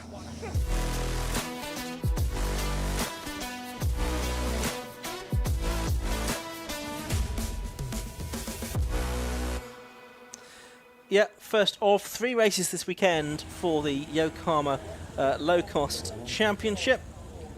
And it's going to be a 50-minute race for these cars. They're not quite all yet in position, so let's see if we can give you the grid. Pole position goes the way of number 19, Daniel Garrett. He's got number 82, Paul Clark, beside him, you can see on the grid there. 8 is Sean Brame. We're hopefully going to get a graphic to go with this as well. 8 is Sean Brame, and 55 Bradley Horseman on the second row of the grid. 99 Ryan Garrett and 31 Glyn Griffiths on the third row. Fourth row is 57 Daniel Russell and 13 Jack Linus. On the fifth row it's 4 Lewis Ward and 29 Jeff Peake. Ward with a 5th-place grid penalty after a previous indiscretion. Row 6, 50 Ian Hardy and 5 Lee M. Row 7, 2 Murray Shepard and 66 Luke Stokes. Row 8, 90 Tortola and 27 Mark Rue. The 9th row, 52 Alan Harmon and 46 Barry Stewart. The 10th row, 47 Tim Penstone Smith and 37 Steve Brown. The 11th row, 84 Will Jennings and 28 David Berry. The 12th row, 43 Daniel Grist and 34 Trevor Faunch. 13th row, 21 Kev Straw and 69 Eddie Falkingham. The 14th row, 41 Keith Malpas and 56 Niall Mannix Gagan. And on row 15 it's 54 Jake Sturt. And the car still not quite yet all formed up at the back of the grid for this Yokohama Low-Cost Championship race. It's going to be a 15-minute contest, as I say. Low-Costs with the Ford Crossflow engine, the design based on the Ron Champion book from probably 3 decades or so ago now, build your own sports car, but 7esque in style, so really aerodynamics somewhat lacking, brick shaped with a roll cage and underpowered cars, and this makes for great pack racing, especially at a circuit like this with lots of long straights. Championship wise, coming into this weekend, well, it's Daniel Garrett that's in prime position after drop scores have been taken into account. He's already 31 points clear of Lewis Ward in second, then it's Sean Brame in third. and Ryan Garrett 4th in the standings coming into this weekend. And it is Daniel Garrett that's done most of the winning. 6 race wins for him so far, 1 each for Ward, Brame and Daniel's brother Ryan Garrett. Straight into racing once again for these. So we're about to see the 30-second board. There it is. And then we'll have the 5-second board and straight into racing. It should be a thriller. It was Garrett, though, who was nearly 0.7 of a second quicker than Paul Clark in qualifying this morning. Let's see how that translates into the race, though, as the brightness continues to intensify here as the red lights go out. And it's Paul Clark that just loses out, I think, to Daniel Garrett on the run up towards the first corner. Some jostling for position further behind. Sean Brame, you can see on the far right of the picture. He's going around the outside of Paul Clark as well, I think, which is in the number 8 car. Can he get up to second place? But it's certainly Daniel Garrett leading. There's a wheel arch that's gone for a Burton already at Rich's. So it's going to be Garrett, Clark, Brame, and then I think it's Ryan Garrett in the red Ferrari-esque car in 4th position as they make their way around the Wilson hairpin. I think they've all got their way safely through there and off down to Palmer for the first time. Daniel Garrett it is then in the lead. Yeah, Sean Brame couldn't capitalise on that move and get into second at the first corner, so he's going to have to plot a move somewhere else around this opening lap of the Yokohama Lowcost Championship race. Yeah, not bad getting 29 of those things round the first few corners without any calamities, but it is the championship leader, Daniel Garrett. There has not been a race meeting this season in which a Garrett has not won so far this year. Of course, with Ryan adding his name to the roster in the one meeting where Daniel did not take victory. It was a pair of second places at Mallory Park a couple of meetings ago. He's been absolutely fine form as we see Lewis Ward making up places after that 5-place grid penalty which he picked up for a pit lane infringement earlier today, and so he's just climbing back up from 9th on the grid after that penalty. They're fanning out across the racetrack side by side. It's Sean Brame who's gone to the lead though down the Bentley Straight, and Daniel Garrett very nearly getting shuffled back down to 3rd position with that Ferrari red car trying to muscle its way through the Ryan Garrett car, the brother of Daniel, almost demoting the championship leader through the Brundle and Nelson complex. You see that Daniel Garrett is still on the heels of Sean Brame coming around Coram and into Murray's, and thought for a moment there he might have just got through, but no, tucking into the slipstream.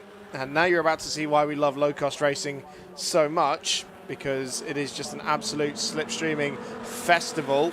You have to think of it like a Moto3 race, and it was briefly 3 wide for the lead as Paul Clark shows his nose on the way into Ritchie's. And you see Sean Brame, who was leading, now down to 3rd position, as it is a Garrett 1-2, but with Ryan leading. Yeah, so 3 different leaders already in this race. We've had Daniel Garrett, we've had Sean Brame, now Ryan Garrett has hit the front. This great pack of cars making their way through, 1 or 2 running a bit wide there at the Wilson hairpin. Over the line, it was Daniel Garrett that was ahead. Ryan Garrett having got ahead, though, on the turn into Rich's corner. One of the cars putting out a bit of smoke. I think it's a wheel arch that's being fouled by a tyre, possibly. Now, down into the hairpin, it looks like Daniel Garrett was making a move on his brother, and indeed I think has got back through into the lead of the race. So it's Daniel Garrett back into the lead, Ryan Garrett 2nd, Sean Brame 3rd, Paul Clark 4th. So it's 19, 99, 8 and 82 the race order as they make their way through. In fact, that's not quite true because Clark has lost 4th position here. I think that's to Lewis Ward, number 4. Yes, it is, as they turn their way through Williams and back onto the Bentley Straight for the 2nd time in this race. So down the Bentley Straight they now head. Big tow available here, and if you're about 3rd or 4th, you can get 2 or 3 times the tow. Who's going to emerge in the lead? It looks like it's Ryan that's back in front of Daniel. So Ryan, number 99, ahead of Daniel, number 19, as they make their way through Brundle and Nelson that time. And then it was Sean Brame in third position, I think, as they head down towards Coram once again. In fact, the first two, the Garrett brothers, have made a bit of a break away from the rest, I fancy.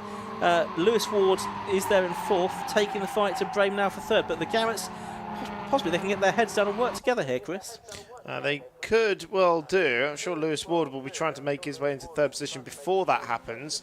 Ward now up into the position he was due to start in before that grid penalty. Let's see what the gap is when they go over the timing line, because it's already side by side with Daniel Garrett moving back into the lead of the race. Only 0.2 of a second separating the brothers. It's the younger who goes through, the reigning champion, back into the lead, and they are starting to form a little bit of a gap. But Lewis Ward through into third now, ahead of Sean Brame, and there is yet more drama to come. And there was a little tag there with Murray Shepherd, the number 2 machine, on the inside of the Wilson hairpin against the right rear of Sean Brame. Luckily, they both got away with it. Good to see Murray Shepherd back in the category here, the 2020 champion, making a return. I think it's just a one-off for the moment, but he's sort of getting well stuck in, isn't he, on his reappearance in the championship.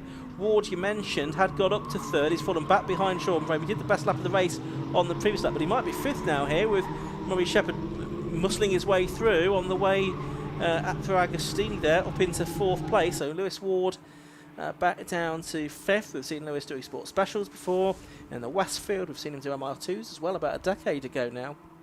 But this year setting his sights on the low-cost title, but certainly Daniel Garrett proving a very tough competitor here, and he's a little bit further up the road than is Lewis at the moment. Also, having gone through there is the 55 car there, which is Bradley Horsnell as well, ahead of Lewis Ward that time.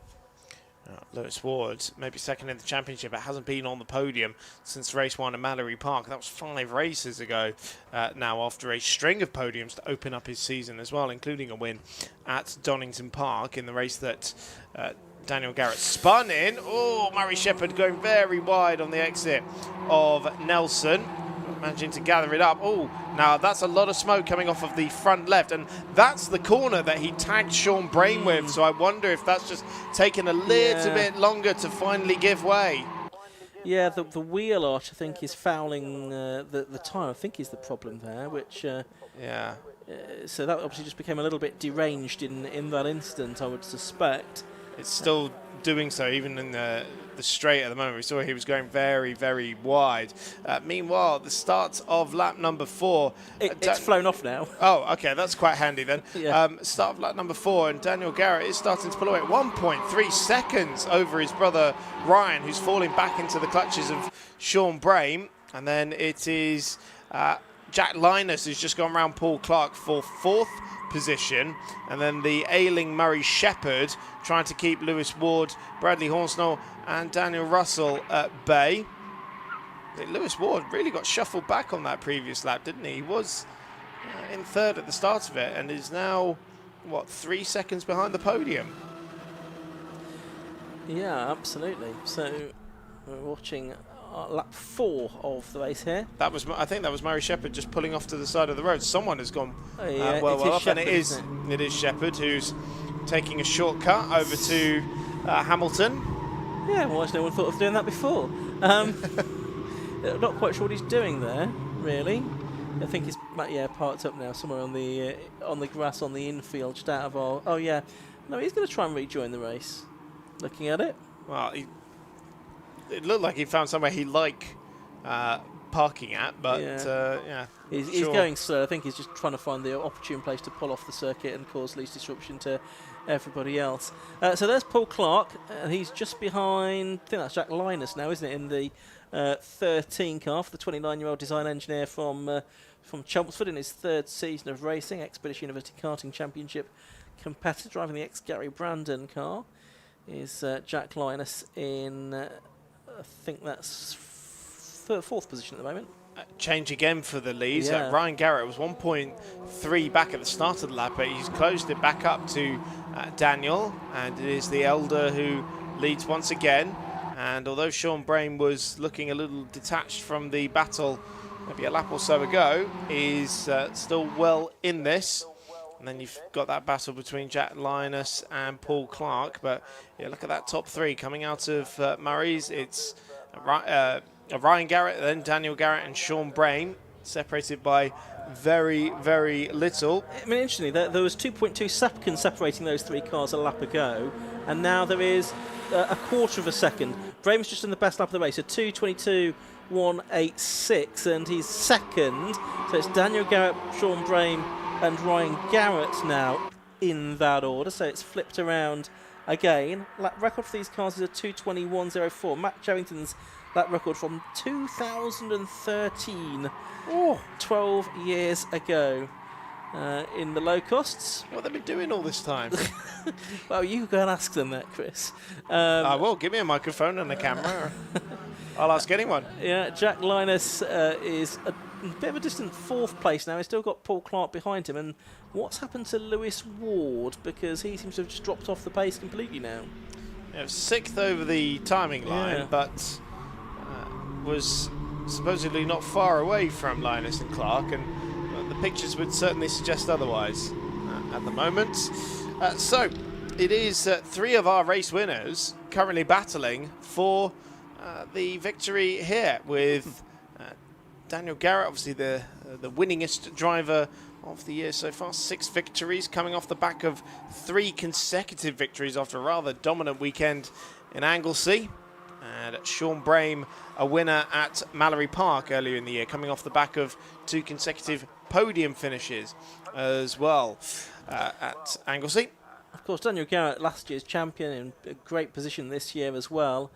And with the points lead he has, arguably he doesn't need to do anything silly in the remaining races this season. If he just keeps picking up podium finishes, which is, he looks set to do whatever happens here unless he has a problem, then that would be good for him for the championship. So he can probably afford just to be a little bit more cautious than he might otherwise be. I mean, having said that, now he's going to pull out some outrageous move to take the lead at the last corner or something, isn't he? But he can afford to be more cautious. Well, yeah, here he goes, but there's still a couple of laps to go here, so it will change again, won't it? Such is the way of low-cost racing. But is he going to be ahead by the time they arrive at Murray's? Not quite. Sean Brain is ahead, but not sure he's going to carry as much momentum up the centre straight there as is Daniel Garrett. Looks like Paul Clark's going back to Ryan Garrett as well, as Jeff Peake is off the circuit in the number 29 car. So he's had a drama and is out of the race by the looks of things, which is a great shame. But yeah, Daniel Garrett was leading, over the line by 36 thousandths of a second from Sean Brain, Ryan Garrett. And that time through, Jack Linus did close in on Ryan Garrett to the tune of a second, really.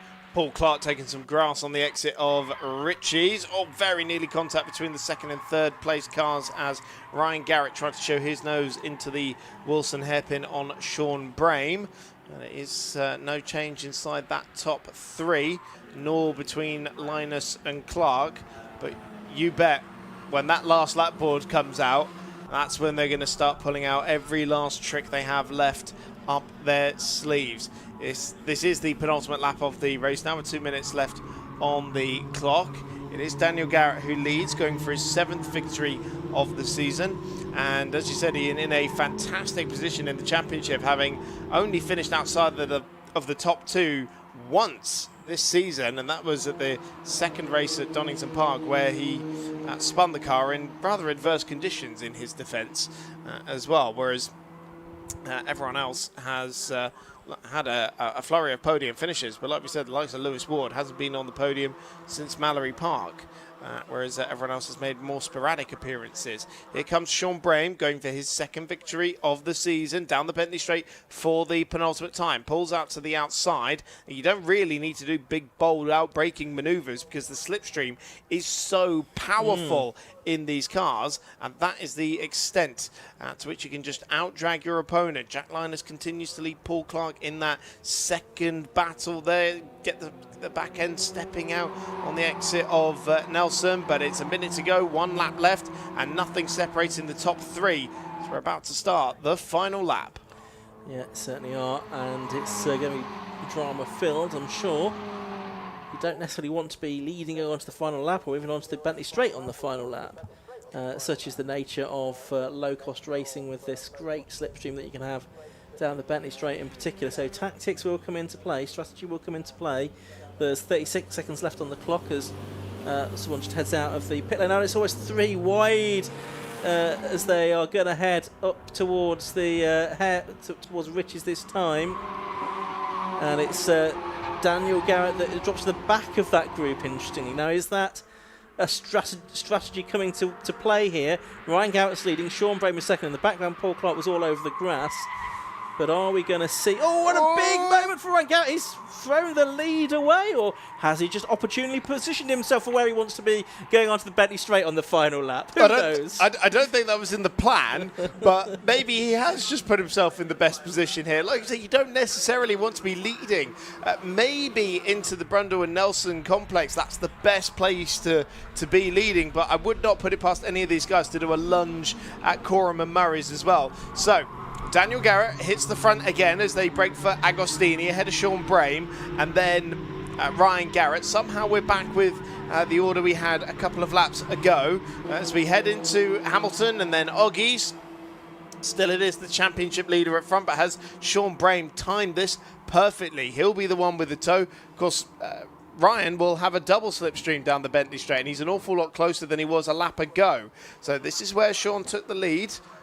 Just a couple of minutes ago, but Ryan is an awful lot closer now down the Bentley Straight for the final time of asking and pick a name out of the hat of these 3 drivers. It is Daniel Garrett who defends. Sean Brame pulls to the outside. Ryan Garrett making it 3 wide down the Bentley Straight. They've both gone past the championship leader, but Sean Brame with the inside line on Ryan Garrett is going to come out ahead into the Brundle and Nelson complex, and with only 3 corners to go, it's Sean Brame potentially on course for a second victory of the season, but surely Ryan Garrett is going to have something to say about that into Coram, and Daniel's not finished yet either, and taking some grass on the way into Coram and trying to go around the outside of his older brother. Yeah, he is indeed, but they're just delaying each other possibly a little bit there.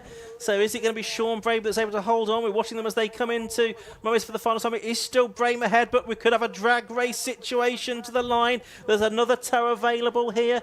Looking out of my commentary box window as well, and they are going to be side by side, I think, as they come up to the line. And it's just Ryan Garrett that does it by 1300ths of a second from Sean Brame and Daniel Garrett third. So on the drag race to the line, it was Ryan Garrett that got the better of Sean Brame.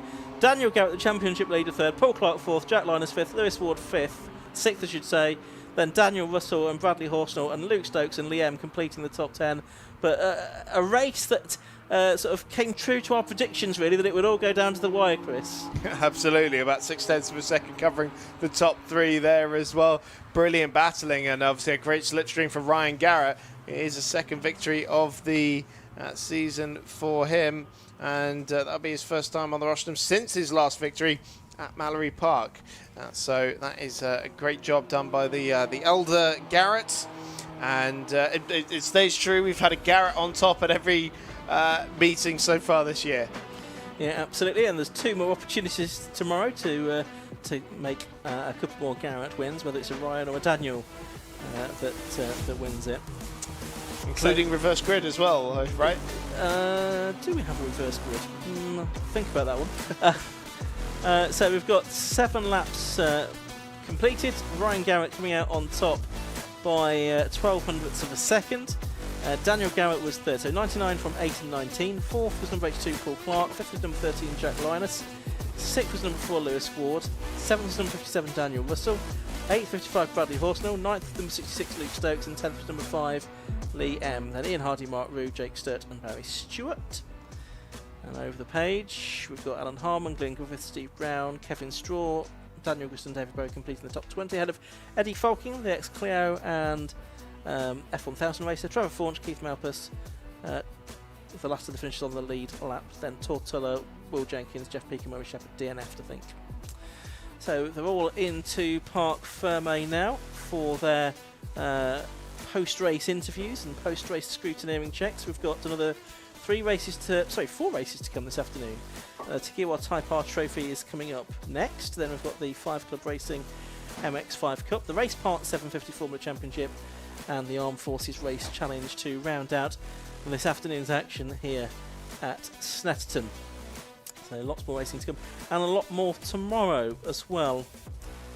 And a reminder that next weekend here at Snetterton there's classic touring car action, and watch out next month for the return of the British Truck Racing Championship to Snetterton as well. All the details about that on the website, so head to snetterton.co.uk for information on that. Shortly we'll have the cars for the Type R Trophy coming out, but I can see that Kieran Mogg is down in pit lane just trying to find where his drivers are, I think, to talk to. He's looking very lost, is Kieran, at the moment. Not sure what's happened to the race winner, potentially. Oh, hold on. Well, I see what's happened to them. They've done an extra lap. That's naughty. The clerk of the course won't be happy with them. Well, there's no wonder that Kieran's got nobody to talk to. They're just coming over the line for an extra lap now. They obviously didn't turn in at the appointed position on the exit of Palmer.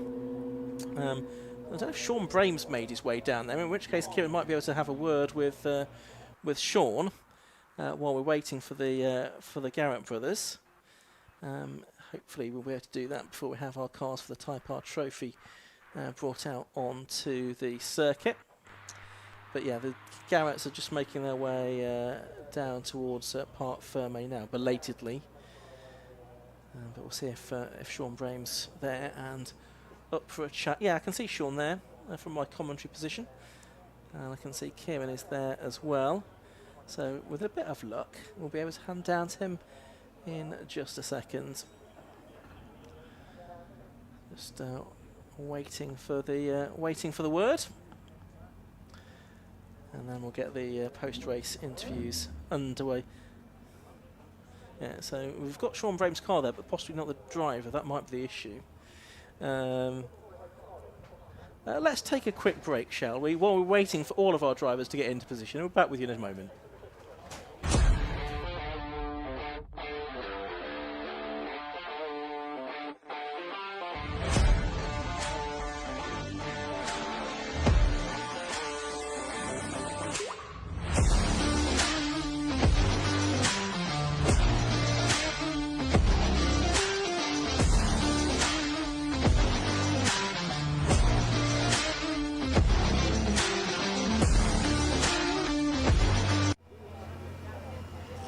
Thank you very much. Yes, I'm down here with P2 actually, Sean Bake.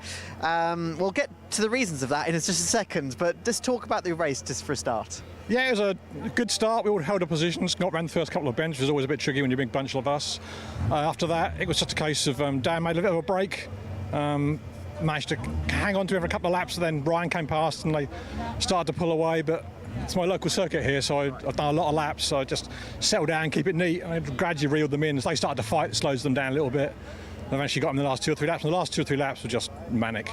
Slipstreaming battle, as it always is in Lowcost. And the old adage of don't be first at the last corner. Yeah, Ryan got me again, so fortunately I kept Dan behind me, so that's all right. So yeah, good haul of points for the championships, that's good. Not sure where Lewis finished, but he's the one ahead of me, so I'm hopefully leapfrogged him now. Happened second in the championship, so we'll see. Yeah, really good race, really good fun, as always in Lowcost. Yes, absolutely. Obviously, you know, between the two Garretts, they've won a few things, obviously, and you poke your nose in there, and you're so close. I mean, it was 1300. Yeah, 1300th of seconds. Yeah. He literally had sort of 3/4 of a car on me. I could see him come in. I moved out to let him know. He had to go the long way round, but he had the grunt for it. So yeah, Dan, I thought Dan would come too, but Dan was actually in a couple of car lengths back. But yeah, no, it's always the way here. I've been done before. I've done it to other people here. You know, we've been over here. 6 inches separates us sometimes. So yeah, all really good fun. And obviously your weekend isn't over yet, so you've still got a chance to get them back. Yeah, always. And the forecast for tomorrow afternoon could be a bit damp, which is always a completely different race. So yes, very true. All right, well, congratulations on the second place anyway. And the reason we're not speaking to the two Garretts is because they missed the checkered flag. So Luke, if you want to turn around, they're not there. They haven't come down. They completely missed the checkered flag and the turning. So we are completely missing the P1 and P3. So back to you guys.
So next up, it is the Takiwa Type R Trophy.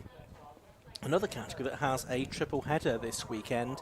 3 races, 1 today and 2 tomorrow. But the car's yet to be released because there's still some clearing up being done after that low-cost race. When they are released onto the grid, they then do a green flag lap before they get their race underway. And it'll be another 15-minute contest when we get to that point. So I can tell you what's going on in the championship coming into this weekend in the Type R Trophy. Well, at the moment it is Trafford King that is leading the way.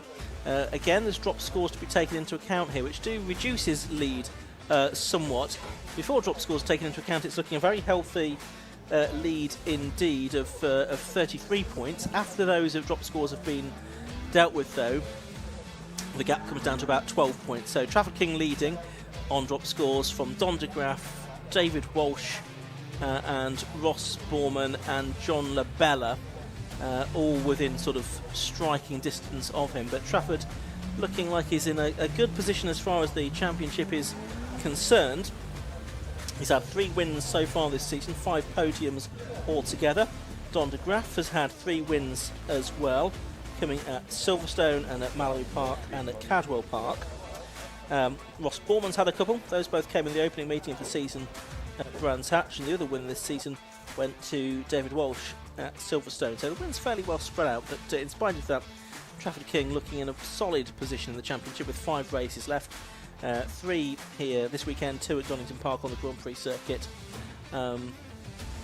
in October, actually, I think it is, the final meeting of the season for these cars. And of course Trafford King has qualified on pole position as well. We'll give you the grid in full in a few moments, but I mean, this is looking like it's a good look for Trafford, isn't it? Because he's got a strong lead in the points and he's on pole position here, Chris. And that's despite the ballast that he's got on board that car as well, the full 25 kilos, I believe. So he has certainly got the form locked down so far this weekend.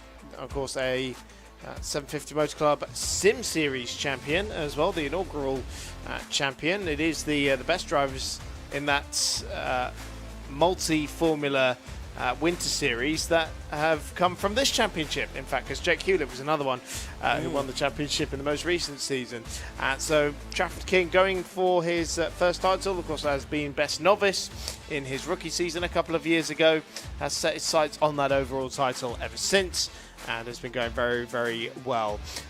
Of course, we have to think about what Don de Graaf might be able to do in these final few rounds. As we go through the full grid, it is Trafford King who starts on pole position, the number 42 car, David Walsh, alongside of a number 21. Then it's the number 93 of Joseph Dalgano and the number 15 of Don de Graaf, another 3-time winner of this season. The 151 of Andy Stevens goes from 5th position ahead of Adam Huntley in number 16. 4th row of the grid is the number 62 of Max Martin and the 66 of Ross Borman. 5th row of the grid is Ollie Musgrave and then the number 77 of Luke Emmons. 6th row of the grid, John Labella, his first time racing here ahead of the number 10 of Mohamed Bendelar. 7th row of the grid will be the number 7 of Andrew Idwan and then the 6 of James Delisle.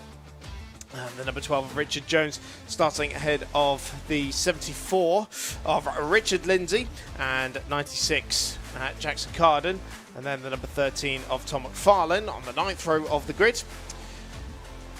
Row 10 comes Kai Lindsay, the son of Richard, and then the number 24 of Jake Johnson, number 26 Lee Rickard, and number 97 Jordan Banks, who's just got his novice cross taken off. The number 60 of Jack Reynolds heads the 12th row of the grid, and James Millward in 98, going from 24th.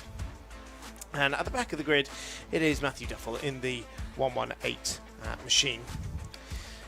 The delay has been because we've still had Lowcost being recovered back, and just see a recovery truck now on the move away from the sort of Wilson hairpin end of the circuit. And I think that's Murray Shepherd's car, actually. That is one of the cars on the low loader from the previous race. I believe you're right. And for those keeping score, the Garretts have just made their way into Pot Ferme as well. They've made it in the end. Only just. But yeah, so now the track is clear, I would think. Yeah, the 1 minute board is about to be shown. There we go. You can see it now being shown by the marshal. So we will get the green flag lap underway very shortly, Chris. Yeah, absolutely. So just finish up what I was saying there about Don de Graaf before we went through the grid. He and Trafford King both on 3 wins apiece, but of course Don's season's been so compromised by that big shunt at Brands Hatch that effectively taken him out of 2 races for that one. Of course, the drop scores will help to balance that out, but Trafford's probably got to be looking over his shoulder a little bit because Don's been incredibly fast.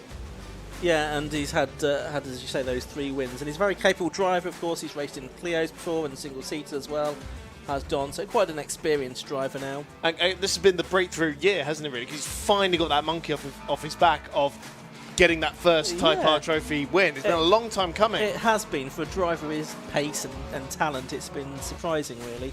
But Trafford also, he's really come into his own this season. He was 3rd in the championship last year. The 2 ahead of him, Matt Wilkins and Joe Jessup, both having moved on, and that's left the way open for Trafford, the 30-year-old signalling technician from York, to come into his own. Really, he's in a DH Racing prepared car. Danny Hobson's outfit, one of the leading preparation outfits, bringing cars onto the grid for the Type R Trophy. And this is like classic touring car racing with these old EP3s. The best version of the Type R Honda Civic. I said it at Silverstone, it hasn't changed. No. You've not changed your mind in the last couple of months. No. It's the K20 engine, of course. There have been pretty standard specifications. A bolt-in roll cage. They use yellow speed premium coilover suspension. You can upgrade the brake pads. You can take the ABS off. You can put a brake bias lever in. Standard gearbox. And MRF control tyres as well, which are really affordable as well. And you can only use a certain amount per season, so you can't throw a new set of tyres on every session to sort of buy your way to the front in the Type R Trophy. And there is, for this season, as Chris was mentioning now, the Success Ballast system as well, which penalises drivers that have had success, and again tries to mix things up. And it's had a dramatic effect, didn't it, at Silverstone for the 2nd meeting of the season after the opening event at Brands. Yes, I have stark memories there of the novice, Jordan Banks, being at the front for that one and battling with Don de Graaf. You couldn't have got 2 more different levels of experience there in a championship, could you? Between someone of Don's calibre who did eventually find his way through. I mentioned when we were going through the grid, Jordan has since lost his novice cross, but only very recently. And yeah, good to see him still going well out there in this championship. Maybe not fighting quite as high up as he would like, but obviously with a lot to learn. So, Trafford King, coming off the back of victory at the previous meeting in Cadwell Park. That was in race 1. David Walsh on the podium in that one as well. Also a race winner from this year, back at Silverstone in the first race of the weekend. There's been 12 different drivers on the podium so far this season, which is shows that it is quite a wide open championship. I mean, as we say, it's looking good from a championship point of view for Trafford King, but there's lots of drivers that are capable of breaking into the top 3. It's partly helped by the reverse grid format that we have for one of the later races on these multi-event weekends. Obviously that does mix things up a little bit. But yeah, it is wide open. And the first meeting at Brands Hatch was a little bit destructive at times, but I think touch wood as a general point, it's been improved since then in terms of the number of cars that are emerging from the weekend with battle scores or without battle scores, perhaps. There were a few dinged up. I was talking earlier about the washout here at Snetterton last week with a few guys testing. It was a lot of these Type R Trophy drivers who were out here last week. And so there are a couple that are bruised, I would say, from skating off the road and aquaplaning. But nothing too severe. Certainly not to the destruction levels we saw at Brands Hatch. And thank goodness as well. I was chatting with John LaBella about his experience after he was hospitalised in that first lap crash, and sounds absolutely awful. Not something I would ever want to experience myself, and so hopefully we look forward to 15 minutes of clean, fun action. Yeah. Looking down at the grid, the only driver in the first 2 races not yet had a win this season is Joe Dalgarno. In fact, he's not had a podium this season, actually, which is surprising for someone with his pace. He lines up third on the grid in the number 93 car. 23-year-old farmer from Tadley, MG Trophy champion in the past as well. So he's a very capable driver, is Joseph Dalgarno, number 93. Maybe he can get that first podium or even that first win this weekend. Right, last few cars come into position then. Surely we'll get the green flag at the back. And a 15-minute race ahead of us for the Tagiwa Type R Trophy. There goes the 5-second board. So revs are starting to rise, the tension building, red lights go on, they go out, away they go, and it's a even start from the two on the front row. Joe Dalgarno's got away pretty quickly but finds himself boxed in a little bit, I think, behind the two on the front row. It's going to be Trafford King leading, David Walsh second and Joseph Dalgarno third, so off as per grid order. And that's Ross Borman that's been speared off onto the outfield there. Oh, and there is more carnage, I'm afraid. I spoke too soon, didn't I? There's 3 or 4 cars involved in that. One of those is the number 12 of Richard Jones. That's the blue car that stops on the left-hand side of the circuit. The rest of them might well be walking wounded, I suspect, although no. Richard Lindsay, that is, that's also, I think, got damage to his car that's more than just cosmetic, and he's pulled off to the side of the circuit. So I suspect, at the least here, we're going to have a caution period, a safety car, but for the moment the race goes on. James Delisle was caught up in that as well, by the way, Ian, and I did notice, I looked out the window for the start, both the cars on the second row of the grid were creeping forward. I don't know if it's enough to trigger a jump start penalty, but certainly they were on the fringes of it. So that was Dalgarno and De Graaf. But it is Trafford King who leads the way. Meanwhile, no sign of safety cars or any kind of intervention just yet. So King leading the way. A couple of car lengths ahead of David Walsh there. Dalgarno and De Graaf kicking up a little bit of dust as they make their way through Williams for the first time and onto the Bentley straight. Remember, King is carrying that maximum 25 kilograms of success penalty. We do have the safety car now out. The yellow flags are being waved. I imagine the Richard Lindsay car is still in its slightly precarious position at the Wilson hairpin. Yeah, I think it is. It's hard to say, isn't it? We've got CCTV here as well to complement our live stream pictures, but that may well still be a problem. We'll get a look at that in a moment. And there is the Lindsay car. So that was sort of straight on at Wilson, wasn't it, more or less? Yeah, and of course, drama in the championship as well. Ross Borman, we saw go off on the first corner. He's second in the championship going into this weekend, a 2-time winner in 2025, and that is going to be a big help to Trafford King in trying to sew up his championship early. Of course, if he can possibly do so.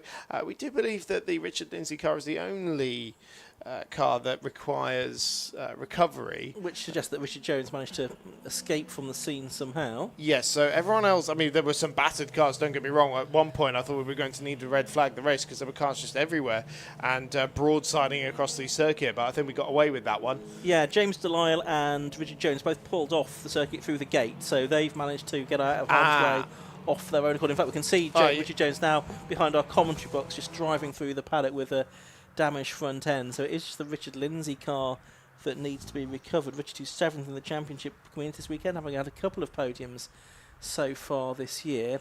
So they'll let the queue of cars go through. You can see the rescue recovery truck is there in the background with its hazards and its flashing lights on, just waiting for the gap in the traffic to allow it to be released out onto the circuit.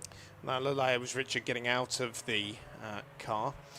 And of course, a wonderful opportunity to thank the marshals and the corner workers for their efforts here at Snetterton this weekend. We are very appreciative because we cannot go racing without you.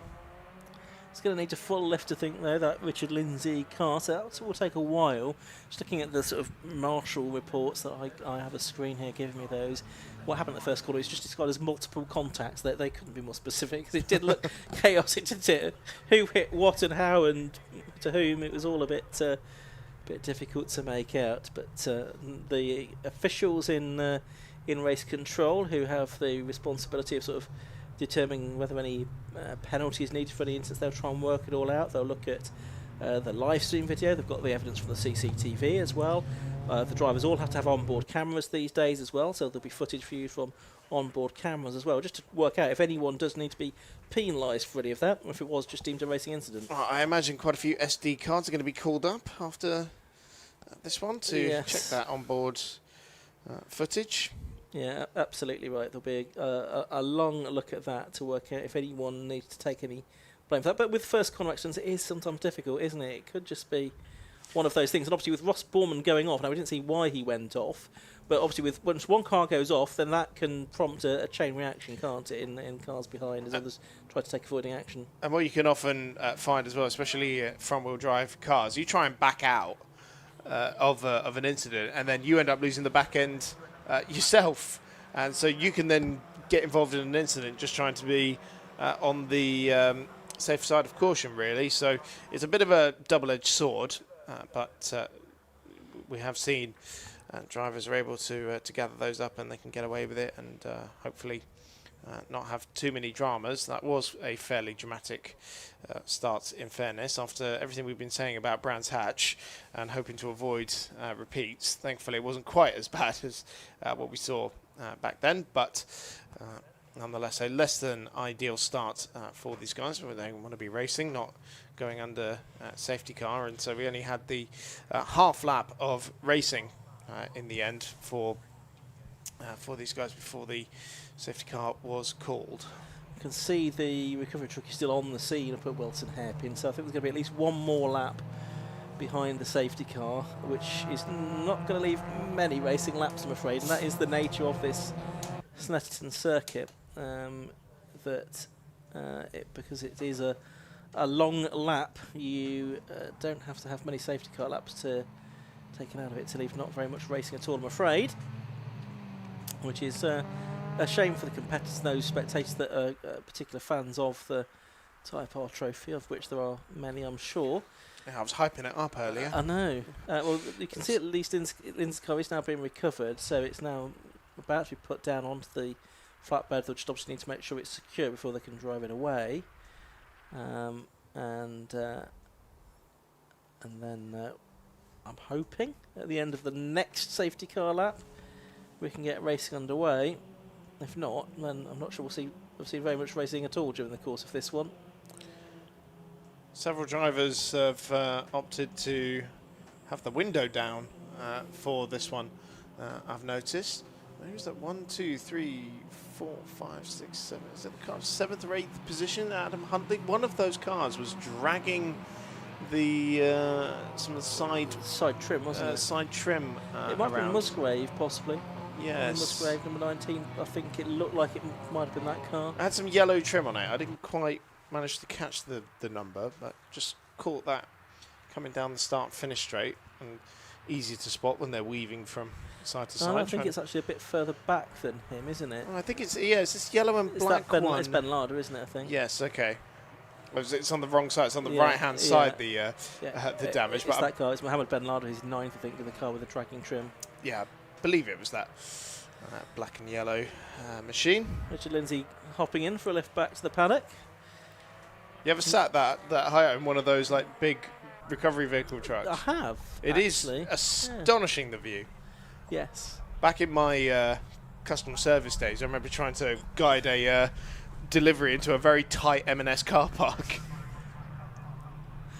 Car 10 is getting the black and orange flag, and that is Mohammed Ben Larder, which makes sense because he was the car that we think has got the trim dragging there. So that tracks. It does all make sense. Don't need Poirot to figure that one out, do we? Absolutely. The little grey cells, not really needed to determine what's going on there.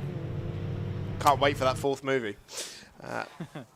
It's about time. We've got still this safety car period. Now, the safety car is trying to drive really slowly now just to make sure that the recovery truck can clear the track, which it should be able to do fairly soon, I think, because there is the gate there, which it's approaching. So with a bit of luck, we'll get going again this time for probably a couple of laps of racing, I would think. That's what we'll get out of it.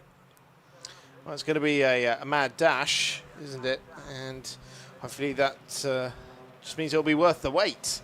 because you know what these guys are like when they've got 15 minutes to do their wheel banging. Imagine what they're going to be like when they've only got 4. Yeah, absolutely right.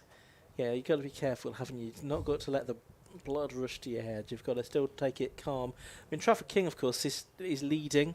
He's in that good position in the championship. He's, again, a bit like Daniel Goat in the last race. He doesn't need to do anything silly in these remaining 5 races. He can afford, I think, probably, to accumulate points now from this point of the season onwards, and it probably will still come to him, the championship. So he just needs to try and keep out of trouble, really. Now, the people behind him might not have that same mentality and same approach to the race that he might have at this point in the season. So it might just be about keeping out of other people's way as much as anything else. Now, he's now leading the queue. Safety cars sort of pull away. It's going to head into the pit lane. So it's with Trafford King now to decide when to restart this race. And he's really backing them up, isn't he? He certainly is. Look at the gap safety cars managed to pull already, and Trafford is really going to leave. He's trying to make them not have to do another lap. He's trying to make this last 4.5 minutes, I think, before they get to the timing line. Well, it will be 2 laps. I mean, he's not going to hold them up for 2 laps. He has now put his foot to the floor around Coram and has managed to pull a couple of car lengths over David Walsh by the time they get around halfway around the never-ending right-hander. They're out of Murray's now, and finally we can get this Tequila Type R Trophy race back underway. Trafford King leading the way as they go over the timing line. What is the gap? It's about 0.8 of a second. Joe Dalgarno sitting in 3rd position. Don de Graaf and Andy Stevens, your top 5. Trafford King's done everything he needed to do to make this restart as perfect as possible for him. We've got tyre screeching in the background. One car going way, way off the road there, and I think that's John Labella. The number 83 machine manages to rejoin on the exit of Ritchie's before they get into the Wilson hairpin without too much drama, though. Andy Stevens running wide in the 151 car, and that looks like that car is broken. He's going to pull off. He's got his wing mirror folded in as well, hasn't he? The driver's wing mirror, and also the passenger one as well, which isn't really helping see what's going on behind, at least. So hopefully that's not going to be disruptive, and he can just get out of harm's way there, and the race can continue. But it's Trafford King that is leading. David Walsh is 2nd. Joe Dalgarno is 3rd. Don de Graaf is 4th. Lap and a half to go in this race. Out of Agostini and up towards Hamilton they go for the 4th time nominally in this race, but it's only the first full racing lap that we're going to have here. Round Oggies they go. First 4 have made a break from the rest. Then it looks like it is it Labella that's still there in 5th place despite that off? Potentially it is. Just looking into the background. Yeah, I think it is Labella still there in P5. But the first 4 heading down the Bentley Straight for the penultimate time. Yeah, so Trafford King holding the advantage, stretching his legs a little bit. I was surprised that Labella didn't lose more ground there. Certainly a very wide moment through Ritchie's on the exit of the corner. Of course, nothing's been done about this Ben Ladar black and orange flag yet, has it? Which is still being displayed out there. Trying to remember, feels like ages ago. Yeah. But you do get a couple of laps grace, don't you? Really, but you probably would have wanted to do it under the safety car. Labella going wide again through Coram, not quite finding the grass at this time, but it does look like he's struggling with that car. It's his first time racing at Snetterton. Of course, not quite as experienced in this championship as some of the others out there. I'm surprised at his pace so early doors, having made a couple of wildcard appearances at the end of last year and competing in the full season here. Ben Larder has headed to the pits now, I can see. Okay, well, that's good. Get that cleared. Final lap of the race then. It's 1.6 seconds for Trafford King, but very, very close for second between David Walsh, Joe Dalgarno and Don de Graaf, as Walsh runs a little bit wider out of the exit of the Wilson hairpin, taking a little bit more of the curbing on the left-hand side. Now, you can use that out there. I don't think it's super ideal, especially in these front-wheel drive cars, which tend to push a little bit more on the exit, but so far he's got a good couple of car lengths over Dalgarno and is not under any immediate threat. Yeah, so Dalgarno, of course, we said earlier on, hadn't had a podium yet this season. Well, here's a chance if we can keep Don de Graaf behind him for the remaining half a lap of this race. Trafford King looking good here for the win. He's eased away. It was already 1.7 seconds at the beginning of this lap, and David Walsh, I don't think, has managed to eat into that lead on this final lap. So it's looking good for him, but second, third and fourth still relatively tight. And a long way back to John Labella in fifth, Ollie Musgrave completing the top 6. So a rather strange Type R trophy race this, disjointed obviously by that earlier incident. And so not too many racing laps. We hope for more racing laps tomorrow when there's 2 more races for these cars. But down through Brundle and Nelson they go for the final time. Everyone making it safely through there. A bit wide there for Don de Grosso. I don't think he's going to be a threat to Delgado here. Labella a little bit on his own in 5th position at the moment. Number 83, of course, had that lurid moment off at Riches on the first lap after the restart. Yeah, De Graaf has lost touch with 2nd and 3rd now, hasn't he, as they go through Coram towards Murray's. But Trafford King, he's coming through here to record what will be his 4th victory of the season. Now, is Delgado going to be able to challenge Walsh for 2nd? We'll see in a moment. Flashing lights, though, for Trafford King. Success for him in the latest round of the Tiguan Type R Trophy. And it is Walsh that holds on to 2nd place from Joe Delgado. He takes 3rd, Don de Graaf 4th, John Labella 5th, Ollie Musgrave 6th, then Adam Huntley 7th, Tom McFarlane, Kyle Lindsay and Luke Evans rounding out the top 10 after what was a disappointing race in the sense that we only really had 2 racing laps, Chris. Yeah, and David Walsh there, though, has managed to be on the podium in every meeting this season with the exception of the first one at Brands Hatch. And I think that was rather compromised as well. So he's been on great form there, getting a podium every time out since then. Really something that only Trafford King has also been able to do now. So look at the results then. Trafford King at the end of 5 laps, the race winner in car 42, ahead of number 21 David Walsh, the gap 1.8 seconds. Third was number 93 Joseph Delgado, taking his first podium of the season. 4th was number 15 Don de Graaf, 5th was 83 John Labella. In 6th position number 19 was Ollie Musgrave, 7th was number 16 Adam Huntley, 8th place number 13 Tom McFarlane. Kyle Lindsay was 9th in 374 and Luke Evans number 77 rounded out the top 10 ahead of Jack Reynolds, Andrew Idwin, Max Martin and Jackson Carlton. He was 14th. In 15th position that was Ross Bourman after that big off on the first lap of the race at Riches. Lee Rickard, Jake Johnson, James Millward, Jordan Banks and Matthew Duffel rounded out the top 20, with one other finisher being Mohammed Ben Lada after that quick pit visit. So that's it. Type R trophies are back tomorrow at 11:15 and at 4:25 tomorrow, so we look forward to more racing action from the EP3s then. We've got 3 more races to come this afternoon. We've got the first race of the weekend for the 5 Club Racing MX5 Cup. That's in just a few moments. And then it's the Race Park 750 Formula Championship and Armed Forces Race Challenge. They're going to be completing their weekend's action. So I can see that the cars are just being weighed post-race. So they're just a little bit delayed heading into Parc Ferme. I can see Kieran Mogg. Yeah, Kieran Mogg is dragging the floppy markers now to try and tell the drivers where to go. He said, I don't want them down there anymore, I want them over here. So he's moved the floppy markers. Now he's throwing his microphone away. The man's a liability. But hopefully we'll get 3 drivers to talk to. Trafford King's there, I can see. David Walsh is there.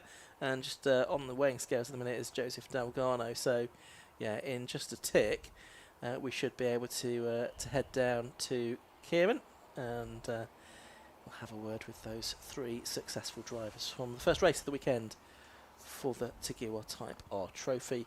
We'll keep it brief because the MX5s, of course, don't have a green flag lap, and we'll be straight into action with those just as soon as the circuit's clear. I think Andy Stevens' car possibly just needs to be recovered. That pulled off, didn't it, in the early stages? Right. Joe Delgado's joined the threesome down there, and we'll go down to Kieran Mogg to speak to the top 3. Yeah, so I was down here with Trafford King, who's just run off to celebrate with Joseph Delgado, as obviously P3 is just brought in, and he's obviously having a bit of a handshake here with David Walsh as well. So if we just grab Trafford to just come in here with us, obviously not the most hectic race in the world from your point of view, because there's a lot going on behind you, but you still had to do 2 starts flawlessly. Yeah, first corner was a bit interesting, apart from that it was a bit anticlimactic really, wasn't it? But yeah, it was alright. Obviously, you've got 2 races tomorrow and then only 1 round after this one, so safe to say you may have one hand on the trophy? I think there's some serious work to do, but we're going for it.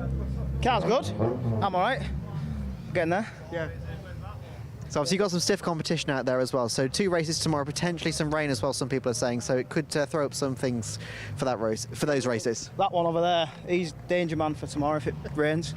Loves it. But yeah, it should be good. Yeah. Should be interesting if we get a bit of rain. Yes, very much indeed. Well, look forward to seeing it tomorrow then. Congratulations on the win. We've just lost our... Oh, here we go. Right, David Walsh. David, P2 obviously in the end. You had to just defend there towards the end from Joe.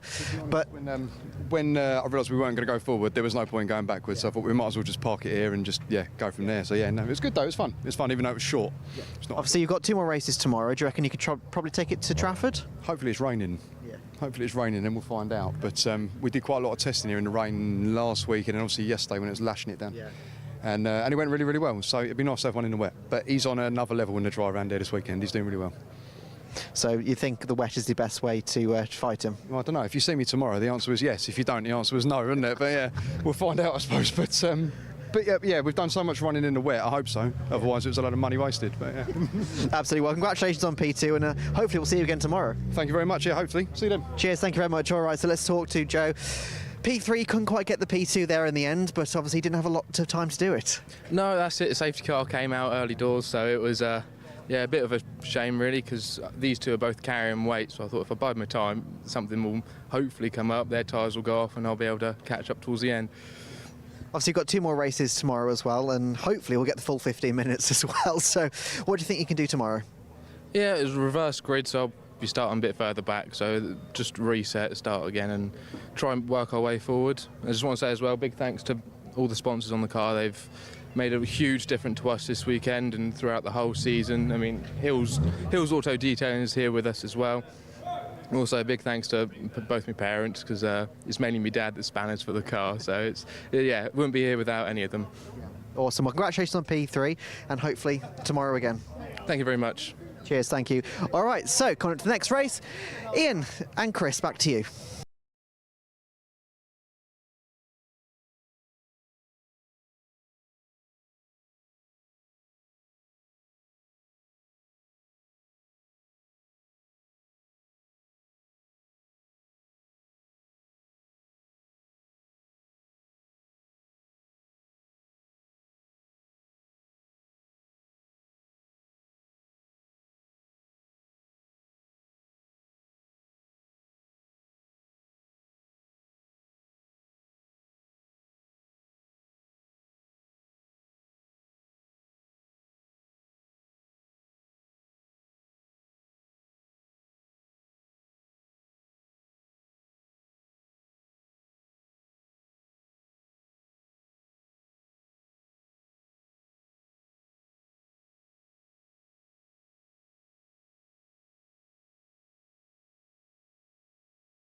Time for the first of 3 races for the 5 Club Racing MX5 Cup, and we can see there on pole position it is Oak Richardson in the number 17 car, and in gross points he leads the championship with 1,142, which is the scoring system in the MX5 Cup, but on drop scores he's second behind Ben Short, but Ben not here this weekend. Here's the full grid then. Front row is 17 Oak Richardson and 70 Michael Pearce. On the second row of the grid it's the number 43 car of Bradley Gaunt. Besides him is 105 Roger Chesno. Scott Leach in number 13 on the inside of row 3 has Simon Walker-Hansel number 4 beside him. Row 4 of the grid is the number 9 car of Ian Tomlinson besides 128 Samuel Gormer. On the 5th row it's 64 Scott Lawrence and 97 Jack Lawrence. On row 6, 168 is Zoltan Shabai and 72 is Matthew Short. On row 7 of the grid we've got 46 Ben Smiles and 65 Amy Worthington. The 8th row, 29 Mary Barnard and 99 Martin Vernon, with on row 9, 90 Andrew Robinson and 113 James McCann. On the 10th row, it's 68 Stephen Robinson and 592 Aidan Wardley. On the 11th row, it's 129 Paul Barnard and 96 Sam Moody. With on row 12, Glenwick Crook and 191 Philip Barrett. Row 13 is 11 Richard Beale and 31 Neil Burrows, with Trevor Jenkins in 60 and 127 Jonathan Christie Rundle on the 14th row, with the 15th row comprising 26 Easy Burrows and 174, which is Nick Rice.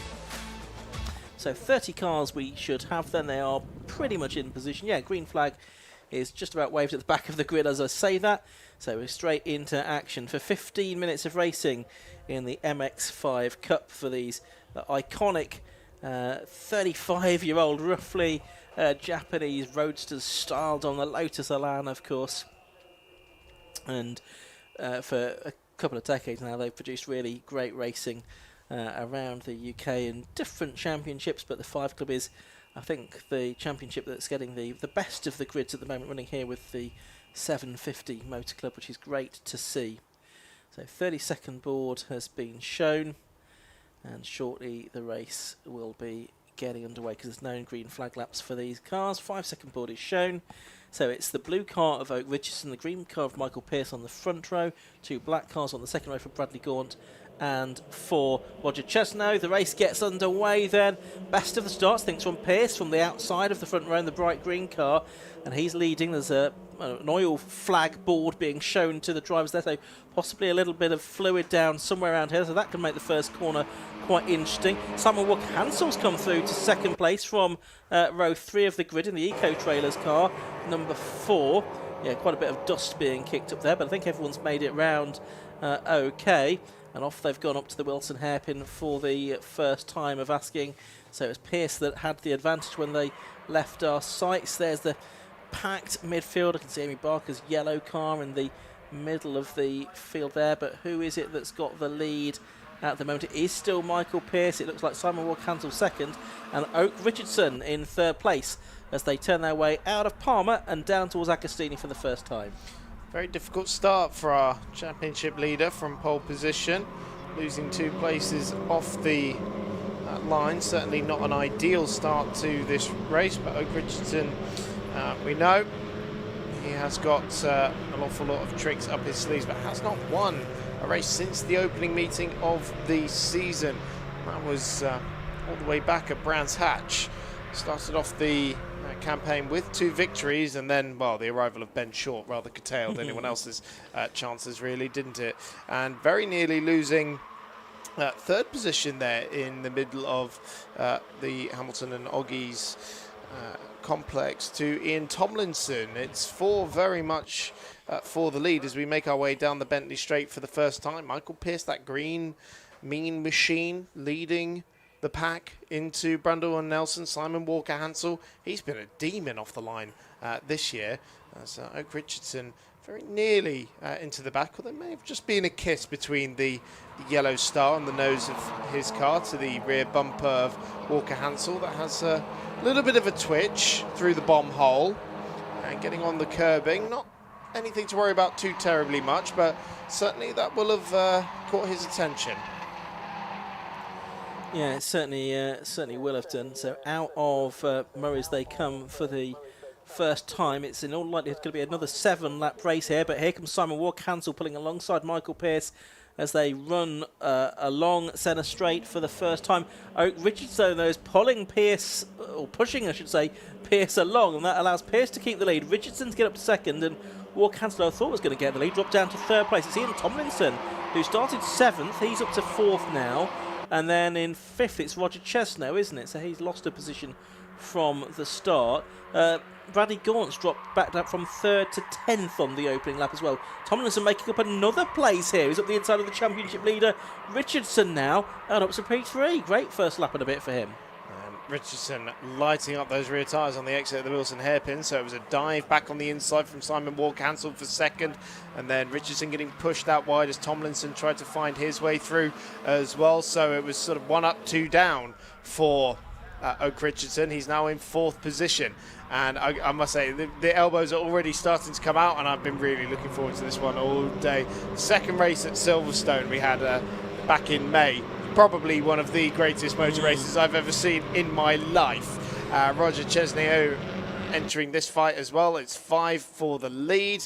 11 minutes to go, but still Michael Pearce leading the way and looking quite comfortable out in front at the moment. Yeah, he is. He's looking pretty okay out there, isn't he? But there's still a long way to go in that race. He's fourth on after drop scores coming into this round of the championship, but I think he's second on gross scores before the drops are taken into account is Pearce. But he's yet to have a victory. This season, yet to have a victory at all, as far as I can remember, in 5 Club. I remember having his first podium towards the end of last year. He's still got the lead, but only just here from Walker Hansel, Tomlinson third, Richardson fourth, and Chesno with them in fifth, and Scott Leach now trying to attach himself to the back of this group as well. In sixth, as up the inside at the bomb hole goes, Oak Richardson's take third place away, and as they're battling, they've let the top 2 get away a bit here, I think. Michael Pearce and Oak Richardson now with what's looking like a comfortable advantage over the next few cars. Yeah, that's astonishing how just a couple of corners side by side has really let the top 2 get away, and they've brought more cars into their fight as well. Sam Gormer and Scott Leach on their tail as well. Meanwhile, Michael Pearce and Simon Walker-Hansel starting to pull away. I can't wait to see what the gap is. There's not much between the top 2. And then back to Oak Richardson, it's about a second, but nothing separating Walker-Hansel and Pearce as they turn through Ritchie's. We are almost guaranteed a new race winner for the season, because the only race winner on the grid we have is Oak Richardson, I believe. Walker-Hansel doing the move he made on Oak Richardson a lap ago, this time for the lead on Michael Pearce on the inside into the Wilson hairpin. Runs out slightly wide, but we have a new race leader as Ian Tomlinson loses out to Roger Chesneo on the exit of the Wilson hairpin there as well. And Scott Leach trying to find his way through. He's got the big tongue poking out the front of his livery. I'm sure he's licking his lips inside the cockpit as well. Well, he should be, because he just did the fastest lap of the race on the previous lap, a 2:24.945. Only driver so far to break the 2:25 marker, and he's up the inside of Tomlinson here, who's up to third briefly. He's heading back down now to, I think, that's 6th position. Dust kicked up just behind by one of the drivers on the exit. But you're right, new lead, of course. Simon Walker-Hansel now ahead. Very experienced driver, Simon, in all kinds of different cars, including Formula BMW back in the day. But variety of saloons and sports cars and single-seaters he's raced in his career. And I think these cars have got about as much downforce as a Formula BMW car as well. Yeah, probably. They were very much for show, those wings, weren't they? Yes, they certainly were. Down towards us they come. There's the lip licking. I got that wrong, didn't I? Car of Scott Leach appearing out of somebody's toe to try and make up some ground. It was Roger Chesno's toe, wasn't it, that he was emerging from, and he's ahead of him now and up into 4th position. So it's Walker-Hansel leading, Pearce second, Richardson third. Now Scott Leach, the man from Nuneaton, in 4th place, and Roger Chesno 5th, and then it's who is it 6th? Trying to work that out. Might be Samuel Gormer. We'll pick it up in a minute. Who it is there? Just in front of Ian Tomlinson. I think you're right.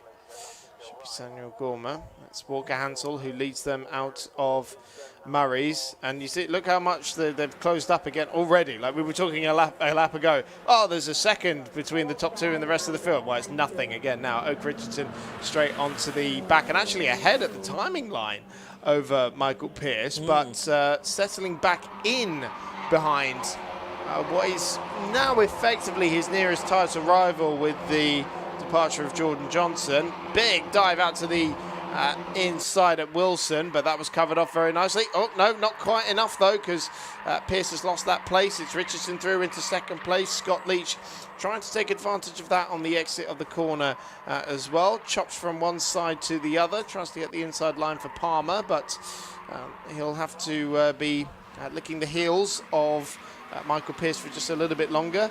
Actually, the more I look at it, the more I think it's picking its own nose, a bit like Stitch, rather than licking its lips. And well, I thought there was going to be a dive at Agostini, but not quite. Still Pearce holding on to 3rd position. Walker-Hansel enjoying everybody else squabbling in his mirrors. Probably not thrilled to see Oak Richardson right behind him, though. No, absolutely. Richardson is probably the driver that he would fear most here, because of the success that he's had. 2 victories so far this season. Oak Richardson. Both of them came in the opening meeting of the season at Brands Hatch. He's not won since April, therefore. One of the victor there was Tom Holland, but since then it's either been Ben Shaw or Jordan Johnson that have taken the victories, neither of whom are racing. So it's down to either a new winner in the form of someone like Simon Walker-Hansel or an existing one, but for the first time in 4 months or something like that, Oak Richardson.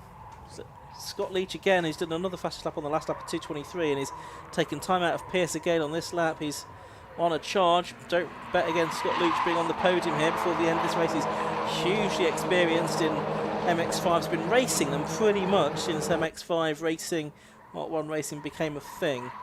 And so he's done as many laps as anybody in these cars over the years. So lots of experience he brings to it. What have we got? 4 laps about to be completed, so 3 laps more than likely to go in this race. It's number 4, Simon Walker-Hansel, that is leading. Second place is number 17, Oak Richardson. Third place is number 70, Michael Pearce. And fourth place is Scott Leach, number 13. That time through, Leach is a little bit slower than he has been before, but still takes time out of Pearce as it happens. But it's Chesno that's gaining on him in 5th place. Sam Gorman 128 car is in 6th, and then the other car you can see on that line of cars there is number 9, Ian Tomlinson, in 7th. So less than 5 minutes to go now. Oak Richardson looking at the back of, Scott Leach looking at the back of Michael Pearce for what's currently the last spot on the podium. So it's looking much closer for 3rd position than it is for anything else at the front of the field. A look to the inside from Leach, but not quite dandier enough on the brakes to get that done into Agostini. I'll say Pearce has been quite impressive in that arena so far today, especially into those 2 hairpins, Agostini and Wilson, earlier in the lap. Chesno just waiting in the wings, see if anything falls his way. 4 minutes left, 2 laps to go at the end of this. Pearce there was kicking up dirt, and that's given the opportunity for Scott Leach to sneak up the inside of him and take the place away. Up into the podium paying positions goes Scott Leach, therefore Roger Chesno trying to take advantage as well as Pearce tries to regain his momentum, but I don't think he's quite able to do it. Is he going to get ahead by the time they get to the end of the Bentley Straight? I think he is, Chesno just about squeezing through on the inside there of Michael Pearce. So Pearce, who led at the beginning of the race, is back down to 5th spot now with 1 more lap to go.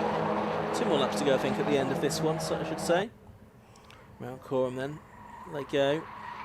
Walker-Hansel a bit more secure, I think, than he looks a lap ago, if anything, over Richardson. A good battle going on here. This is for 8th place backwards, just going through a shot now, so I think that's Jack Lawrence and Bradley Gaunt and Scott Lawrence and Zolly Shabai, amongst others, involved in that battle outside the main group of cars, the top 7. And Oak Richardson's just done the best lap of the race, a 2:23.751. So the gap has come down on that lap by half a second between Walker-Hansel and Richardson. So I just think it looked more comfortable, and then that turned out not to be the case after all. But he must have made up like half a second in just like the last couple of corners, exactly. around Coram and Murray's, because Walker-Hansel was looking very comfortable.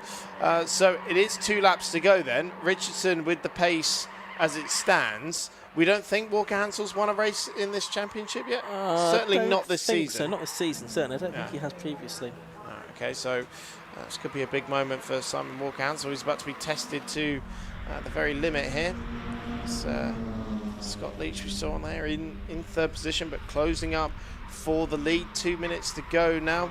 Of course, we were talking about it earlier. Richardson doesn't really need to do anything too crazy in terms of his championship. He's ahead of his nearest championship rival, Michael Pearce. 2nd place would still be a very handy-dandy amount of points, but hasn't won since April. How much is that going to be playing on his mind? How much does he want to just bag that first victory in quite a few weeks? Just get that monkey off his back and then focus on winning the championship. And of course, he's got a decent advantage at the moment. Anything can happen in the final lap and a half of this race, and Walker Hansel breaking the toe a little bit, weaving from one side to the other. I know that's not looked upon too favourably by the clerk of the course, but it is technically legal to do so long as no one's alongside you. So, I mean, again, let's see if Richard can have such a stellar final, well, quarter a lap really, as he did on the previous lap. Because if he can, he'll be right with Simon Walker-Hansen as they start the final tour of Snetterton. About to complete lap number 6 then. Don't write off Scott Leach either, because I think he's gaining on these two as well. Looking at the gap, that appeared to be coming down. So out of Murray as they come. Good run there again by the looks of it for Oak Richardson. So is he going to be on terms possibly by the time they come up to the timing line to start the last lap? No, he's not quite, I don't think. Ben Smiles getting a black and white flag. He's in 10th position at the moment. Presumably that is for track limits, but we start the final lap of the race and the first race of the weekend for the 5 Club Racing MX5 Cup. And it is closer, 0.3 of a second separating Simon Walker-Hansel going for his first victory against Oak Richardson, the championship leader. Very much nose to tail as they come out of Wilson, only about a quarter of a car length in it as they came out of there. The gap grows to about a car length as the concertina effect comes into play. Richardson follows Walker-Hansel through Palmer, but let's see if there's any opportunities into Agostini. Is he going to save something for the Bentley Straight? Potentially. We know that Richardson's been very good at the end of the lap over these last couple of tours. So two slightly different lines on the way into Agostini, and still very close on the exit of the corner. Has Richardson got enough just to get ahead? Yeah, well, there's definitely a chance that he's going to do that by the time they come around to the end of the lap. There's about half of the lap left to go here. Still the top 6 cars all within 3.7 seconds of one another. It's Tomlinson that's dropped out of the top 6 now, because Samuel Gormer is there in 6th place in the 128 car. So Tomlinson had a good first lap or so of the race, but I wonder if he just took a lot out of his tyres in the early stages perhaps, and hasn't quite been able to maintain that pace since then. Down the Bentley Straight they come then, and it is still Simon Walker-Hansel leading. And crucially, as they get to the end of Bentley Straight, Oak Richardson not close enough to do anything at that point of the circuit. How close to is Scott Leach? Not that close, so I think it's going to be one of these two that wins. Probably Simon Walker-Hansel, but we know that Richardson is capable of being very quick in the final part of the lap here. Is he going to be close enough going into that final part of the lap to capitalise on that particular strength that he has, though? Through quorum for the final time in this race. The clock's counted down to 0. Up to Murray's they go, and out of it now. Oh, both of them going quite deep onto the grass there, and I think that's probably not helped Oak Richardson there. He's more into the clutches now of Scott Leach, so it's going to be Simon Walker-Hansel that comes through to take the checkered flag. His maiden win in the 5 Club Racing MX5 Cup. Second place goes to Oak, which is eventually a second and a half between them, and Scott Leach third. Roger Chesno getting the fastest lap of the race on the final lap is 4th. Michael Pearce 5th, and Samuel Gormer in 6th place.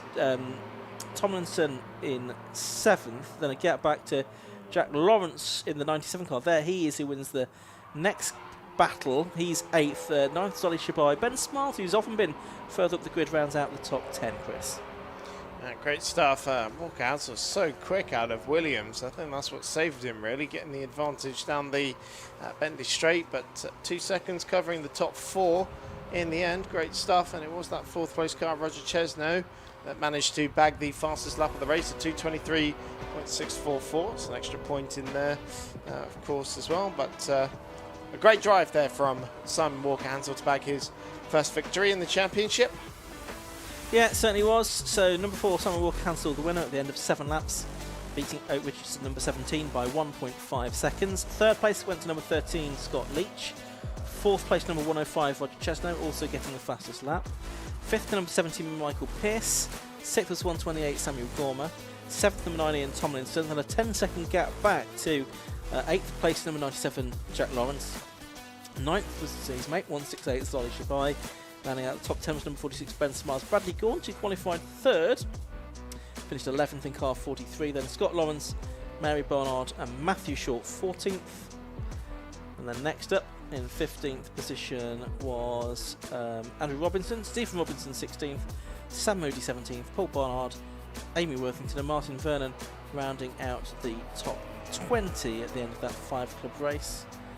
And Nick Rice, you can see in 27th, was a lap down, as was Neil Burrows in 28th position. So that is the opening race of 3 this weekend for the 5 Club Racing MX5 Cup, sponsored by Massimo Tyres. Look forward to their 2 remaining races tomorrow. And in fact, those 2, I just mentioned being lap down. The words lap down, they've just crossed the line now, somewhat belatedly. 2 more races for them tomorrow. 2 more races to come this afternoon as well. The Race Part 750 Formula Championship is next, and then it's going to be the Armed Forces Race Challenge to conclude proceedings for today here at Snetterton. Waiting for the drivers to all be gathered down there. We've got those 3 cars I can see, I think, just about lined up in Parc Fermé now, of Walker Hansel, Richardson and Scott Leach. So we're heading down now to hear from Kieran Mogg. Thank you very much. Yes, now your first win in Mazdas. That's got to feel good. Yeah, it's good. Been waiting a while for it. It's 3rd meeting now, but enjoyed it. Really enjoyed it. And obviously you had Oak there towards the end there, and he was proper pushing you along the entire way. You had a bit of a gap at one point, but you had to fight for it. Yeah, I was really struggling in the infield, the 2 really tight corners. I'm still learning. So in qualifying, we put a diff in, which we thought was the one we should have, but we think it's worn out. So I really struggled, but I was pleasantly surprised to be 6th. I thought it was going to be about 15th.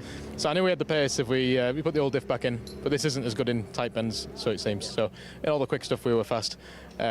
And it was just, I thought I could make a gap, but when these are slipstreams that good that you just can't get away. But yeah, I think another couple of laps, Oak would have been fighting with me again. And obviously you go again tomorrow. Are you going to make any changes overnight? I don't know, probably not any huge changes. I need to try and improve the infield. Yeah. But the car was handling well, it was reliable. I just want to say thank you to Paul and Jamie and all the guys, Paul Barnard Racing, because he has changed that diff twice for me, and all sorts of other jobs that I couldn't do on my own. No, excellent. Well, congratulations on the first win, and hopefully not the last for a while. Yeah, thank you. Cheers, thank you very much. All right, let's speak with 2nd place, Oak Richardson. Oak, you had a bit of a, well, started well, bit of an iffy mid-race, and then quite a good end towards the end of the race. I had a terrible start. Yeah, I was like 4th or 5th by the first corner, so I think it was probably slightly different order to that. But yeah, I went backwards, didn't I? So what can I say? Yeah. It's all good. I mean, happy with 2nd-ish, but when you go backwards, you're never as happy as you could be. Yeah. Especially with obviously fighting for the championship. You're right up there at the moment. Is that playing on your mind as you're driving along? Not really. Simon's not in the championship fight. Scott's not in the championship fight. I think the next person that is finished 5th or 6th. So, no, not really. Yeah, just try and get the best result I can, and that's just racking up points. It would be nice if it was a win, but if it's not, it's not. There's always tomorrow. Yes, there is. All right, well, congratulations obviously on P2, and hopefully some silverware tomorrow as well. Yeah, there'll be some silverware today, but hopefully some slightly bigger ones tomorrow. Yeah. Absolutely, well, congratulations. Right, so speak with Scott Leach, just in 3rd place, if we just go over here.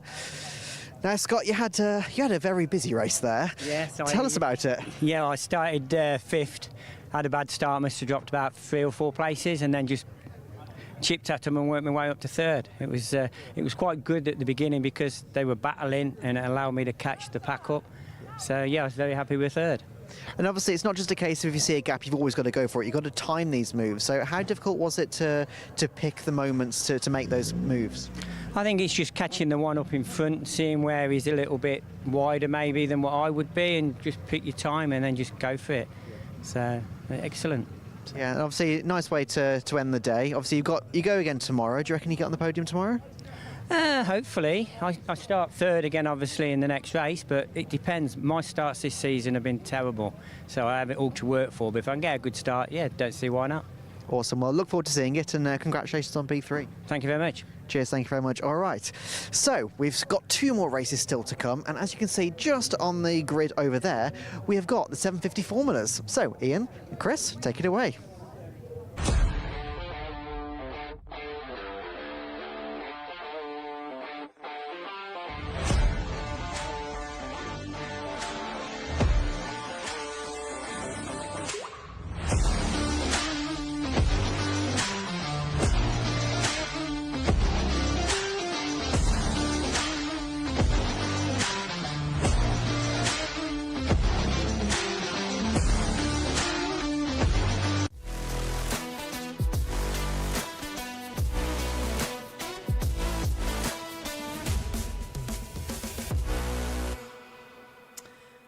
So it's time for the second and final race of the weekend for the Race Part 750 Formula Championship. Cars just heading off on their green flag lap early on today.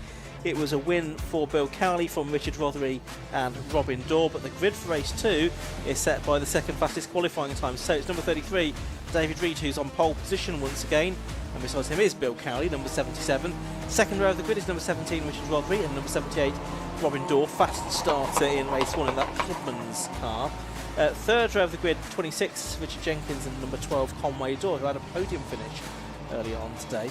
In on 7th position, row 4, 44, Colin Marshall, and 69, Mark Windley. David Winter in 35 is on the inside of row 5, beside 156, which is Stephen Littler in the Clubman's Mallet Mark 20B. Row 6 of the grid is number 6, Simon Bolter, and 27, Mick Harris, although he didn't start race 1. I don't think I saw his car down on there on the grid. Row 7 is 28, Alan Bunter, and 11, which is the car of Hugh Davies. Row 8 is number 70, Martin Depper, and 58, Thomas Llewellyn. Row 9 is 46, Dan Welsh, and 89, Joe Gorolini. And at the back of the grid, it's hopefully going to be number 56, Matthew Twynham. So yes, it was a win for Bill Cowley earlier on, which did him some good in the championship. So he, so Conway Dorr, he clearly didn't make it off the grid for the green flag lap, but he's just pulling away now from the grid. So he's going to try and catch the pack and start from the back of the grid. I think needed a bit of help from the marshals there. But yes, as I was saying, it is in the championship now. David Reed still leading, but after drop scores, only 4 points now the gap to Bill Cowley, 159 to 155. Third on 146 is Mark Windley, who had a relatively nondescript first race.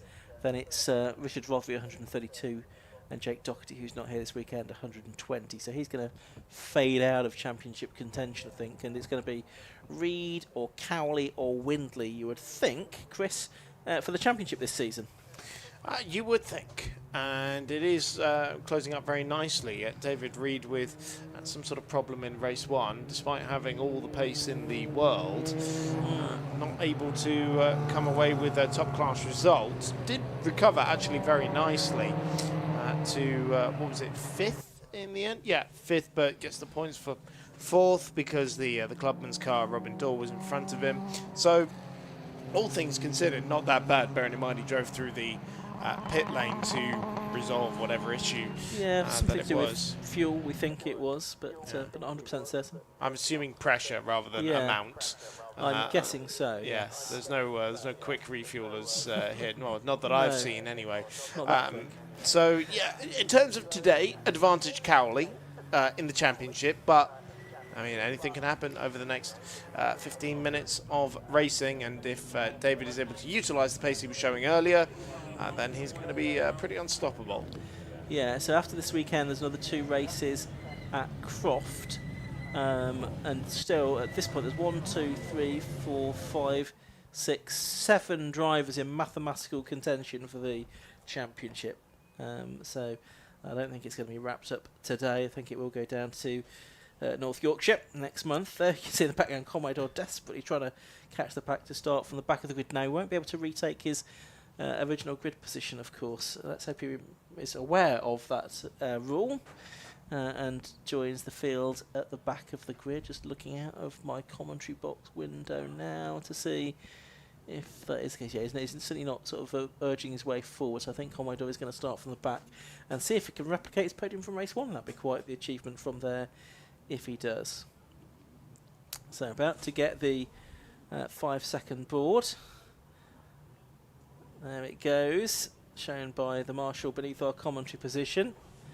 Revs are rising, red lights on.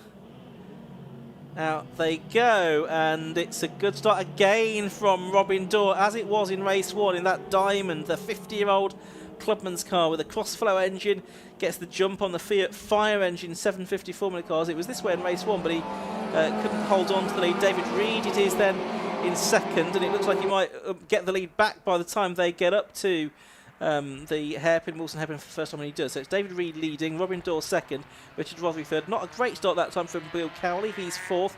Richard Jenkins is fifth, and then the rest of them going through. Not a brilliant start either, I don't think, either from Mark Windley either. So we'll keep an eye to his progress as this race goes on. Out of Palmer they have gone, down towards Agostini they go. So it's Reed pulling away here, and yeah, this is what he would want, isn't it? Although, having said that, Bill Cowley up on the inside of Richard Rothery for third place. Second place net is not what he would have wanted. No, we saw there a really great example of how Cowley struggles for straight line speed, not really getting anywhere off the line. Complete opposite story to race 1, where he absolutely bolted. And you saw there getting the pass for second done on the brakes, and or for third, I should say. And managing to get ahead of Richard Rothery there. Now, don't forget as well, Bill Cowley was stuck in second gear for most of the race this morning from lap 2, he said. And that is why Richard Rothery was able to get close. Let's see what he can do with a fully healthy car. Does seem like he won't quite have the answer for David Reed at the head of the field. But at the moment, looking very good for second as it stands.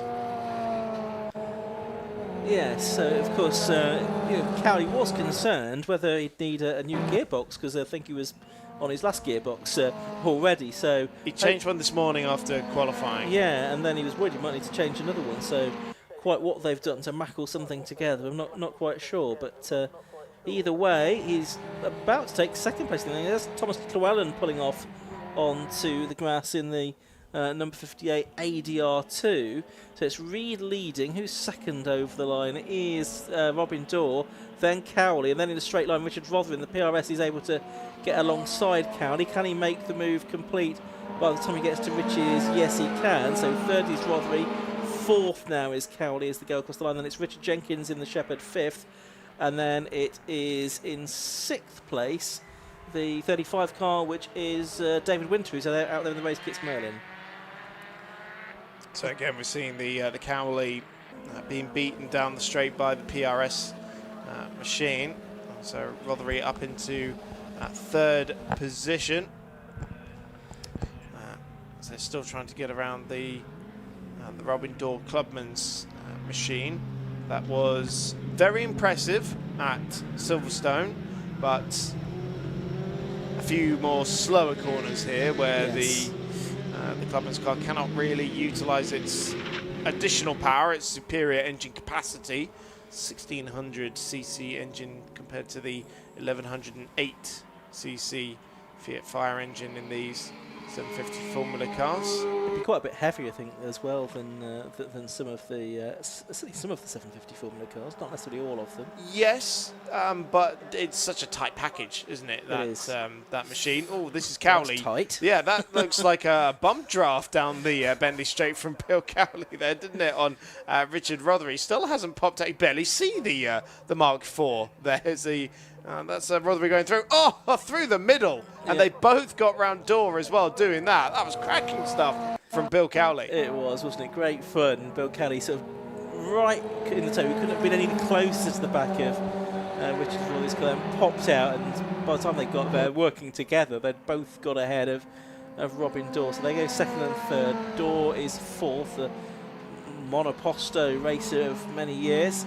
Richard Jenkins is having a good weekend. I don't want to put the mockers on him, but he's having a strong weekend there in fifth place overall. And just looking at what he's done so far this season, he's had a fourth and a fifth, and a 10th as his best result so far this season. I think he's had some reliability issues, so I think he'll certainly take a couple of results up in the top 6 this weekend. See, Conway Dawes just made a pass for 8th position over David Winter, who is our Class B leader, although there is no difference in the specification of those cars. Class B is for drivers who have not yet had a podium finish or finished inside the top 6 in the championship. There's Mark Windley. Now he's running 6th at the moment, so a little bit better than earlier on when he finished 7th. Obviously that 6th will be net 5th when you take Robin Dorr out of the equation. Still not what he would have been hoping for. Now car 33 is getting a 10-second penalty for his false start, and that is the race leader, David Reed. I mean, I didn't clock that at all off the start, but 10-second penalty for David Reed for a false start. So, well, I mean, it's not impossible that he could win this still, because he's already 5 seconds ahead. He's in the best lap of the race at 2:11.5, but providing he gets the message now, David, he can get his clog down and hopefully still win this race, Chris. Well, Cowley was 1.4 slower than Reed last time around, but he was squabbling and doing that dive in the middle of the Bentley straight on 2 cars. So this is his first flying lap in clean air, and we'll see if the pace is enough for Reed to try and pull what would need to be another 5 seconds over Cowley in order to negate that 10-second penalty. But yeah, it's more dramas for David Reed, the championship leader. Still going for that 4th win of the season. It was mechanical woes this morning, and now in this one it is a false start. And yeah, I confess I wasn't looking out the window for that particular start, so I didn't quite clock it myself. No. Let's see what the pace is for Cowley here. Reed goes across the line. That was only a 2:12.3. He was in the 2:11s last time around, well inside the 2:11s, and it's a 2:12.4, so only a 10th slower for Bill Cowley. Yeah. If they keep up that pace, there's no way David's coming away with this win. Yeah, he needs to put out Bob on that. I mean, there's still more than half of the race to go. We've only had 3 laps. It's probably going to be a 7-lap race again. So still nearly 4 laps to go here for David Reed to pull away, but he needs to now do it at more than a second a lap in order to maintain his victory here on the road. Now Mark Windley though is right with Richard Jenkins now, so the gap between those has come down. There, Windley was a second faster, I should say, than Jenkins on the last lap. Jenkins in the number 26 car. That's the Shepherd RR01B. Mark Windley in the Derby that Peter Bove has taken to several championships in recent seasons, and he's gone through there.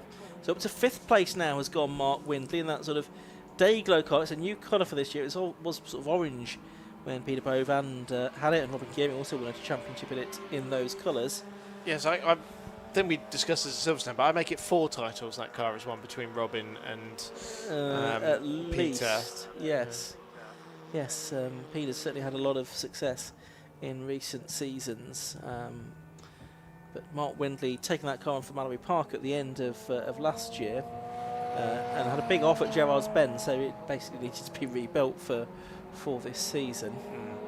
Now, Richard Rothery could do David Reed a massive favour here if he's able to disrupt the race 1 winner from this morning and force him to squabble, compromise his lap times, and help David to build that gap. Otherwise, we are looking at back-to-back victories for Cowley, and he would be taking a 4th win of the season. I matched David Reed's win tally for the season this morning. The pace last time around, oh, that's a bit more like it for David Reed. 1.4 seconds he pulled over Bill Cowley, doing the fastest lap of the race at 2:10.3. The gap up to 6.6 seconds with just under 6 minutes left on the clock. He basically did on that lap what he needed to do, I think. Yeah. So he's got to do that now every lap over the next 3 to make sure of things. But was that one lap like the lap that was going to make the difference, where he Could do. didn't pull that huge gap. Worth noting, though, that 2:10.372, which is now the best lap of this race, that is still 1.3 seconds slower than he managed in race 1. So he has got more time up his sleeve. Probably trying to be a bit conservative, knowing that the car was a little fragile this morning. Maybe. Cowley is probably doing the same, to be honest, especially if he's running out of parts, transmissions in particular, because they're not easy or cheap to come by. No, so he'll be mindful of that. But he's a fierce competitor, is Bill. And he will have an eye on the championship title this year. He'll love to win it again, I'm sure. He's already won it once. And would I'd love to be a repeat champion. He won the title back in 2017, wasn't it? He took it, in the Cowley Mark IV. Now here's Richard Rothery trying to get the place away from him, but no, he can't quite do it. Bill Cowley sort of swoops around the outside and maintains position in the championship. And in the lead. Very, very handy for David Reed there, just to have Cowley a little bit compromised there. It's going to help him just build that 10-second margin. He needs a little bit more. Could be the second race of the day that is decided despite a time penalty, rather than because of. As Richard Rothery follows in the wheel tracks of Bill Cowley out of Murray's. As David Reed starts lap number 6, it was 2:11.0 last time around, still 1.3 seconds quicker than Bill Cowley. Gap up to 8 seconds now with 2 to go. He's doing enough. Yeah, that will be enough, unless the pace suddenly falls away or Cowley manages to pick up his pace, but it doesn't look like that's possible at the moment because he's having to defend from Rothery behind him. So it's number 33, David Reed, that's leading on the road, but he does have this 10-second penalty hanging over him, but he is 8 seconds almost exactly ahead. As a problem for Richard Jenkins, who's just pulling into the pit lane exit. His hand was in the air as he came over the line, and the driver that was 5th at one point is now out of the race. Marshall just rushing up to assist him as necessary. But it looks like he's fully off the circuit at least. Yeah, there is a little access road right by the pit lane exit, which is incredibly handy for Richard Jenkins there.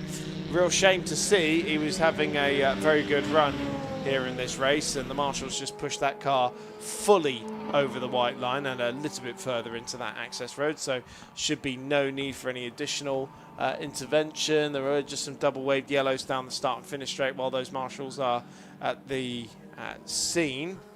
But it's always difficult when you have yellows on a big straight like that, because and they can go in now. Yeah, well, that's the thing. The marshals have managed to push that all the way through.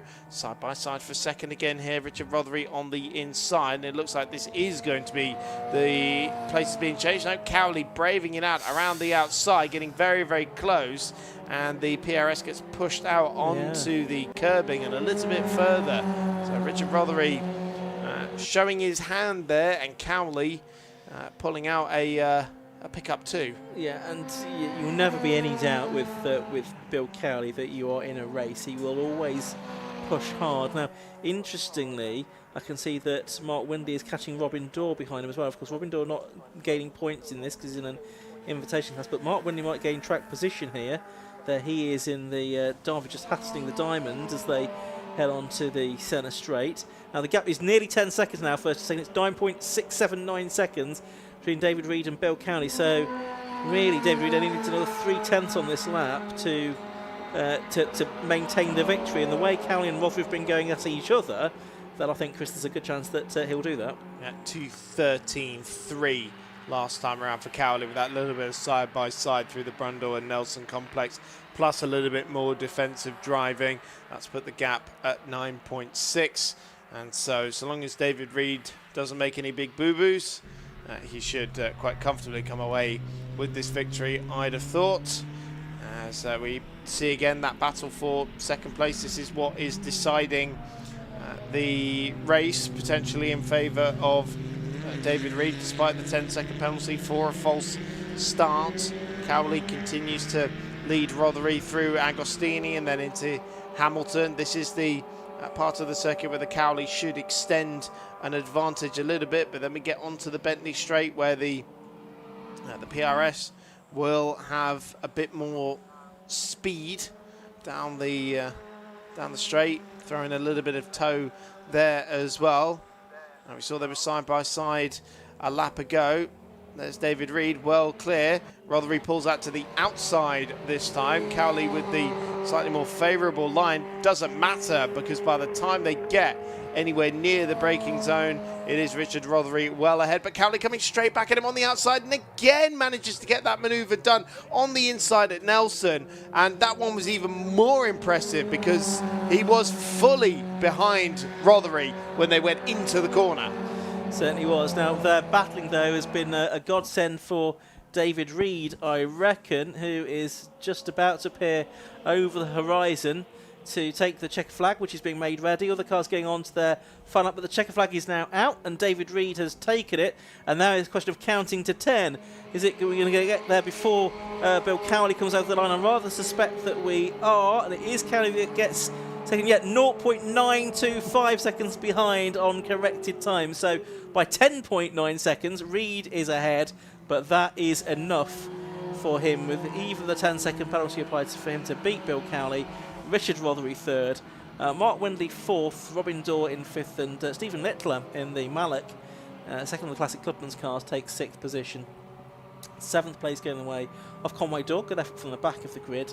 Eighth, I think it's going to be Simon Bolton. Ninth, Alan Bunter, and 10th, Hugh Davis. Alan Bunter winning. It looks like he's going to win Class B this time, because Colin Marshall, who won it in race 1, is in pit lane, I think. So he's had some dramas that time, I'm afraid, in the Star. But yeah, I mean, that was an interesting race, wasn't it? You got two things to watch. You got Cowley against Rothery, but you'd also got David Reed against the clock. I'll tell you what, it was closer than I thought it was going to be as well. I thought it'd be more than a second at the very least, but yeah, 9/10 of a second on corrected times. David Reed to Bill Cowley. And is that that's the Richard Jenkins car, is it? Not no, it's Martin Depper, I think, number 70, that's also stopped in the Centaur. So he stopped out on circuit somewhere on the final lap, I'm afraid. So another victim. A few DNFs in that race by the looks. A couple in the pit lane. David Winter, Colin Marshall. I think Joe Govellini was in and out of the pits as well. Let's have a look at the result. At the end of 7 laps of racing, David Reed it was in the HRD Mark II, the ex-Dave Hodkin car, that took the victory in car 33 by 0.925 seconds on corrected times from number 77 Bill Cowley. Third place went the way of number 17 Richard Rothery. In fourth place, 69 Mark Windley. Then our two Classic Clubman's cars, 78 Robin Dorr and 156 Stephen Littler. Then in 7th place, number 12 Conway Dorr, 8th and 6th Simon Bolter. Then our top 2 in Class B, running out the top 10, 28 Alan Bunter and 11 Hugh Davis. Then 11th was number 17 Martin Dapper, 12th was 46 Dan Welsh, 13th 58 Thomas Llewellyn, 14th number 89 Joe Gorolini, and then 15th was nobody, because that's Richard Jenkins, who along with Colin Marshall and David Winter were non-finishers. So that is that as far as 754 minute is concerned for this weekend. Not a bad day overall for David Reed. Slightly probably in favour of Bill Cowley with that first and second, but David Reed I think will still head to the final meeting at Croft in pretty good stead in the championship, and I think Mark Windley will still be in contention, but it's probably going to be Reed versus Cowley in that final meeting of the season next month in the north of England. So just looking over to my right, and I can see that we've got cars on there slowed down up about to head into the Parc Fermé area. We've got one more race to come this evening. That's for the Armed Forces Race Challenge. That's going to be a 20-minute race. Second race of the day for those cars. It's been, I'm not quite sure what's happened to the top 3. Have they got off and done another lap or something? I think they might have all been ushered back into the paddock. Or they've gone straight through, Yeah, no one is greeting Kieran Mock down in Parc Fermé. They already met him after the first race, so they probably didn't want to do that again. So once was enough. Yes. Yeah, I think everyone's just gone back into the paddock. Yeah, so. it looks like it. I don't think they've been hauled into Park Fermo this time. So, I mean, Kieran's there. He's standing in front of the camera. I think he's probably going to pretend there's people to talk to, but no, nobody's going to speak to him, I'm afraid, after that race. So, what shall we do? Shall we take a break, possibly? Let's go to Kieran, and he can tell us what's going on, or more to the point, what's not going on. There should be a car here, and there, but we don't have any of the drivers, unfortunately. But yeah, obviously David Reed just managed to eke out that victory. Obviously 10-second penalty, managed to get in that last lap a second over Bill Cowley and Richard Rothley. So very, very impressive racing, and obviously Bill Cowley and Richard properly side by side through that final couple of laps as well. Really nice couple of bits of racing from them. Obviously, it's a shame we don't get to see them again this weekend. They've had 2 races today, but we'll see them again in a couple of weeks' time. But coming up now, we have the final race of the day, which is the Armed Forces Challenge.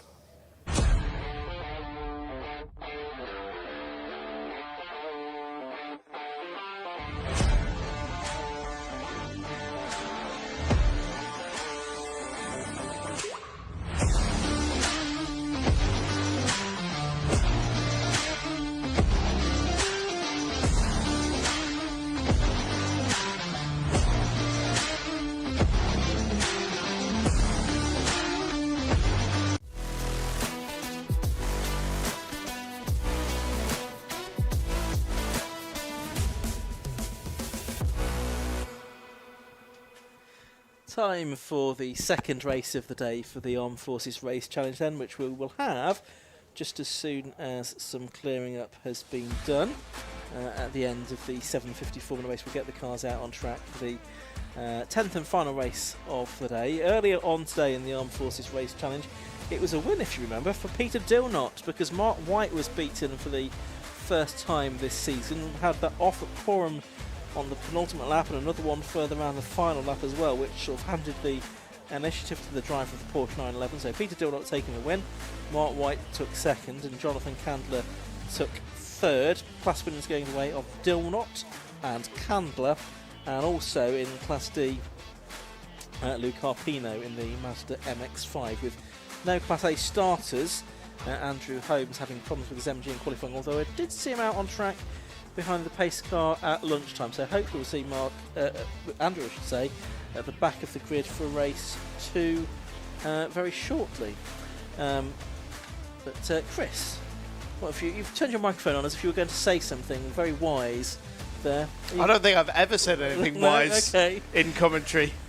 I've only been doing it for 4 years, but I don't think I've ever come out with anything. Okay, well, let me know when you're ready to say something wise. Oh, that will be a very long wait. I the date in the calendar. I was just going to remind people of what the 750 Motor Club is getting up to this month, because of course we are racing again next weekend at Brands Hatch on the Indy circuit on the 9th of August with some real cracking lineup of championships there. We're also at Silverstone on the international layout a week after that, but the next live stream meeting will be coming from Alton Park, I believe, on the 20th of September.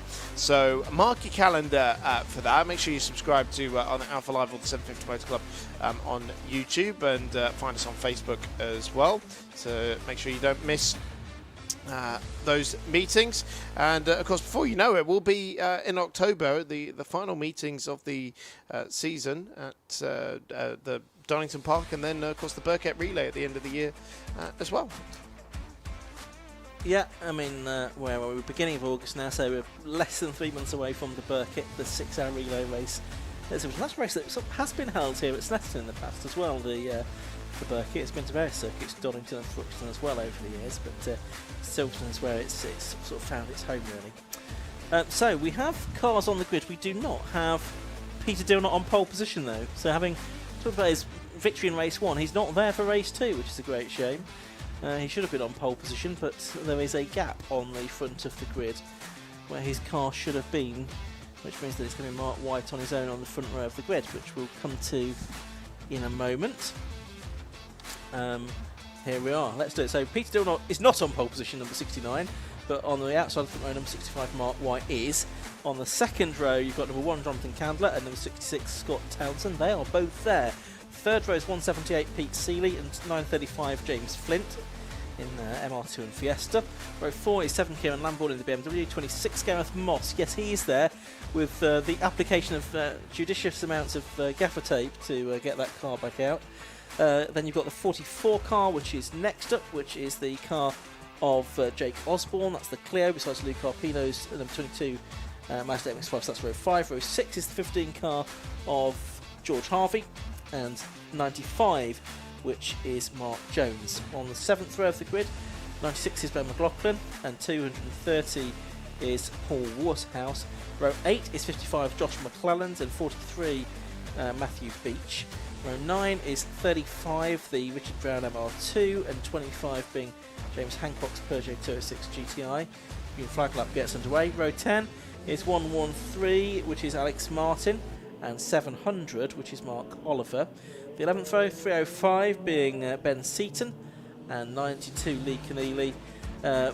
14 is Peter McNichol on the inside of row 12, next to 23 Alex Waldeck, who progressed through the field very nicely in race 1, and 72 Andrew Holmes in the MGB is going to be on the back of the grid, the only Class A car, having done those laps behind the safety car at lunchtime. So, just reminding myself, where did Alex Waldeck get to in the final results in race 1? I'm just trying to find that, but I think it was something like 7th, I want to say, in the end. It was 10th. Oh, okay. You were close. A bit like 7th. It's a bit like 7th if, 7th was three more places. 3 more than 10, yeah. Never mind. Anyway, so they're off on their green flag lap now. 20-minute race, and a reminder that although we've got this wonderful scratch race that we're about to have, the championship points in the Armed Forces Race Challenge are awarded based on a performance index, which basically is dividing your total race time by your fastest lap, and the smaller that ratio is, then the more consistent you've been and the more points you'll get in the championship.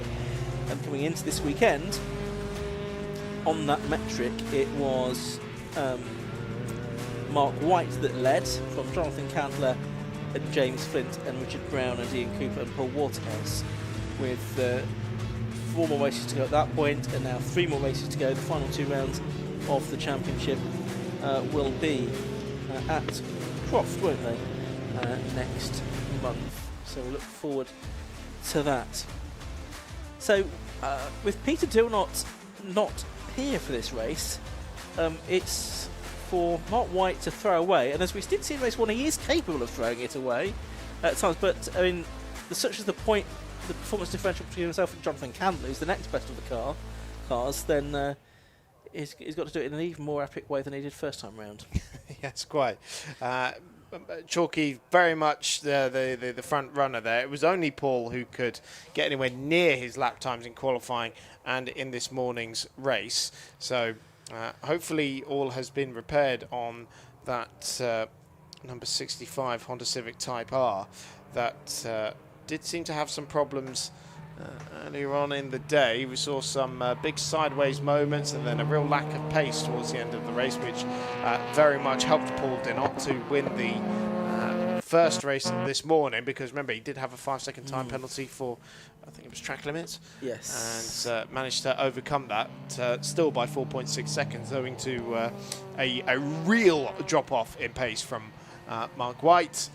This should be fairly straightforward for him. He's going to be focusing on that consistency, that performance index, which is easier said than done when you're the fastest car on track, because of course you're passing the most cars in traffic. Yes, as well. That will come into play during the course of this 20-minute race for the Armed Forces Race Challenge, rounding out our first day of action here at Snetterton. Don't forget, lots more tomorrow. We're underway at 10 o'clock in the morning with the first race after qualifying at 9. We add to today's roster the BMW Car Club Racing Championship and the Tiguan Club Enduro Championship. They replace 7th Formula Armed Forces Race Challenge and Road Sports with Freaky Park Sports Specials, Lowcost Classic Stock Catch, Type R Trophy and MX5s also forming part of the bill. So there we go, cars on the grid. There is Chalky White in the Mission Motorsport liveried Type R. Last few cars coming into position ahead of this 20-minute race. Armed Forces Race Challenge catering for drivers from all of the services and veterans as well. I know that some veterans who've recently started the championship didn't realise that they were able to take part in it. It wasn't just open to active serving members. But it's a great opportunity for them to race with like-minded individuals in a fun and inclusive championship. There are the red lights. Out they go, and it's a good start from Chalky White. Good start too from Scott Townsend and Peter Seeley by the looks of it from the second row of the grid. Kieran Lambourne not quite so quick away in his BMW. So it's White leading unsurprisingly down towards the Ridges for the first time. And it is, who's going to be second? Well, it's Jonathan Candler and Pete Seeley sort of level pegging up towards the Wilson hairpin. And it's still side by side as they go round the Wilson hairpin as well. So we'll pick up who was best of those in just a moment or two as they come down towards Palmer. And it is Seeley ahead of Townsend, isn't it, for second place. And then third looks to be James Flint in his Fiesta. So Fiesta's third and fourth. Then Gareth Moss is fifth in the MX5. He's got further than he did in race one, he'll be pleased to note. So Class C cars battling away. We've got Scott Townsend on the outside at Agostini, trying to make up a place, or potentially losing a place there to Peter Seeley. They do remain second and third for the MR2 and the Fiesta, making their way around Oggies and Williams for the first time. See the Fiesta right in the toe of the MR2, and so it's Townsend with the momentum. So it's third and fourth, I should say, with Jonathan Candler very comfortably in that second position now. And so very, very much level pegging between these two cars as they make their way into the Brundle and Nelson complex for the first time. But getting it done on the outside line, on the brakes. A little bit of a touch there between the front nose of the MR2 and the rear bumper of Townsend's Fiesta. But it is Townsend who goes through into third position. But not by much at all, with a bit of a rub on the way through the Brundle and Nelson complex. Yeah, so end of lap one, Mark White already blasting past our commentary position. So he's well out from, what's his gap going to be at the end of the first lap? It's going to be 6.5 seconds. That's quite the gap, isn't it? And then it's over Jonathan Candler. Scott Townsend third, Peter Seeley fourth, Kieran Lambourne fifth in the BMW, and James Flint sixth in the Fiesta. Then it's Gareth Moss in the MX5, Jake Osborne in the Clio, Ben McLaughlin next up, and then Paul Waterhouse in the Peugeot completing the top 10.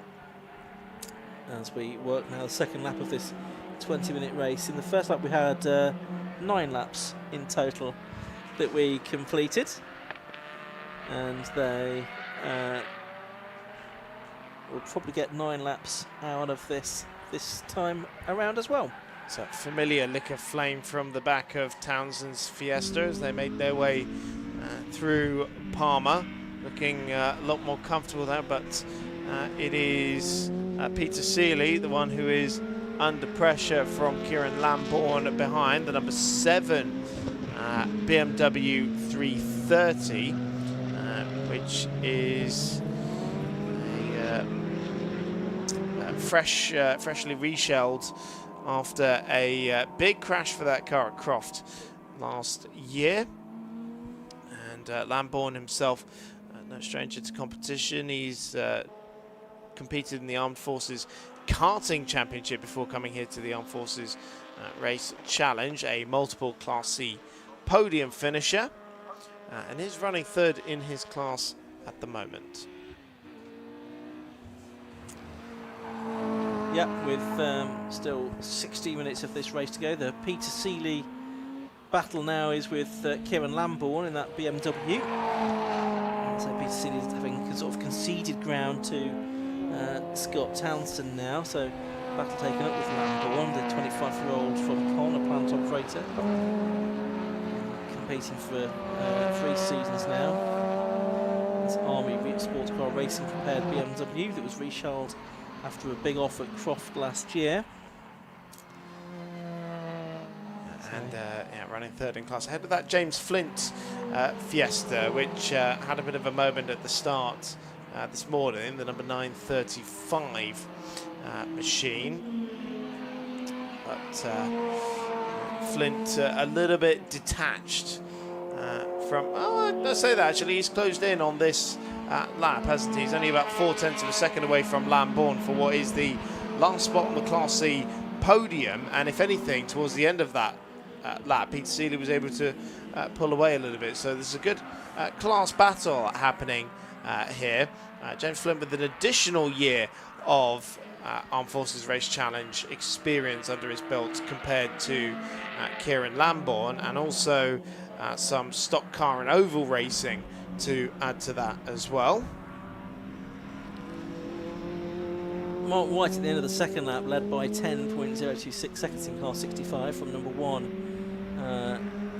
Jonathan Candley in second, who was 8 seconds clear of Scott Townsend in third. There is James Flint rounding Agostini. Do we think he's got the pace then? Yes. Mark White on this one? Just about. Yes. I would say so. 14 minutes to go here. But of course, everyone battling for class positions and for being consistent as well. Luke Arpino leading in Class D, as he does quite often. He's quite a long way ahead of Lee Keneally. Just looking at the timing screen there. Watching James Flint here in that Fiesta. We've got cars heading down the Bentley Straight with the low sun behind them now, making them rather silhouetted against the background. Peter Seeley there in the 178 car, still managing to keep ahead of Kieran Lambourne. It's the dispute for 4th and 5th positions. And there's Flint coming through. Behind Flint it's going to be Gareth Moss, who of course was a non-finisher in race 1, the 42-year-old marine engineer from Burton, in his 1800cc supercharged engined Mazda MX5. The car built in 2019. He's a little way behind. There he is, just appearing into shot now for those of you watching on the live stream through Morris. And he's got behind him the number 44 car of Jake Osborne, the 26-year-old mechanic from Nottingham in his first season of racing, having just done some track days before this. He owned the Clio that's just in view now, just behind the MX5. For around 7 years, he prepares it himself, and he's part of the Army team, because as well as the individual competition, there's also the Interforces Challenge as well, for the Army, Navy and Marines, and the Air Force and the veterans as well. So they do compete for points in that particular challenge as well. Of course, a lot of these drivers and teams very well represented at the Race of Remembrance, yes, as well, which is a fantastic event, even if it is the coldest I've ever been in my life. You imagine Anglesey on a good day, now put it in November and the full brunt of the Irish Sea wind at you as well. So it's 7 layers and I'm still freezing. I've done Anglesey in December and it's colder than that. Yeah, that is very cold. It is brisk. The Irish Sea wind coming off it doesn't help, does it? No, it really doesn't. But damn if it isn't an amazing event, yeah, in and of itself. There's an incredible amount of tape that is holding that car together. It's just a shame that they didn't have any white tape, isn't it, really? And that black was the only colour they could find. I would say, if I ever started a race team, I would be keeping duct tape of every colour, yeah, just in case. Well, you know, there'd always be someone in the paddock in need of it. You can make a book there. Are you suggesting selling tape to your competitors? Oh, well, you know, they talk about the camaraderie of racing. Well, I think that's overrated. I think you've got to make money out of them. I wholeheartedly agree.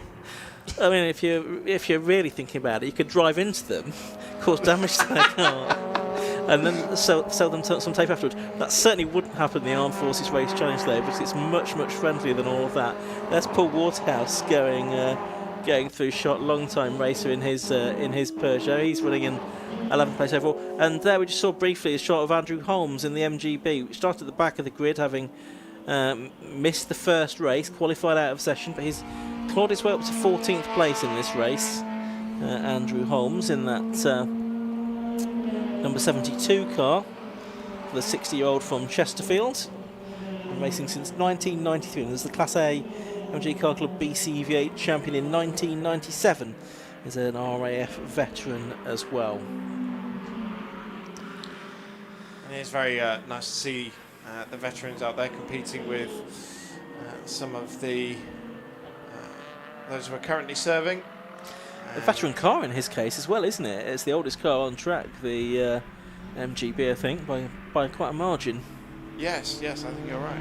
Did I see somewhere in the notes someone was driving their neighbour's old car as well? I might have missed that one. It might be in a different championship, but someone was like, oh yeah, it was on my neighbour's driveway for years. They weren't doing anything with it, so... Yeah. I mean, you would, wouldn't you? Yeah. I've spied up a car that has been on, not my neighbour, but the next door, the next road down. Right. I haven't seen it move in about 15 years. They wouldn't miss it, would they? I would, yeah. You're suggesting I take it from them in the night? Well, not now. You've mentioned it on the Alpha live stream, watched by millions across the country. We've got how many minutes to go? 9 minutes to go in this race. Mark White is leading by 17 seconds, and you sense that he's probably driving a bit within himself, really. He's over the line again to complete lap number 5, so probably 4 laps to go. Maybe 5 laps to go for him, looking at the time. He might make it a 10-lap race this time. He's doing 2:11s at the moment. I mean, what did he do? He managed 2:08. But then had a couple of long laps at the end, didn't he? Yes. And like I said, this is based on consistency. Yes. He's already 7 seconds a lap quicker than anyone else out there, so you may as well back off a little bit. Just make sure that you're driving within yourself and getting the performance index, because of course he is leading that championship in that respect there as well. So here's Candler in second place. He's the reigning champion. Actually won it more than once as Jonathan Candler, number 1, 32-year-old from Tidworth, 3 times champion in fact. Got the camo livery on the side of the car, but not the back or the front of the car, so you can still see it. Thank goodness. And that is the Peugeot for the HGV mechanic. I tried cracking that joke in a petrol station a couple of weeks ago. Somebody was wearing camo trousers. No one in the car got it. I was furious. Wasted. Your talents, as ever, wasted on the public at large. We've got Jonathan Candler then making his way through. I mean, he's in a race of his own. He was 21 seconds behind the leader, Mark White. He's 18 seconds ahead of Scott Townsend. So, yeah, all you probably can do at this point is think about consistency and driving with metronomic regularity, because there's nothing else to do, because there's no cars around you at this stage. We're not really into the traffic yet in this race. I think it will come. But it's still White leading, Chris. Yeah, it's 7 minutes to go. Checking again with the gap when Jonathan Candler gets over the line. We'll be waiting a little bit of a while for it. It's 21.4 last time around, with White lapping about 4 seconds a lap quicker, or as near as makes no difference. So Mark White ticking off another lap, and it's been super consistent. It's been 2:11.6, 2:11.5 on that previous lap, and within a tenth of his best lap time, which is 2:11.529. Yeah, he's lapping about 3 seconds slower than what he was doing this morning. But driving well within himself, and yeah, it's a shame that Peter Dinnold wasn't able to make the start, because it would have given White a little bit more of a run for his money there, really. Still battles happening in Class B, which, in Class C, I should say, which is being led by Candler. Oh, hello. That's one of the Mazdas Peter getting spun round. McNichol that spun, number 14. He's heading backwards up the straight between Agostini and Hamilton now. He was doing battle, I think, with the BMW 116 of 113, which was Alex Martin. There is Alex Martin just turning his way through Oggies, but Peter McNichol, 68-year-old RF veteran from Lincoln, having a bit of a moment there. Did some Super 1 karting in the past. He's one of the retired veterans that we were sort of alluding to earlier. One of the regular appearances of the Race of Remembrance. Just watching Andrew Holmes drive on the grass for reasons best known to himself on the exit of Murray's. I think he'll get back onto the circuit though in the MGB. Not known as a good off-road car particularly. Was it known as a particularly good on-road car as well? I mean, there were better cars, certainly, than I know it's a bit of a MGB. fan favourite, really, the MGs in general. Yeah. But, was it the height of the British sports car era? Probably there were better British sports cars. Yeah. But it was something that was maybe more affordable than others. 5 minutes to go, just under 5 minutes to go in this race now. Mark White leading comfortably here in car 65 from number 1, Jonathan Candler, 66 Scott Townsend, 178 Peter Seeley, 7 Kieran Lambourne and 935 James Flint. There's an awful lot of tyre screeching going on there. We can hear in our headphones. Yeah, and a car just flashing past the screen as well, which was difficult to tell if it was just making its way around Agostini with some gusto or whether there was an actual problem for that car, although nothing when we pan around, so might have just gotten away with it. It sounded like one of the I was going to say RX-8, but there aren't any on this grid. You mean MR2s? Yes, that is probably what I meant. 35 Richard Brown there we could see, 53-year-old from Cheltenham, retired army officer. Did some low-cost racing as well as armed forces, MR2s, 116s. And he's one of the drivers that was reasonably well up in the championship, I think, coming into this weekend as well. Getting down the Bentley Straight now, he's running in 14th position, 9th in Class C, and just ahead of the 43 car of Matthew Beach, the BMW 323i. 50 years of the M3 of the 3 Series being celebrated this year. How many? 50 years of the 3 Series. Blimey. Yeah. We had that being marked as part of BMW Live earlier in the year, which we brought to you on Alpha Live from Alton Park. And there's a special race this weekend as well. That's a different circuit, although I think our BMW race tomorrow has more cars on the grid. BMW Car Club Racing Championship that we have tomorrow. But it's a shame that they use the M6 in GT competition, really. Yeah. Because, no wait, it's the M4. M4, yeah. Yeah, sorry, they changed it recently, didn't they? Yeah, M6 goes, up past Manchester. 2.5 minutes left to go in this race, and the big question here is: are we going to get 9 laps, or are we going to get 10 laps? White's just gone across the line, and it's going to be extremely touch and go whether we get 9 or 10. I think we'll probably just squeeze 10 out of it. It's a 5-second time penalty for James Flint. 4th position in Class C, 6th position overall. And that shouldn't cost him anything because he's 13 seconds ahead of Gareth Moss in the Mazda MX-5. But it's not going to do him. Oi! Luke Carpino missed a sideways there out of Agostini hairpin. Well, it's a Japanese car, and he was just doing some Japanese drifting. Yeah. We've got a big fire. I can see out of our commentary box window. You can't see this on the stream, but there's a car pulling off to the side of the circuit. Not the MG that's pulling off by the barrier there, but there's a big fire on one of the cars that's just pulled off the circuit by Richards. The fire seems to have extinguished itself, and it's Jonathan Candler. Oh, no. Number 1, Jonathan Candler from 2nd position is pulling off. No doubt the marshal there with the fire extinguisher. Now, the flames that were coming out of the car have got extinguished themselves, but the slippery surface flags, there's a huge amount of oil now on the start and finish straight. I wonder if they might even early checkered flag this. Yeah, we've only got a minute left on the clock, and they don't really want cars going down there at a high speed with that huge thing of oil down there. And in fact, it's a red flag. Yeah, race being stopped. That will not be resumed, of course. Less than a minute left on the clock, and it is a slightly early finish to proceedings here at Snetterton, I'm afraid, because of that huge blowout for Jonathan Candler. Very dramatic burst of flame that we could see out of the commentary box, and he has pulled up at the side of the road at Ritchie's. Thankfully all looks okay, because as you mentioned, Ian, the fire seemed to extinguish itself, and what that should do for Candler as well is that will keep him in the results, because of course he was our Class C leader. But if you cause the red flag, then you get taken out of the results, and I think also within the performance index they also penalise you as well if you're a DNF as well. Well, I'm a big believer in that rule, but I seldom see it exercised.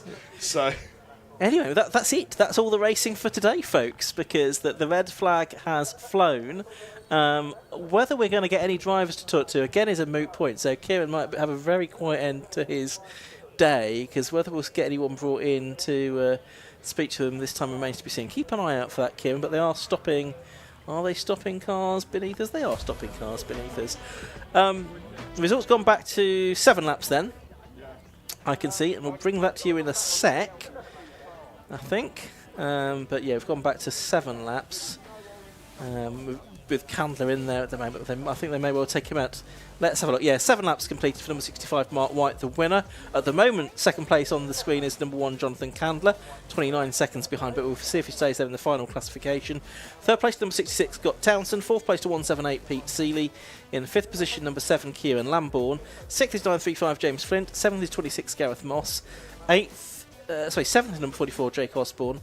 Eighth is 15, George Harvey, who is third within his class. 9th is 55, Josh McClellan. 10th is 96, Ben McLaughlin. 11th, 230, Paul Waterhouse. 12th is 22, Luca Pino, who again wins in Class D, ahead of number 35, Richard Beach in 13th, and Matthew Beach in 14th position.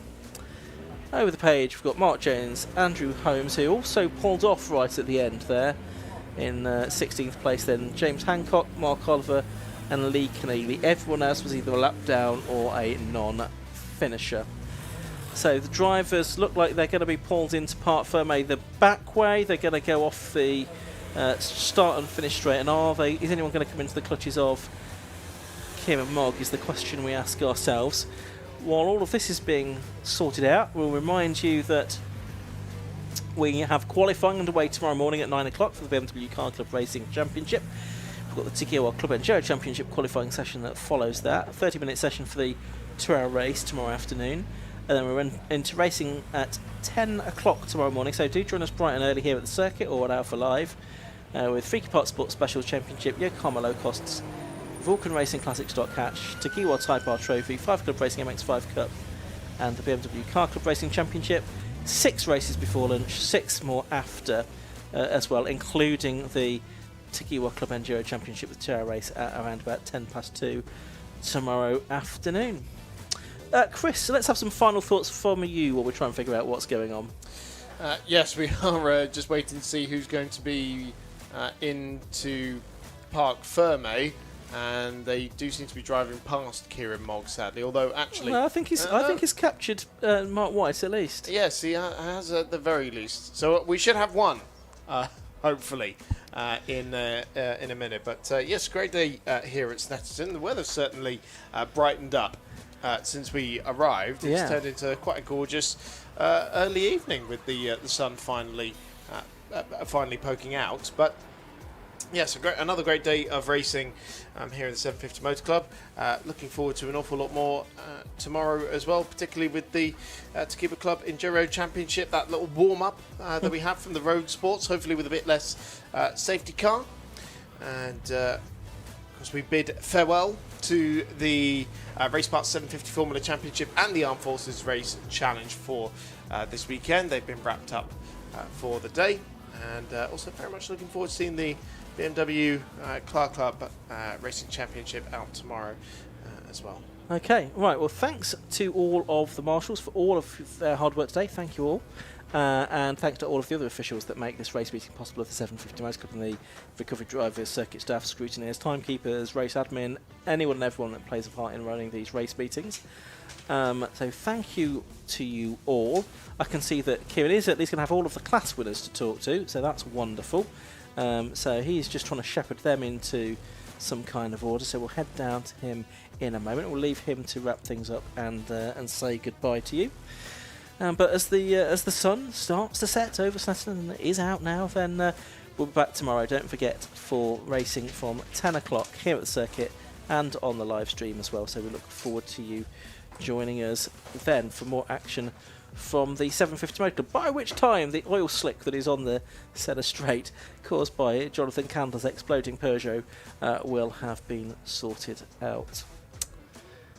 So just waiting for the OK to hand down to Kieran, which has arrived in my ears. So from Chris and myself, good evening. We'll leave you in the capable hands of Kieran Mogg. Good night. Thank you very much. Yes, there's a lot going down on here at the moment. So going to have a quick chat with our winner, Mark White. Yeah, don't get addressed just yet. So bit of a lonely race up at the front there for you. Mate, all by myself. As you know, the championship points come from consistency, so I just try to be consistent. I was still driving as fast as I could, just trying to concentrate on braking points, turning in points, just try and keep it smooth and not have a repeat of race one. So after race one, I got underneath the car, had a look at it, and there's a couple of locking collars on the coilovers that keep things tight. Unfortunately, they'd come loose, so I thought my tyres were going off, but it was a mechanical issue. Honestly, no, it was. Yeah, unfortunately, all by myself, and I can see that somebody had a little blow up. I think that was JC, who's my competitor when it comes to championship points. So I hope he comes back out for Croft and we have a good play. Yeah, we had a very eagle-eyed viewer that said that it looked like one of your suspension corners looked a little bit iffy, so it's impressive they managed to spot that. But yeah, it's obviously a shame that you've had a mechanical issue, but nice way to end the day like this. Yeah, I just wish there was a few more people to play with, you know.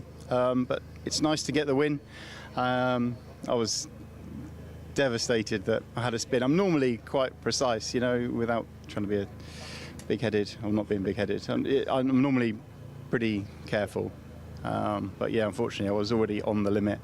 And then I think the combination of just having the Porsche catching me up and the mechanical issue was just enough to put me over the edge. And once you get up, you can get it back. No, obviously a shame about earlier on, but yeah, nice to end the day with a win, so congratulations for that. Thanks, big man. Cheers, thank you very much. All right, let's move on. So, class winner, how was it out there?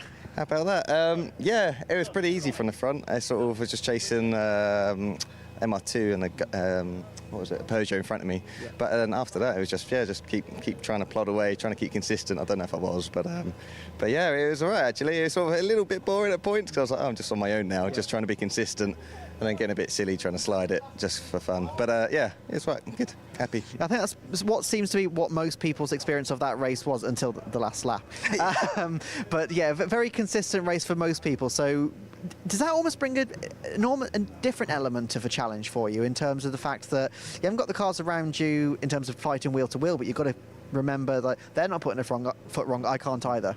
Yeah, pretty much. Like just following the cars ahead, I could see if the gap was closing or not. So it's hard to gauge because we've got no telemetry inside the car to see what we're doing. So it's just like if I feel like, oh, a bit off on that corner, the next corner I need to push a bit more. And so driving like 95% really. And then, yeah, if you get a bad exit, you're just sort of looking at the next one. I'm going to push this from braking zone to try and make that gap up. But yeah, it's impossible to know. It's like, yeah, it feels like a lap, but yeah, within half a tenth, it's a target. Absolutely. Well, nice way to end the day at least, and we'll see you next time out. Sweet, thank you very much. Cheers, thank you very much. All right, let's move on. So we've got Scott Townsend down here, who's first time on the podium, I've been told. He's just a bit busy, I think, clipping something. Yeah. Giving his transponder back, that's very important. Yeah, don't want to leave that on the car. So we'll just give him a second just to grab that. But yeah, first time on the podium, I've been told. So nice way to end the weekend for him, as he's arm deep in a Fiesta at the moment. Actually, tell you what, let's have a quick chat with Peter Seeley while we wait for Scott. Peter, it's obviously it's an unfortunate way to end up with a class win, but it's a class win nonetheless. Well, do you know what? I did not expect that one bit because I was not keeping up with Kieran on race one. So absolutely thrilled to bits. But yes, I'm sorry for John. That's not a good way to end it. So I'm glad he's okay. But yeah, I mean, the old boy kicking some young backsides is always good, isn't it? Yeah, absolutely. Obviously, it's been an interesting day. So how's it been from your perspective throughout the entire thing? It's always challenging. I mean, I don't know. I don't mind saying I get very nervous before a race, and it's just trying to calm the nerves, keep calm, and then on the track, when it seems to be going all right, it's then just trying to say, I keep talking to myself. It's a good job nobody can hear me, because I'm saying, right, Peter, keep it on the track. Just don't push too hard, and do what you're doing. Just be consistent. But it's thoroughly enjoyable, and some lovely guys to race with. Excuse me. They're very, very clean racing, so that makes all the difference. I'm not interested in bumping doors and coming home with a damaged car. So actually, to get the class win, come home with a car that's in one piece, just load it up, is couldn't. And look at the weather; it couldn't be better. So thanks to everybody, 750 Motor Club, and Chris Slater for organising the AFRC. Good bunch of people. Yeah. Nice way to end it for the weekend then. So yeah, congratulations on the class win. Thank you so much. Yeah, I'm chuffed a bit. Brilliant. Thank you. Absolutely. Well, we'll quickly chat with P2 overall, Scott. You said it's your first time on the podium. Yeah, first time on the podium. Quite nice actually, because this time last year, this weekend was a bit of a sad time. Crash, car written off, and then a year to the day, first time back and at the same circuit. And P2 overall through a bit of unfortunate through someone else, but really happy. Well, you were already in the podium positions, obviously, before that happened anyway, so it's been a strong day for you. Yeah, it's been really good. I've not had much time in the car, so it's quite nice to get a bit of time back in the car, and everything seems to be working well. It's just trying to keep improving, get myself faster. Absolutely. Well, look forward to seeing it on the next one then. Congratulations on P2. Nice one. Thank you very much. Cheers. Thank you very much. All right. Well, that kind of rounds it out for Saturday here at Snetterton. And I think it's a nice time now to say a big thank you, obviously, to all the marshals. We couldn't go racing without them, as we've just seen at the end of that race. Marshals are a critical part of the motorsport community, and we couldn't do this without them. So we really do want to thank them. Obviously, big thank you to everyone at 750 that have put this on. Big thank you, obviously, to everyone at Alpha Live. We've got Will, the producer, Rob, project manager, Luke behind the camera there, and then we've got our camera operators out on track with Ben, Jack, Matt, Russ and Darren. So from all of us here at watch yourself, Luke, you don't want an MR2 in your backside, but from all of us here at 750, from myself, from Ian, from Chris, thank you so much for watching, but we'll be back in the morning. See you then.